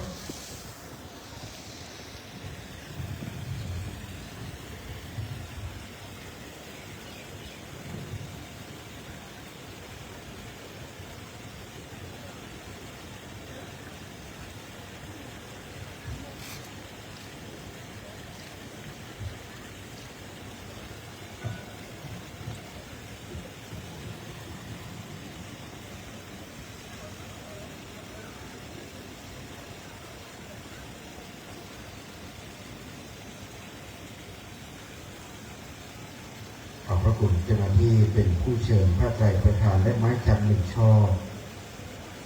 พระไตรประธานเจ้าพระคุณสมเด็จพระยวงศาคัตยานสมเด็จพระสังฆราชสกลมหาสังฆปรินายก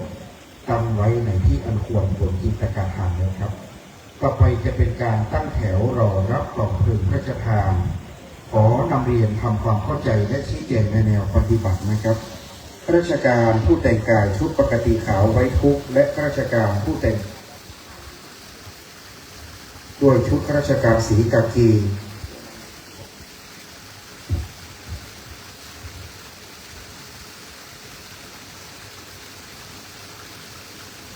จะได้ตั้งแถวรอรับกล่องเพลิงพระราชทานในการนี้นะครับดังนั้นเราจะได้ยืนแถวและจะรับฟังคำชี้แจงจากเจ้าหน้าที่ผู้ปฏิบัติสำหรับสาธุชนที่นั่งอยู่ในเต็นท์หรือใต้ร่มไม้สาธุชนโดยทั่วไปนะครับให้นั่งอยู่ประจำที่เมื่อเจ้าหน้าที่เชิญกล่องเพลิงพระราชทานเข้าสู่มณฑลพิธีการไม่ต้องลุกยืนถวายความเคารพท่านที่สวมหมวกกรุณาถอดหมวกด้วยนะครับปิดเสียงเครื่องมือสื่อสารและอยู่ในอาการอันสำรวมตั้งจิตให้เป็นสมาธิและนั่งอยู่ที่ใดที่หนึ่งไม่ลุกสัญจรเดินไปมานะครับและวันนี้ขอเชิญข้าราชการผู้แต่งกายด้วยชุดปกติขาวไว้ทุกข์และชุดข้าราชการสีกากีได้ให้เกียรติตั้งแถวรอรับกองเพลิงที่ลานด้านหน้ากิจการทางและเจ้าหน้าที่จะได้ให้คำชี้แจงแนวปฏิบัติในการต้อนรับกองเพลิงพระราชทานเข้าสู่มณฑลพิธีเชิญข้าราชการทุกท่านเลยครับที่นั่งอยู่ในเต็นท์ครับที่เตรียมไว้นะครับที่ได้เตรียมไว้ที่จะเตรียมไว้ได้เชิญเลยครับเทศบาลตำบลมะกอกท้องถิ่นท้องที่นะครับได้เชิญตรงกลางเลยครับ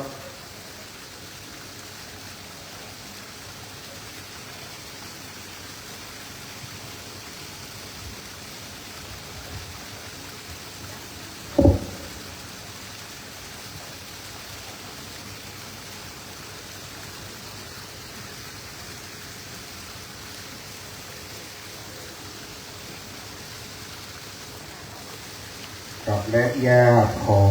ท่านเจ้าคุณพระพุทธบาทพิทักษ์นะครับที่แต่งกายชุดสีขาวหรือชุดสีดำสุภาพครับด่วนเลยครับ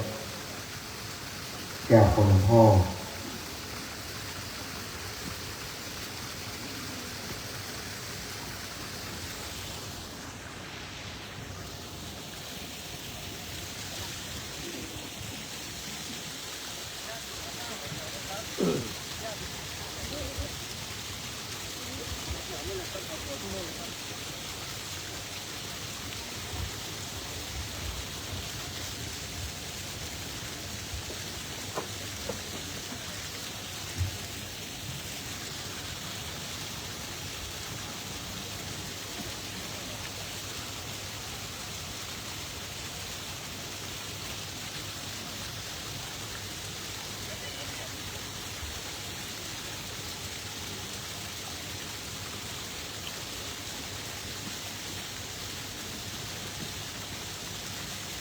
มีลุ่มข้างหันอยู่หรอ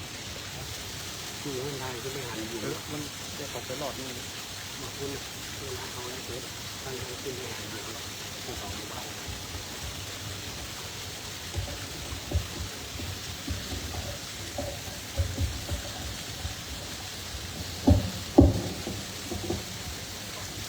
เอาเลย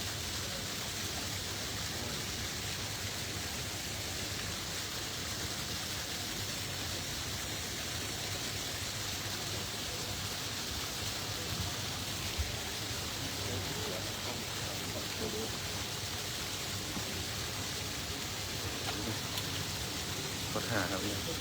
มันต้องเปลืองกล้องเนาะข้ามตัวในตัวยุดได้ใช้2 ตัวนะตัวเดียวเอาตัวเดียว2 ตัวนี้อ๋อ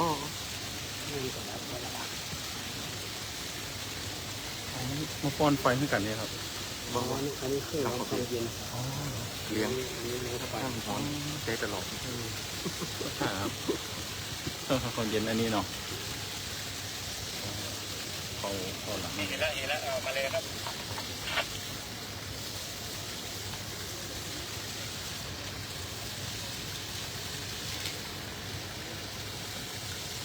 จับเข้ามาเลยพ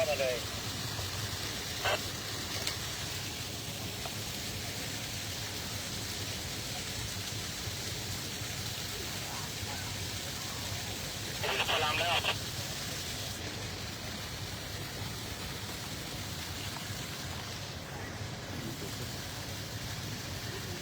เด็กกันหน่อย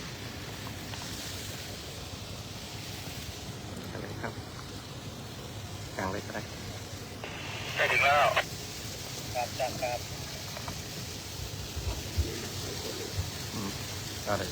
เวอร์ไวกัน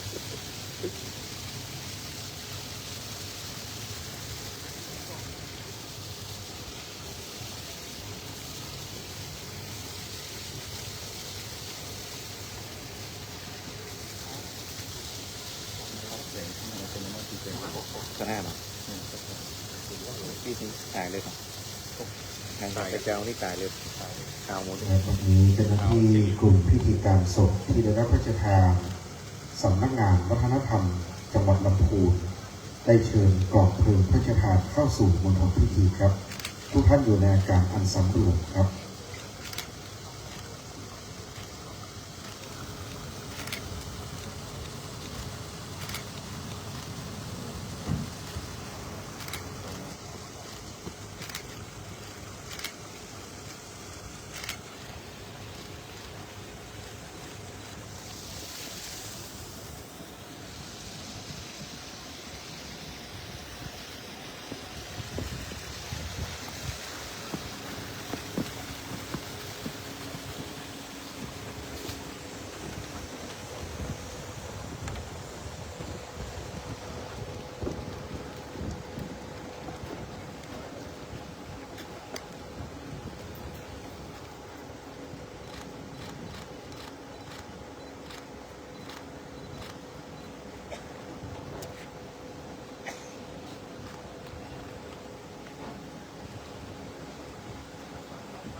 ขอบพระคุณเจ้าหน้าที่กลุ่มพิธีการศพที่ได้รับพระราชทานสำนักงานวัฒนธรรมจังหวัดลำพูน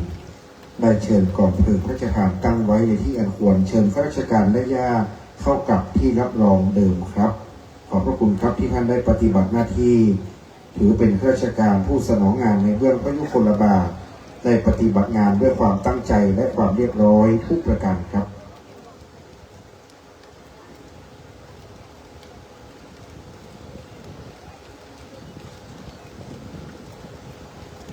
ลำดับต่อจากนี้นะครับจะเป็นการอ่านหมายรับสั่งและอ่านประวัติผู้อ่านหมายรับสั่งนั้นคือนาวาเอกเหมันศรีหศักพงศ์สุนทรนายทหารพลเสด็จฝ่ายเสนาธิการประจำเสนาธิการทหารเป็นผู้อ่านหมายรับสั่งนายคิรินทร์หินคงจะเป็นผู้อ่านประวัติท่านเจ้าคุณพระพุทธบาทพิทักษ์ก่อนจะอ่านหมายรับสั่งนั้นผู้อ่านประวัติและผู้อ่านหมายรับสั่งจะถวายความเคารพในทิศที่พระบาทสมเด็จพระเจ้าอยู่หัวประทับอยู่คือทางทิศใต้จึงถวายความเคารพจากนั้นอ่านหมายรับสั่งแล้วถวายความเคารพอีกครั้งหนึ่งจึงอ่านประวัติวันนี้ขอได้เชิญทั้งสองท่านได้ถวายความเคารพในทิศที่พระบาทสมเด็จพระเจ้าอยู่หัวประทับอยู่ได้อ่านหมายรับสั่งนะครับเชิญนาวาเอกเหมันศรีหศักพงศ์สุนทรและนายคิรินทร์หินคงทั้งสองท่านถวายความเคารพครับ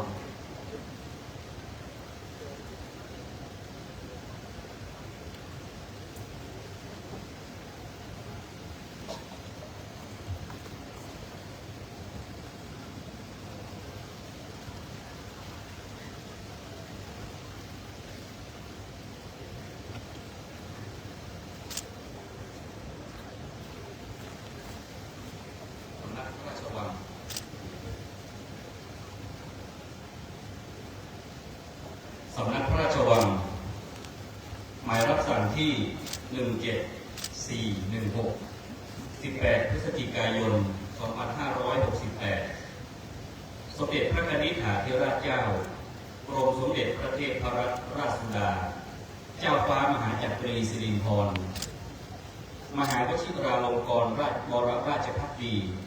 สิริกิจการีดีพีระยะพัฒน์รัตสีมาคุณากรปิยชาติสยามบรมราชกุมารี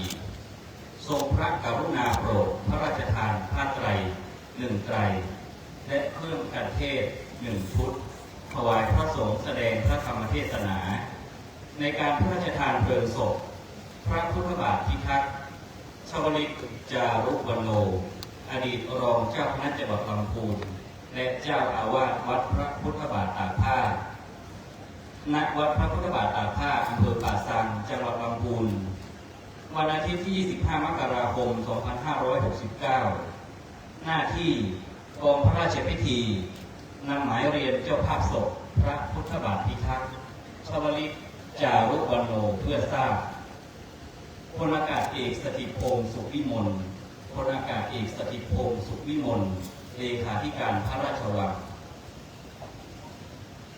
หมายรับสั่งที่ 16156 สำนักพระราชวัง 27 ตุลาคม 2568 พระบาทสมเด็จพระเจ้าอยู่หัวทรงพระกรุณาโปรดพระราชทานเพลิงศพพระพุทธบาทพิทักษ์ชวลิตจารุวรรณโนอดีตรองเจ้าคณะจังหวัดลำพูนและเจ้าอาวาสวัดพระพุทธบาทตากผ้าณเมนชั่วคราววัดพระพุทธบาทตากผ้าอำเภอป่าซางจังหวัดลำพูนวันอาทิตย์ที่ 25 มกราคม 2569 เวลา 15 นาฬิกาพระราชทานเพลิงหน้าที่กองพระราชพิธีนำหมายเรียนเจ้าภาพศพพระพุทธบาทพิทักษ์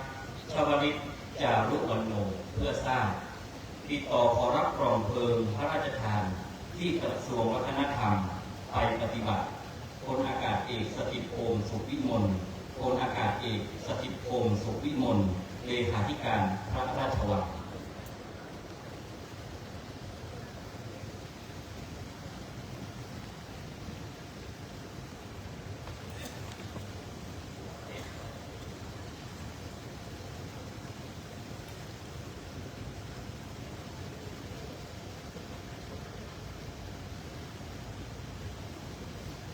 กระผมนายคิวบินเคยบวชเรียนร่วมสมัยกับพระพุทธบาทพิทักษ์วันนี้ขออนุญาตทำหน้าที่อันสำคัญคืออ่านประวัติของพระพุทธบาทพิทักษ์พระพุทธบาทพิทักษ์มีนามเดิมว่าคำมาภายหลังเปลี่ยนเป็นชวลิตนามสกุลอินตระเกิดเมื่อวันอังคารที่ 11 มีนาคม พุทธศักราช 2501 ณ บ้านขันหอม ตำบลแม่เจดีย์อำเภอเวียงป่าเป้า จังหวัดเชียงใหม่จังหวัดเชียงราย เป็นบุตรของนายแสน นางกวนอินตระชีวิตในวัยเยาว์ท่านได้ศึกษาจนจบชั้นประถมศึกษาปีที่ 4 ก่อนจะก้าวเข้าสู่ร่มผ้ากาสาวพัสบรรพชาเป็นสมณเณรเมื่ออายุ 11 ปี ณ วัดบ้านสาอำเภอเวียงป่าเป้า จังหวัดเชียงราย เมื่อปีพุทธศักราช 2512 ต่อมาในปีพุทธศักราช 2514 ท่านได้ย้ายเข้ามาเล่าเรียนพระปริยัติธรรมแผนกนักธรรมบาลี ณ วัดพระพุทธบาทตากผ้าพระอารามหลวงอำเภอป่าซางจังหวัดลำพูนด้วยความภาคเพียรพยายามเป็นเลิศท่านสามารถสอบได้นักธรรมชั้นเอกในปีพุทธศักราช 2516 และสอบได้ปริญญาธรรม 3 ประโยคในปีพุทธศักราช 2519 เมื่ออายุครบ 20 ปี ท่านได้อุปสมบทเป็นพระภิกษุในปีพุทธศักราช 2521 ณ วัดพระพุทธบาทตากผ้าโดยมีพระสุพรหมยานเถระครูบาพรหมาธรรมจักโกเป็นพระอุปชฌาย์ได้รับนามฉายาว่าจารุวรรณโนจากนั้นได้เดินทางไปศึกษาต่อณ กรุงเทพมหานครจนสอบปริญญาธรรม 4 ประโยคในปีพุทธศักราช 2522 หลังจากจบการศึกษาท่านได้กลับมาสนองงานที่วัดพระพุทธบาทตากผ้าอย่างเต็มกำลังโดยเฉพาะการรับใช้ใกล้ชิดกับพระอุปชฌาย์และทางวัดได้จัดส่งให้ไปศึกษาต่อระดับปริญญาตรีหลักสูตรศิลปศาสตร์บัณฑิต สาขาวิชาพุทธศาสตร์ศึกษาณมหาวิทยาลัยพุทธศาสนาและบาลีแห่งประเทศศรีลังกาและไปศึกษาที่ประเทศอินเดียต่อจนสำเร็จการศึกษาในปีพุทธศักราช 2533 ส่งผลให้ท่านมีความชำนาญทั้งในด้านหลักธรรมและสามารถสื่อสารภาษาอังกฤษได้เป็นอย่างดีในการอุทิศตนเพื่อพระพุทธศาสนาและสังคมท่านได้สร้างคุณูปการอันยิ่งใหญ่แก่วงการสงฆ์และสังคมหลายด้านการเผยแผ่ส่งเสริมกิจกรรมการพัฒนาคุณธรรมจริยธรรมในสถานศึกษาและองค์กรต่างๆเป็นผู้ก่อตั้งศูนย์พัฒนาคุณภาพจิตเฉลิมพระเกียรติศูนย์พัฒนาคุณธรรมสำนักปฏิบัติธรรมประจำจังหวัดลำพูนแห่งที่1และออกรายการวิทยุพระพุทธศาสนาและสังคมของวัดพระพุทธบาทตากผ้าเป็นประจำด้านการปกครองท่านได้รับความไว้วางใจให้ดำรงตำแหน่งสำคัญอาทิเจ้าอาวาสวัดพระพุทธบาทตากผ้าพระอารามหลวงเมื่อปีพุทธศักราช 2549 เป็นเจ้าคณะอำเภอป่าซางและรองเจ้าคณะจังหวัดลำพูนตามลำดับด้านการศึกษาท่านเป็นกำลังสำคัญในการปฏิรูปการศึกษาพระปริยัติธรรมโดยดำรงตำแหน่งประธานกรรมการปฏิรูปพระพุทธศาสนาฝ่ายศึกษาสงเคราะห์เป็นผู้จัดการโรงเรียนพรหมจักรสังวรแผนกสามัญเจ้าสำนักศาสนศึกษาและในปีพุทธศักราช 2553 มหาวิทยาลัยมหาจุฬาลงกรณราชวิทยาลัยได้ถวายปริญญาพุทธศาสตร์มหาบัณฑิตกิตติมศักดิ์สาขาบริหารการศึกษาเพื่อยกย่องเกียรติคุณท่านด้านสาธารณูปการท่านเป็นผู้นำในการสร้างและบูรณปฏิสังขรณ์เสนาสนะเป็นจำนวนมากเช่นการบูรณะพระธาตุสี่ครูบาบทยอดโดยเครือการก่อสร้างอาคาร100 ปีพระสุพรหมยานเถระ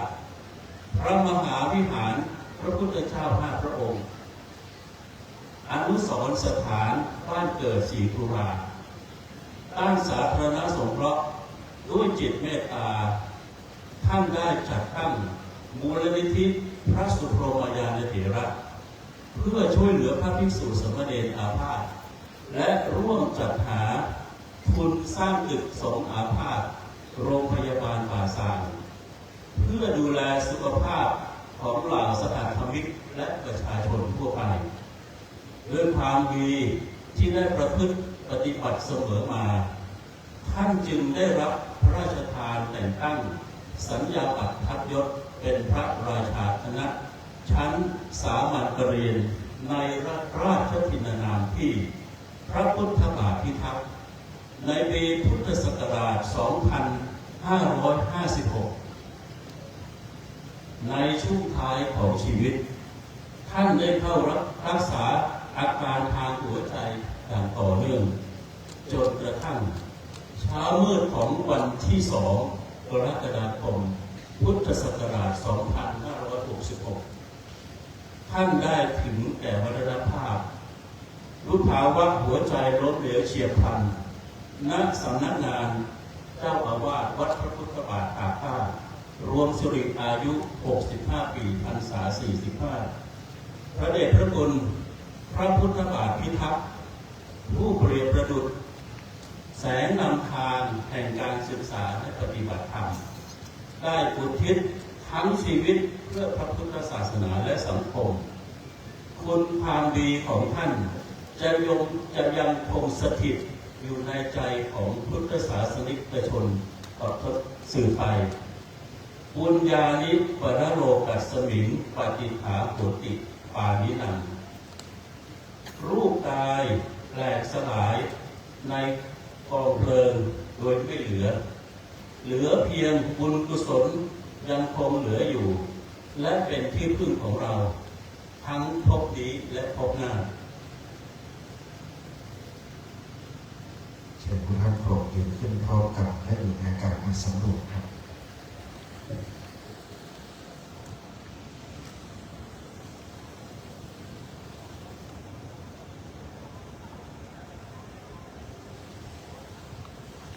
ด้วยคุณงามความดีบารมีธรรม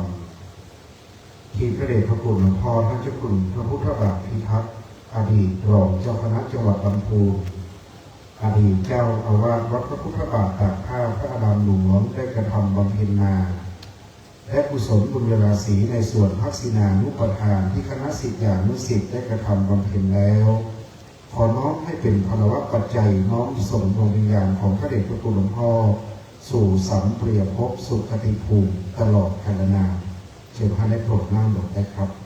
ต่อจากนี้ไปจะได้ขอเรียนเชิญท่านประธานในพิธีได้เชิญพระไตรประธานเจ้าพระคุณสมเด็จพระยาวงศาคตยานสมเด็จพระสังฆราชสกลมหาสังฆปรินายกพร้อมเทียบบนกิจการทานขอเรียนเชิญท่านอันสิทธิ์สัมพันธวัฒน์ท่านปลัดกระทรวงมหาดไทยได้ให้เกียรติทอดพระไตรบางสุกุลและให้เกียรติเป็นประธานในการประกอบพิธีพระราชทานเพลิงศพครับ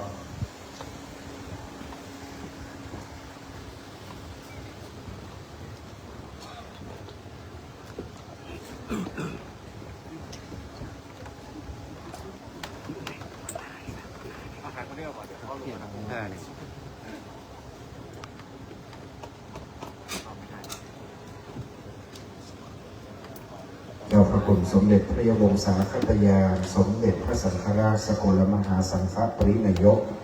โปรดประทานพระไตรจำนวน3ไตรและไม้จำ1 ช่อครับกราบพัฒนาพระมหาเถระพระราชาคณะ3 รูปอันเป็นเจ้าคณะผู้ปกครองสงฆ์โปรดเมตตาพิจารณาพระไตรบางสุกุลครับกราบพัฒนาพระเดชพระคุณหลวงพ่อพระธรรมเสนาบดีเจ้าคณะภาค 7เจ้าอาวาสวัดพระธาตุดอยสุเทพราชวรวิหารพระเดชพระคุณหลวงพ่อพระธรรมวชิรปัญญาจารย์ปริยธรรม9 ประโยครองเจ้าคณะภาค 7วัดพระเชตุพนวิมลมังคลารามราชวรมหาวิหารกรุงเทพมหานครและพระเดชพระคุณหลวงพ่อพระเทพรัตนนายกเจ้าคณะจังหวัดลำพูนเจ้าอาวาสวัดพระธาตุหฤทุนชัยวรมหาวิหารขอกราบรัตนาครับ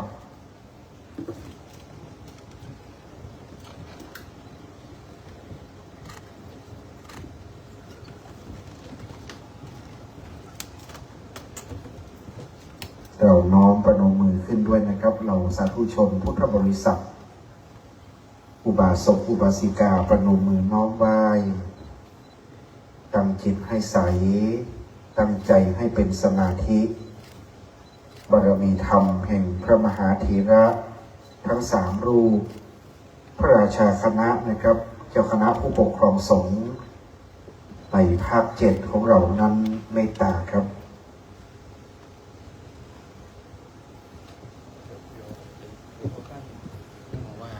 ช่วยเขาตกดอกไม้2 คนนี้ปฏิบัติของในหลวงอย่างนี้พอเดี๋ยวมันจะยิ่งปัจจัย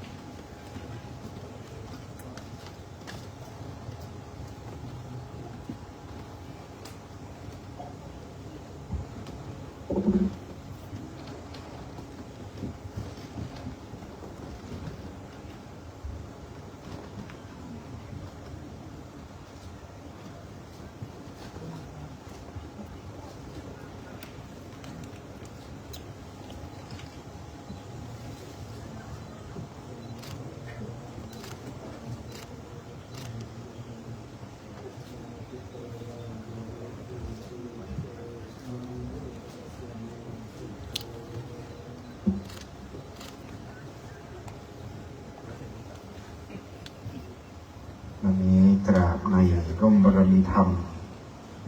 แห่งพระเดชพระคุณหลวงพ่อพระธรรมเสนาบดีเจ้าคณะภาค 7ครับพระเดชพระคุณพระธรรมวชิรปัญญาจารย์รองเจ้าคณะภาค 7และพระเดชพระคุณพระเทพรัตนนายกเจ้าคณะจังหวัดลำพูนนะครับ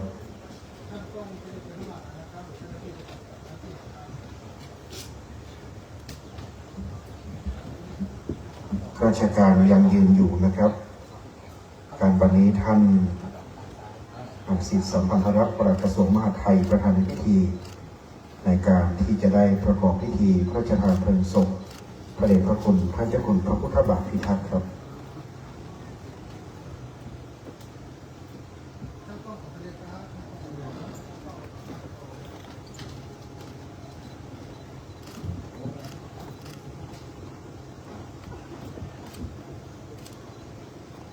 เชิญทุกท่านได้โปรดยืนขึ้นพร้อมกันทั้งหมดเลยครับ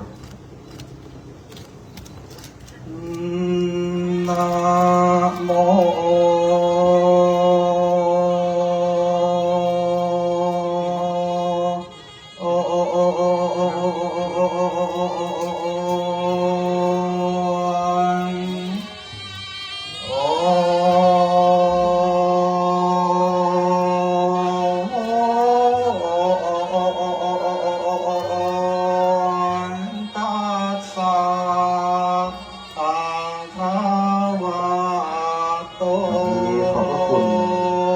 ประธานในพิธีท่านอักษิตสัมพันธรักษ์ท่านปลัดกระทรวงมหาดไทยได้ประกอบพิธีพระราชทานเพลิงศพแล้วนะครับนิมนต์คณะสงฆ์ทุกรูปครับได้วางดอกไม้จันทร์นะครับที่พระเดชพระคุณหลวงพ่อรองเจ้าคณะภาคนะครับหลวงพ่อเจ้าคณะจังหวัด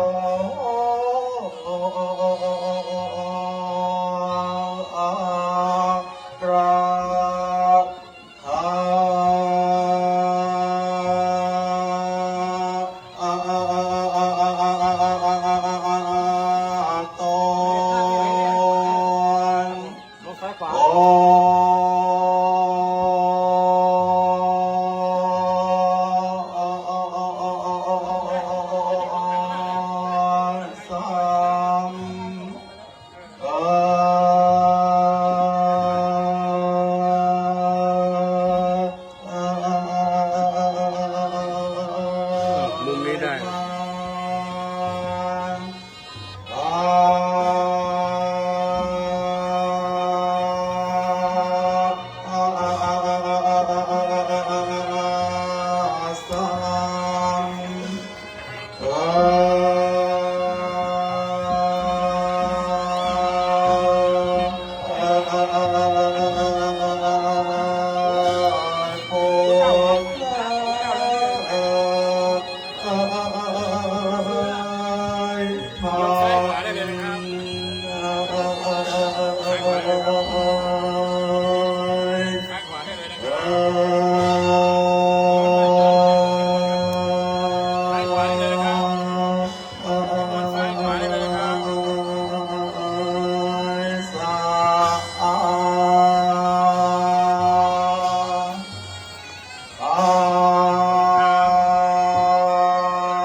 ดอกไม้จันทร์วันนี้นะครับเป็นดอกไม้จันทร์ที่คณะศิษย์ได้จัดทำขึ้นสำหรับถวายในการประกอบพิธีพระราชทานเพลิงครับคณะศิษย์ได้จัดทำดอกไม้จันทร์นะครับโดยตนเองได้เพื่อความตั้งใจเลยครับเมื่อลงบันไดด้านซ้ายด้านขวานะครับจะมีการแจกหนังสือ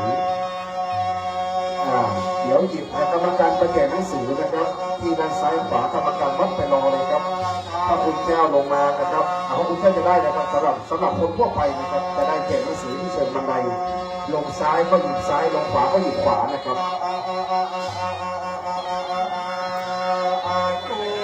คณะผู้ปฏิบัติธรรมก็ได้ครับไปแจกหนังสือนะครับ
กุศลัง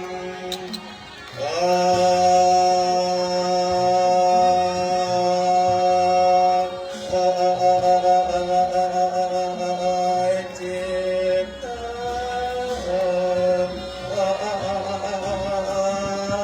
ตังอุปัน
ฮัลโหล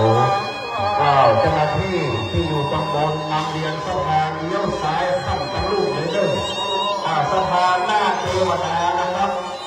ซึ่งหน้าเทวดาแล้วเลี้ยวซ้ายขวาจะมีต้นขาวเจ้าหน้าที่มาอยู่ตรงหน้าทำไมประเทศกันบนพื้นบนกิจการทางนะครับเพื่อต้นกันลูกเลี้ยวซ้ายขวาเลยครับ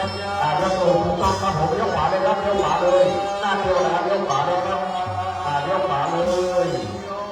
เลี้ยวขวาเลยนะครับบนกิจการทางต้นนะครับเจ้าทุกคนที่เลี้ยวขวาเลยเด้อเจ้าหน้าที่มาขั้นเลยครับเจ้าหน้าที่มายืนเลยยืนกี่ขนาดเลยครับเลี้ยวขวาเลยครับเลี้ยวขวาเลยเจ้าหน้าที่ขั้นเลยครับเลี้ยวขวาเลยครับผมยืนจากอะไรเลยครับเจ้าหน้าที่ยืนจากอะไรเลยที่เลี้ยวซ้ายขวาเลยนะครับเลี้ยวซ้ายขวาเลี้ยวซ้ายขวาเลยนะครับซ้ายขวาเลยครับซ้ายขวาเลยครับผม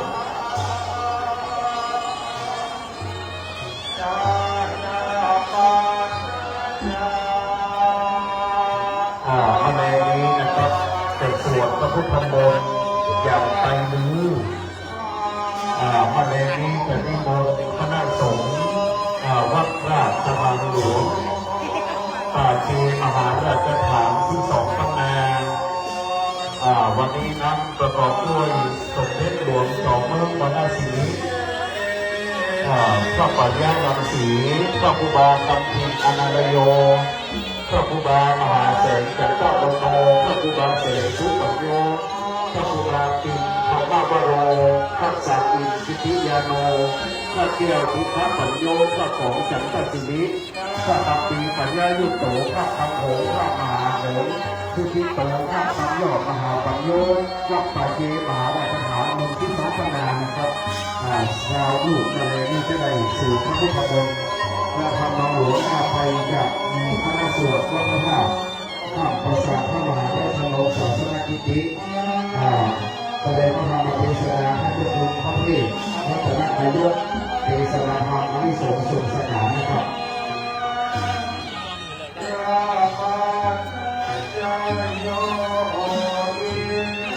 เลี้ยวซ้ายขวาเลยนะครับ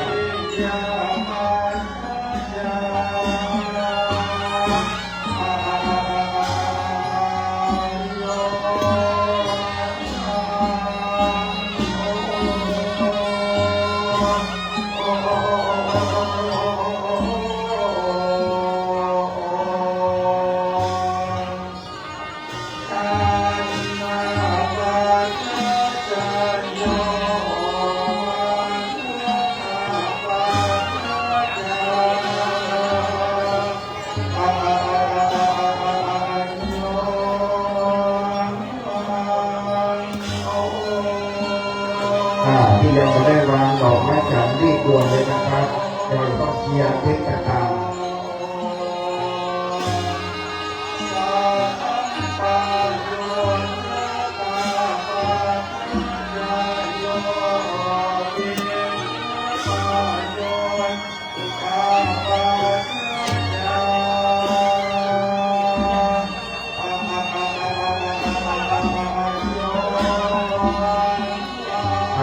เร็วเจ้าหน้าที่สิทธิ์เก่าและก็สามเณร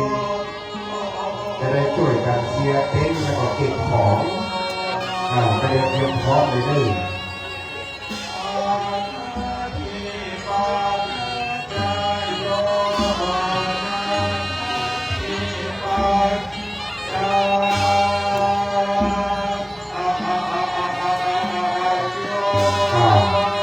แล้วก็จิตอาสา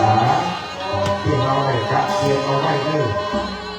จิตอาสาที่ได้จัดเตรียมเอาไว้จะได้คณะขอช่วยด้วยนะครับจิตอาสาที่ได้จัดเตรียมไว้ในการเคลียร์เต็นท์เคลียร์อย่างต่างๆเตรียมขอเตรียมความพร้อมด้วยนะครับ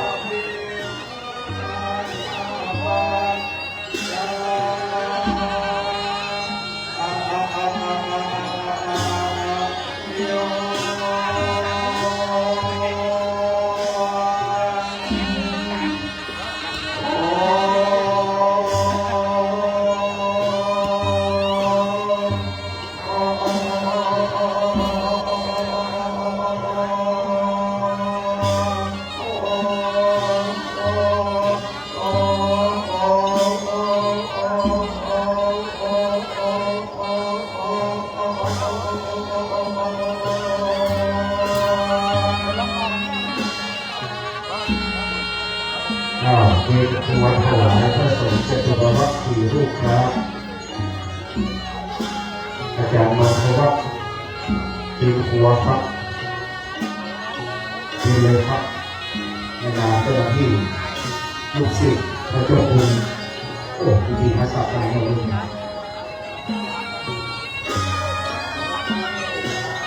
อันตรายจะทำยังไง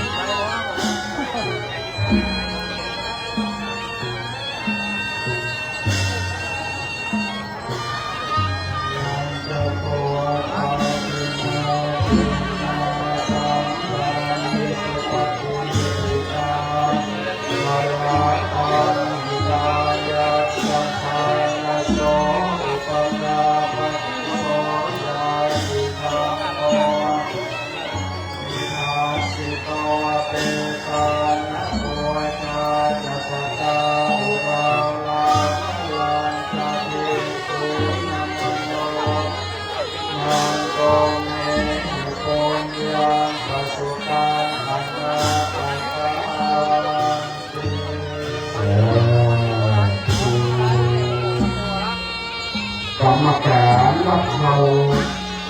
เตรียมถุงพลาสติก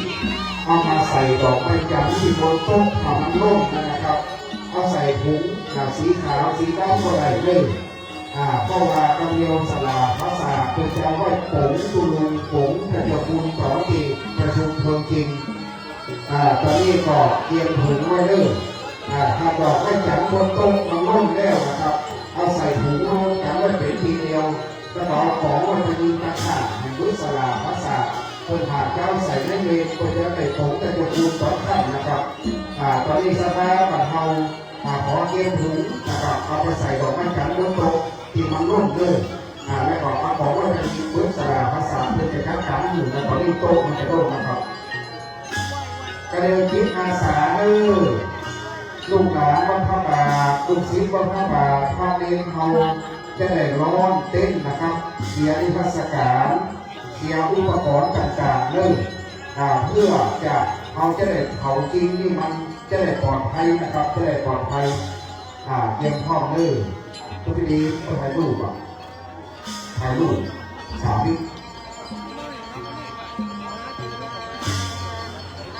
ก็ไทยอาหารกับคน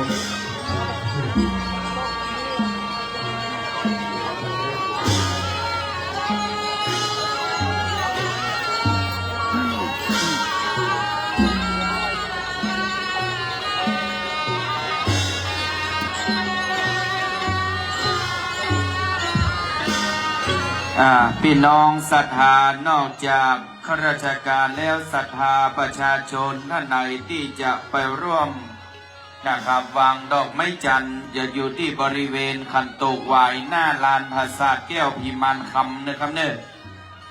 ในขณะนี้ตามทางท่านอาจารย์กรินทร์พวกอินแสงได้นำเรียนให้เจ้าพี่นายน้องนะครับขึ้นบันไดไปถึงเทวบุตรเทวดาเจ้านะครับเนี่ยเบี่ยงซ้ายเบี่ยงขวาตามสะดวก นะครับตอนนี้สาธุชนโดยทั่วไปน้อมเจิญขึ้นทางด้านบริเวณหน้าปราสาทแก้วพิมานคำตอนนี้จิตอาสานะครับของพี่น้องสถาบันดอนหลวงก็ดีจิตอาสาพระราชทานทุกท่านที่จะได้ร่วมด้วยช่วยกันในส่วนของการเคลียร์สถานที่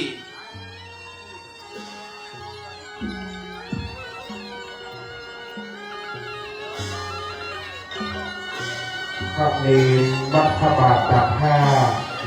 เกิดกันเคลียร์ของปีนิทรรศการเลยครับเกิดกันเคลียร์ของปีนิทรรศการเลยครับพระเนรวัดเมาครับสามเณรทุกรูปมาหาอาจารย์ชวกรที่ประลังตอนนี้เลยครับผมสามเณรทุกรูปมาหาอาจารย์ชวกรที่ประลังในเวลานี้ครับ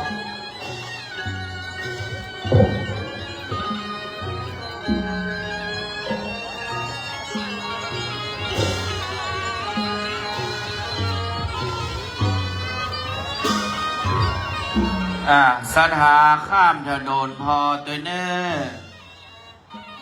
เลี้ยวซ้ายแลขวาตอนนี้ขอเจ้าหน้าที่โรงพยาบาลป่าซางนะครับเนอร์มาทางด้านบริเวณทางด้านเหนือกองอำนวยการตอนนี้เกิดอุบัติเหตุนะครับขอเจ้าหน้าที่ได้ช่วยพออสมตัวเนอร์สภาโปงกรรมมหาเจ้าคุณอำนาจที่ในพลังโดงใหญ่กรรมการเลยท่านเจ้าคุณอำนาจเชิญสภาโปงกรรมไทยประการมาพบเจ้าคุณอำนาจในพลังด่วนเลยครับที่โปรแกรมครับ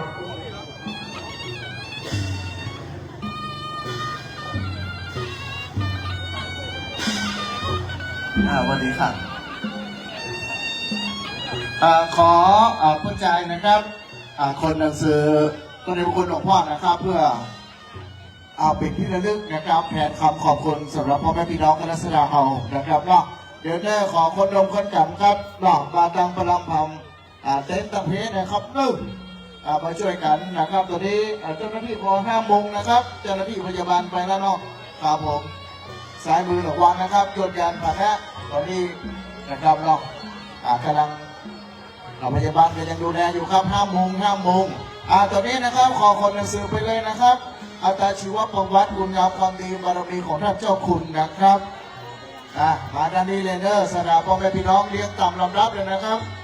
พ่อแม่พี่น้องที่จะเข้านอบน้อมยอดถวายนะครับในส่วนของดอกไม้จันทร์ตัวนี้เรียงด้านโน้นเลยนะครับเรียงแถวกันเข้ามาเลยเนอร์พ่อหลวงพ่อเป็นผู้ทรงโคนเป็นพาเถราจารย์ที่เขาตั้งทั้งหลายนะครับเขารบนับถือกับน้องดังนั้นไปดูเรื่องว่าทำไมถึงได้พระราชทานเพลิงนะครับน้องเพราะบารมีที่ยิ่งใหญ่คุณสิ่งคุณทำของหลวงพ่อเนอร์เจ้าหน้าที่ดูเลยนะครับอย่ามุงนะครับเปิดดูแลรักษาอยู่เนาะดูนะครับเจ้าหน้าที่พอเนอร์จะปักยอดพอเนอร์ฟังเข้ามาด้วยนะครับผู้กำลังรักษาพยาบาลตรงนั้นอยู่ผู้บาดเจ็บข้องห้ามยุ่งนะครับปล่อยแพทย์หมอพยาบาลนะครับโอเคมาด้านนี้เลยเนอะพ่อแม่พี่น้องที่จะถวายนะครับน้องไม่จะเป็นเกื้อสุดท้ายครั้งสุดท้ายน้อมเจิญเลยเนอะไล่ปล่อยแม่ติดกำลังปักยอดนะครับขอจากคำสั่งห้ามเต็นอะไรปุ้นนะห้ามเต็นปุ้นนะครับปุ้นออกเสียงเลยที่โรงพยาบาลกันครับผู้หลวงบ้านแต่ละหมู่บ้านนะครับทหารก็มานะครับขอได้ไปดูเต็นท์แต่ละหมู่บ้านของใครของมันกันเนอะนะครับพุทธพักเต็นท์ไปทางหลังทั้งหมดนะครับพุทธพักเต็นท์ออกไปก่อนนะครับเว้นเต็นท์เฮเอาละไว้ก่อนกำลังร้อยของมันใกล้เลยเอาคนเขาไปพูดนี่นะลาบไก่ที่ไหนลาบไก่บอกมาด้วยนะขอจิตอาสานะครับช่วยกันเต็นท์สีขาวที่กล่องอำนวยการทั้งหมดนะครับเอาผ้าเต็นท์ลงอย่างเดียวนะครับ คงเป็นอยู่เหมือนเดิมนะครับ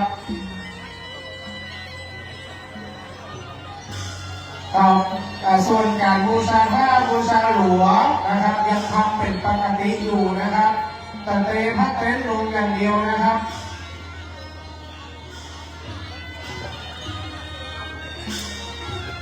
กองอำนวยการบูชาหลวงเหมือนเดิมหมดเพียงแต่ว่าเขาล้อมผ้าเต็นท์มันออกเพราะว่าเต็นท์กองอำนวยการกับเต็นท์โรงทานเนี่ยมันอยู่ตะวันตกแล้วมันต่ำก็ลมพอใบไฟนี่มันแห้งนะครับมักไฟพอมันไปตะปูนี่ลงเต็นท์แน่แก่บ้านของแต่ละบ้านก็หลวงบ้านมันพอเต็นท์ของมันก็เด้อถ้าเปลี่ยนไปได้ถ้ามันตกไฟสมีเพราะว่าเต็นท์มันแพงก้าหลายมือมัดไฟมันคุมมาได้นะครับมันคุมทิศทางมาได้ลงมันไปทางไหนบอกหู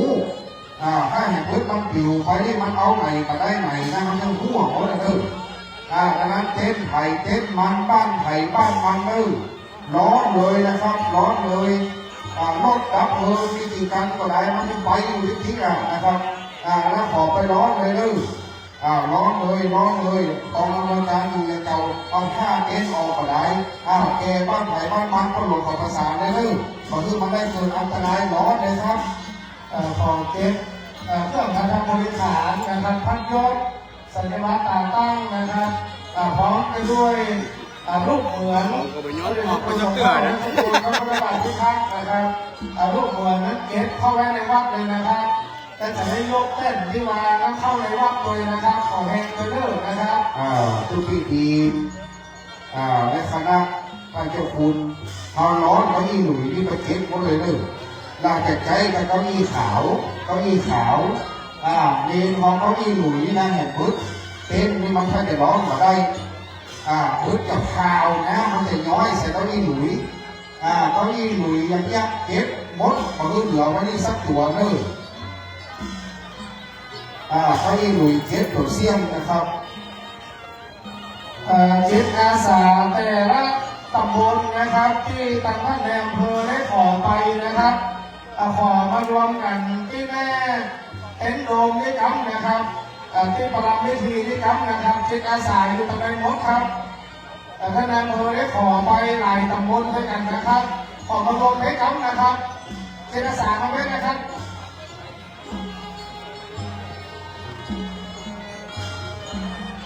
จิตอาสาทั้งหมดของตำบลกับแม่ประลัมด้วยกันครับมาได้เลย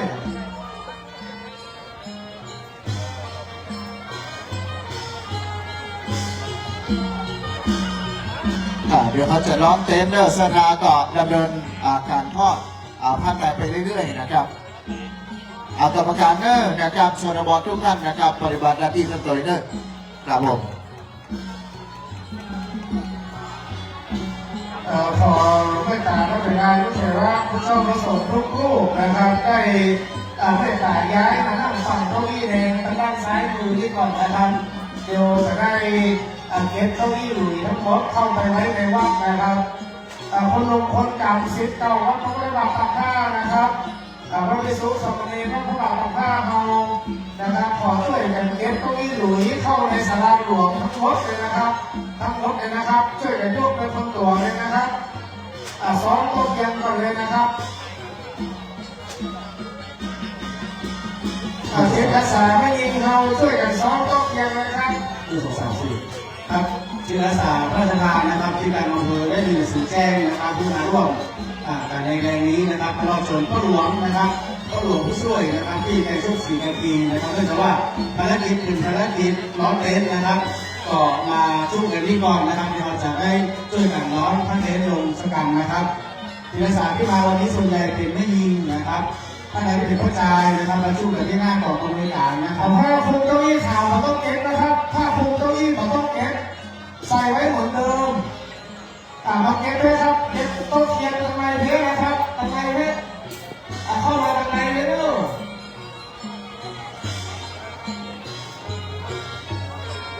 ะไม่ยิงกันด้วยครับเอกสารไหมเก็บโต๊ะเทียนไว้ก่อน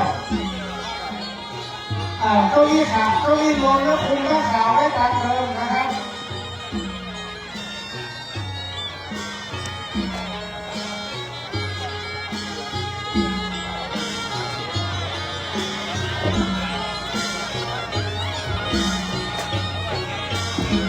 พ่อแม่พี่น้องที่จะร่วมบุญก็ร่วมได้เรื่อยๆนะครับตอนนี้เนาะอันเต้นนั่นก็เป็นเรื่องของพี่น้องชาวบ้านในขณะนี้นะครับท่านใดยังไม่ได้บูชาผ้าไตรเนอร์น้องเชิญเลยครับรวมเลยนะครับเพราะว่าอีกสักครู่6 โมงพิธีการนะครับวันนี้จะมีในส่วนของการบินการตั้งเนี่ยนับหลายขั้นตอนเยอะกว่าสุดเสี้ยนเดือนนะครับเนาะน่าจะพิธีเสร็จแล้วนะครับ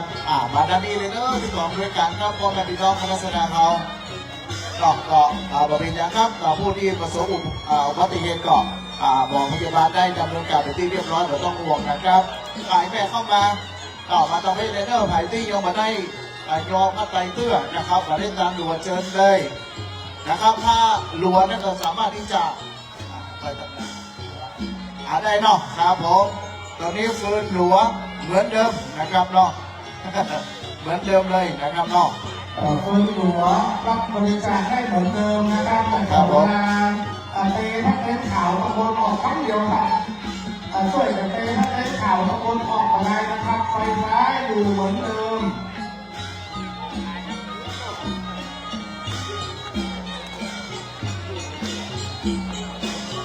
ขออนุญาตครับร้านก๋วยเตี๋ยวแม่บัวทาประเดี๋ยวนี้ขอให้กรรมการไปเอาลาบกันเนาะครับตอนนี้พ้นโซลาบเรียบร้อยแล้วเพื่อขอรายการตัวเองเนอะอ๋อครับผมตอนนี้กรรมการเพื่อไปเอาลาบเนาะที่คุณแม่นะครับ แม่บัวทาเนอะนะครับลาบพ้นยำแล้วนะครับจะรีตอนนี้ดำเนินการนะครับดำเนินการเรื่อยๆเลยนะครับพี่น้องประชาชนก็ร่วมบุญกันได้เรื่อยๆครับผมเรายังไปยุ่งไปยังเสื้อด้านหน้าเนาะทราบประเมินประมาณนะครับก็จะได้ผักจริงแล้วนะครับเนาะเขาก็วันนี้มาร่วมบุญกัน4-5 ต้นดังนั้นเป็นเจ้าของภาษานะครับก็ละเต้นประดามเทศนาเนอะครับทุกท่านขอเจ้าหน้าที่ได้เคลียร์ชุดในท่านพี่ดำเบียนะครับแล้วจากตีละพวกเลยเนอะครับตอนนี้นะครับขอบใจขอบคุณพ่อแม่พี่น้องเขาเนอะกับในร่วมบุญในการวันนี้ครับเป็นมงคลใจที่ยิ่งใหญ่ตอนนี้ราชพิธีก็ถือว่าสำเร็จเสร็จสิ้นไปด้วยความงดงามตามที่น้อยจะเรียกที่คอยของอริยล้านนาเราครับตอนนี้ขอบคุณคุณแม่ครับผมปักยอดบารมีได้เลยครับผมแล้วก็คุณแม่จะมาร่วมบุญในขณะนี้นะครับมาด้านในแม่ขอบแทนมาด้านในนะครับต่อบุญก็ได้ตัวนี้หงทานมาสักกะหอมหัวไส้เต็มเนาะนะครับลุงหงทานตัวนี้ลาบเนอะลาบดูนะครับแม่อย่าปวดหัวขอคณะกรรมการรอดเป็นต้นไปเนาะแล้วก็ปัสคือมันพอสมควรมาด้านนี้เลยจากขณะนี้เป็นลึกแล้วนะครับเต็นท์เฮาไม่มีผ้าแล้วแดดมาเยือนกันแดดร่มลมตกมาเป็นอย่างกันเนาะด้วยบุญภาษาทางความร่มใสขอบคุณจิตอาสาทุกท่านขอจิตอาสาทุกนายนะครับขอบคุณครับก็พร้อมด้วยพิจารณาทุกที่ทุกนิดที่มาเอาการหลายท่านตอนเช้าผมว่างตอนบ่ายผมว่างมาแอวตอนไม่แรงเนาะขอบคุณดอกไม้จากร้านเกี่ยวกันนะครับร้านเกี่ยวกันนะครับในการที่นำสวยๆงามๆมานะครับไอสุพจน์เทรนเนอร์พร้อมทีมงานที่เข้มแข็งนะครับมาด้านนี้เลยนะครับพอไม่เป็นน้อยตอนนี้ครับด้วยบุญด้วยบารมีนะครับแม่มาเลยครับเนาะยังหอมได้เหมือนเดิมแม่ทุกสิ่งทุกอย่างเหมือนเดิมแต่มันจะโล่งน้อยอยู่นะมันดีวาวๆแล้วลงตั้งหูก็พูดจัดมาด้านนี้นะพ่อแม่พี่น้องนะครับเพื่อจะได้ใจใจทุกใจเป็นน้อมจิตน้อมใจเนาะร่วมไว้อะไรแล้วก็แสดงกตัญญูกตเวทิตาต่อหลวงพ่อนะครับถ้าด้านมาแล้วจะน้อมถวายดอกไม้จันทร์ด้านหน้าเบื้องหน้ายังมีอยู่นะครับเบื้องหน้ายังมีอยู่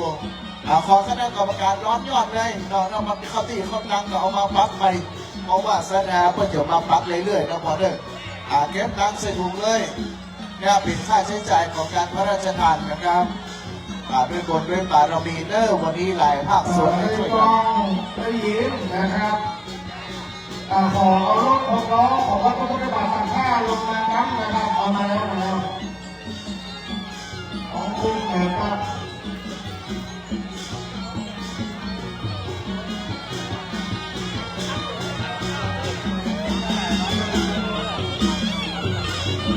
จากร้อนเลยตอนนี้ก็ร้อนก็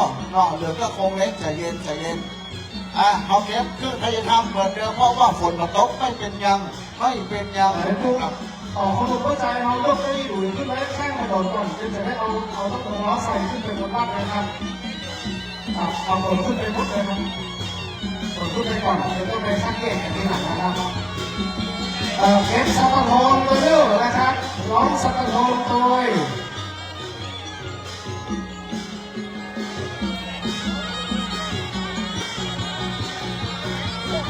ครับเป็นบทเรียนปากกระพีครับในเวลา 18:30 นาทีนะครับพิธีพระราชทานเพลิงศพพระเจ้าคุณพระพุทธบาทพิทักษ์นะครับเผาจริงเอาแรงกล่าวพระราชนาพระมหารัชานนท์ดาราศาสนกิติประเดี๋ยวดำเข้าประโยคเลขานุการเจ้าอาวาส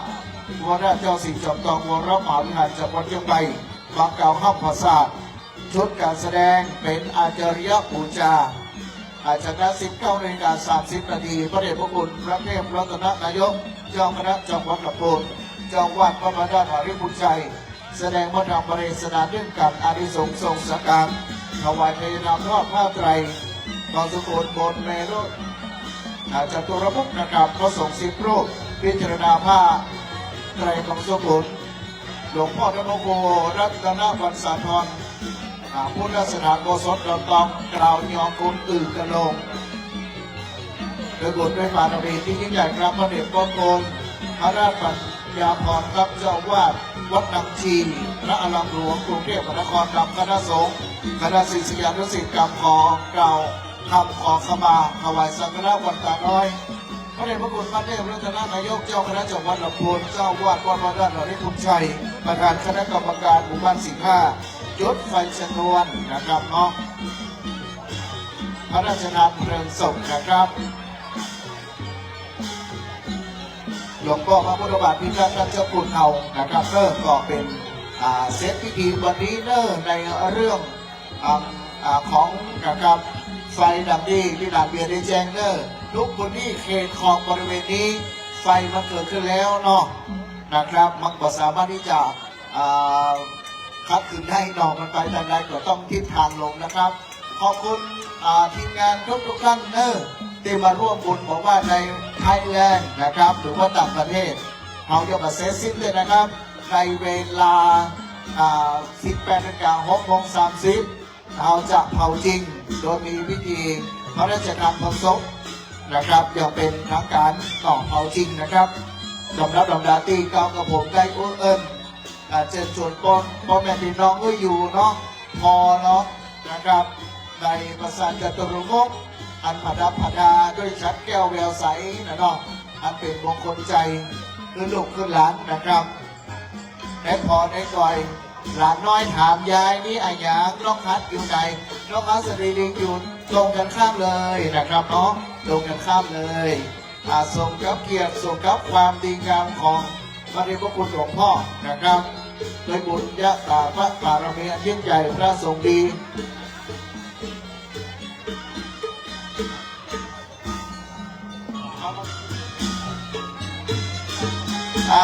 วัดบรรษาเพื่อนเอารถมา2 กันแต่เพื่อนจะพิ้งกันนั่นก่อนเนาะวัดบรรษารถอายาด้วยเนาะขออนุญาตหยุดไลฟ์ก่อนนะครับเดี๋ยวช่วงความจริงมาพบกันอีกครั้งหนึ่งนะครับ เพื่อนจะพิ้งกันไปที่รถด่วน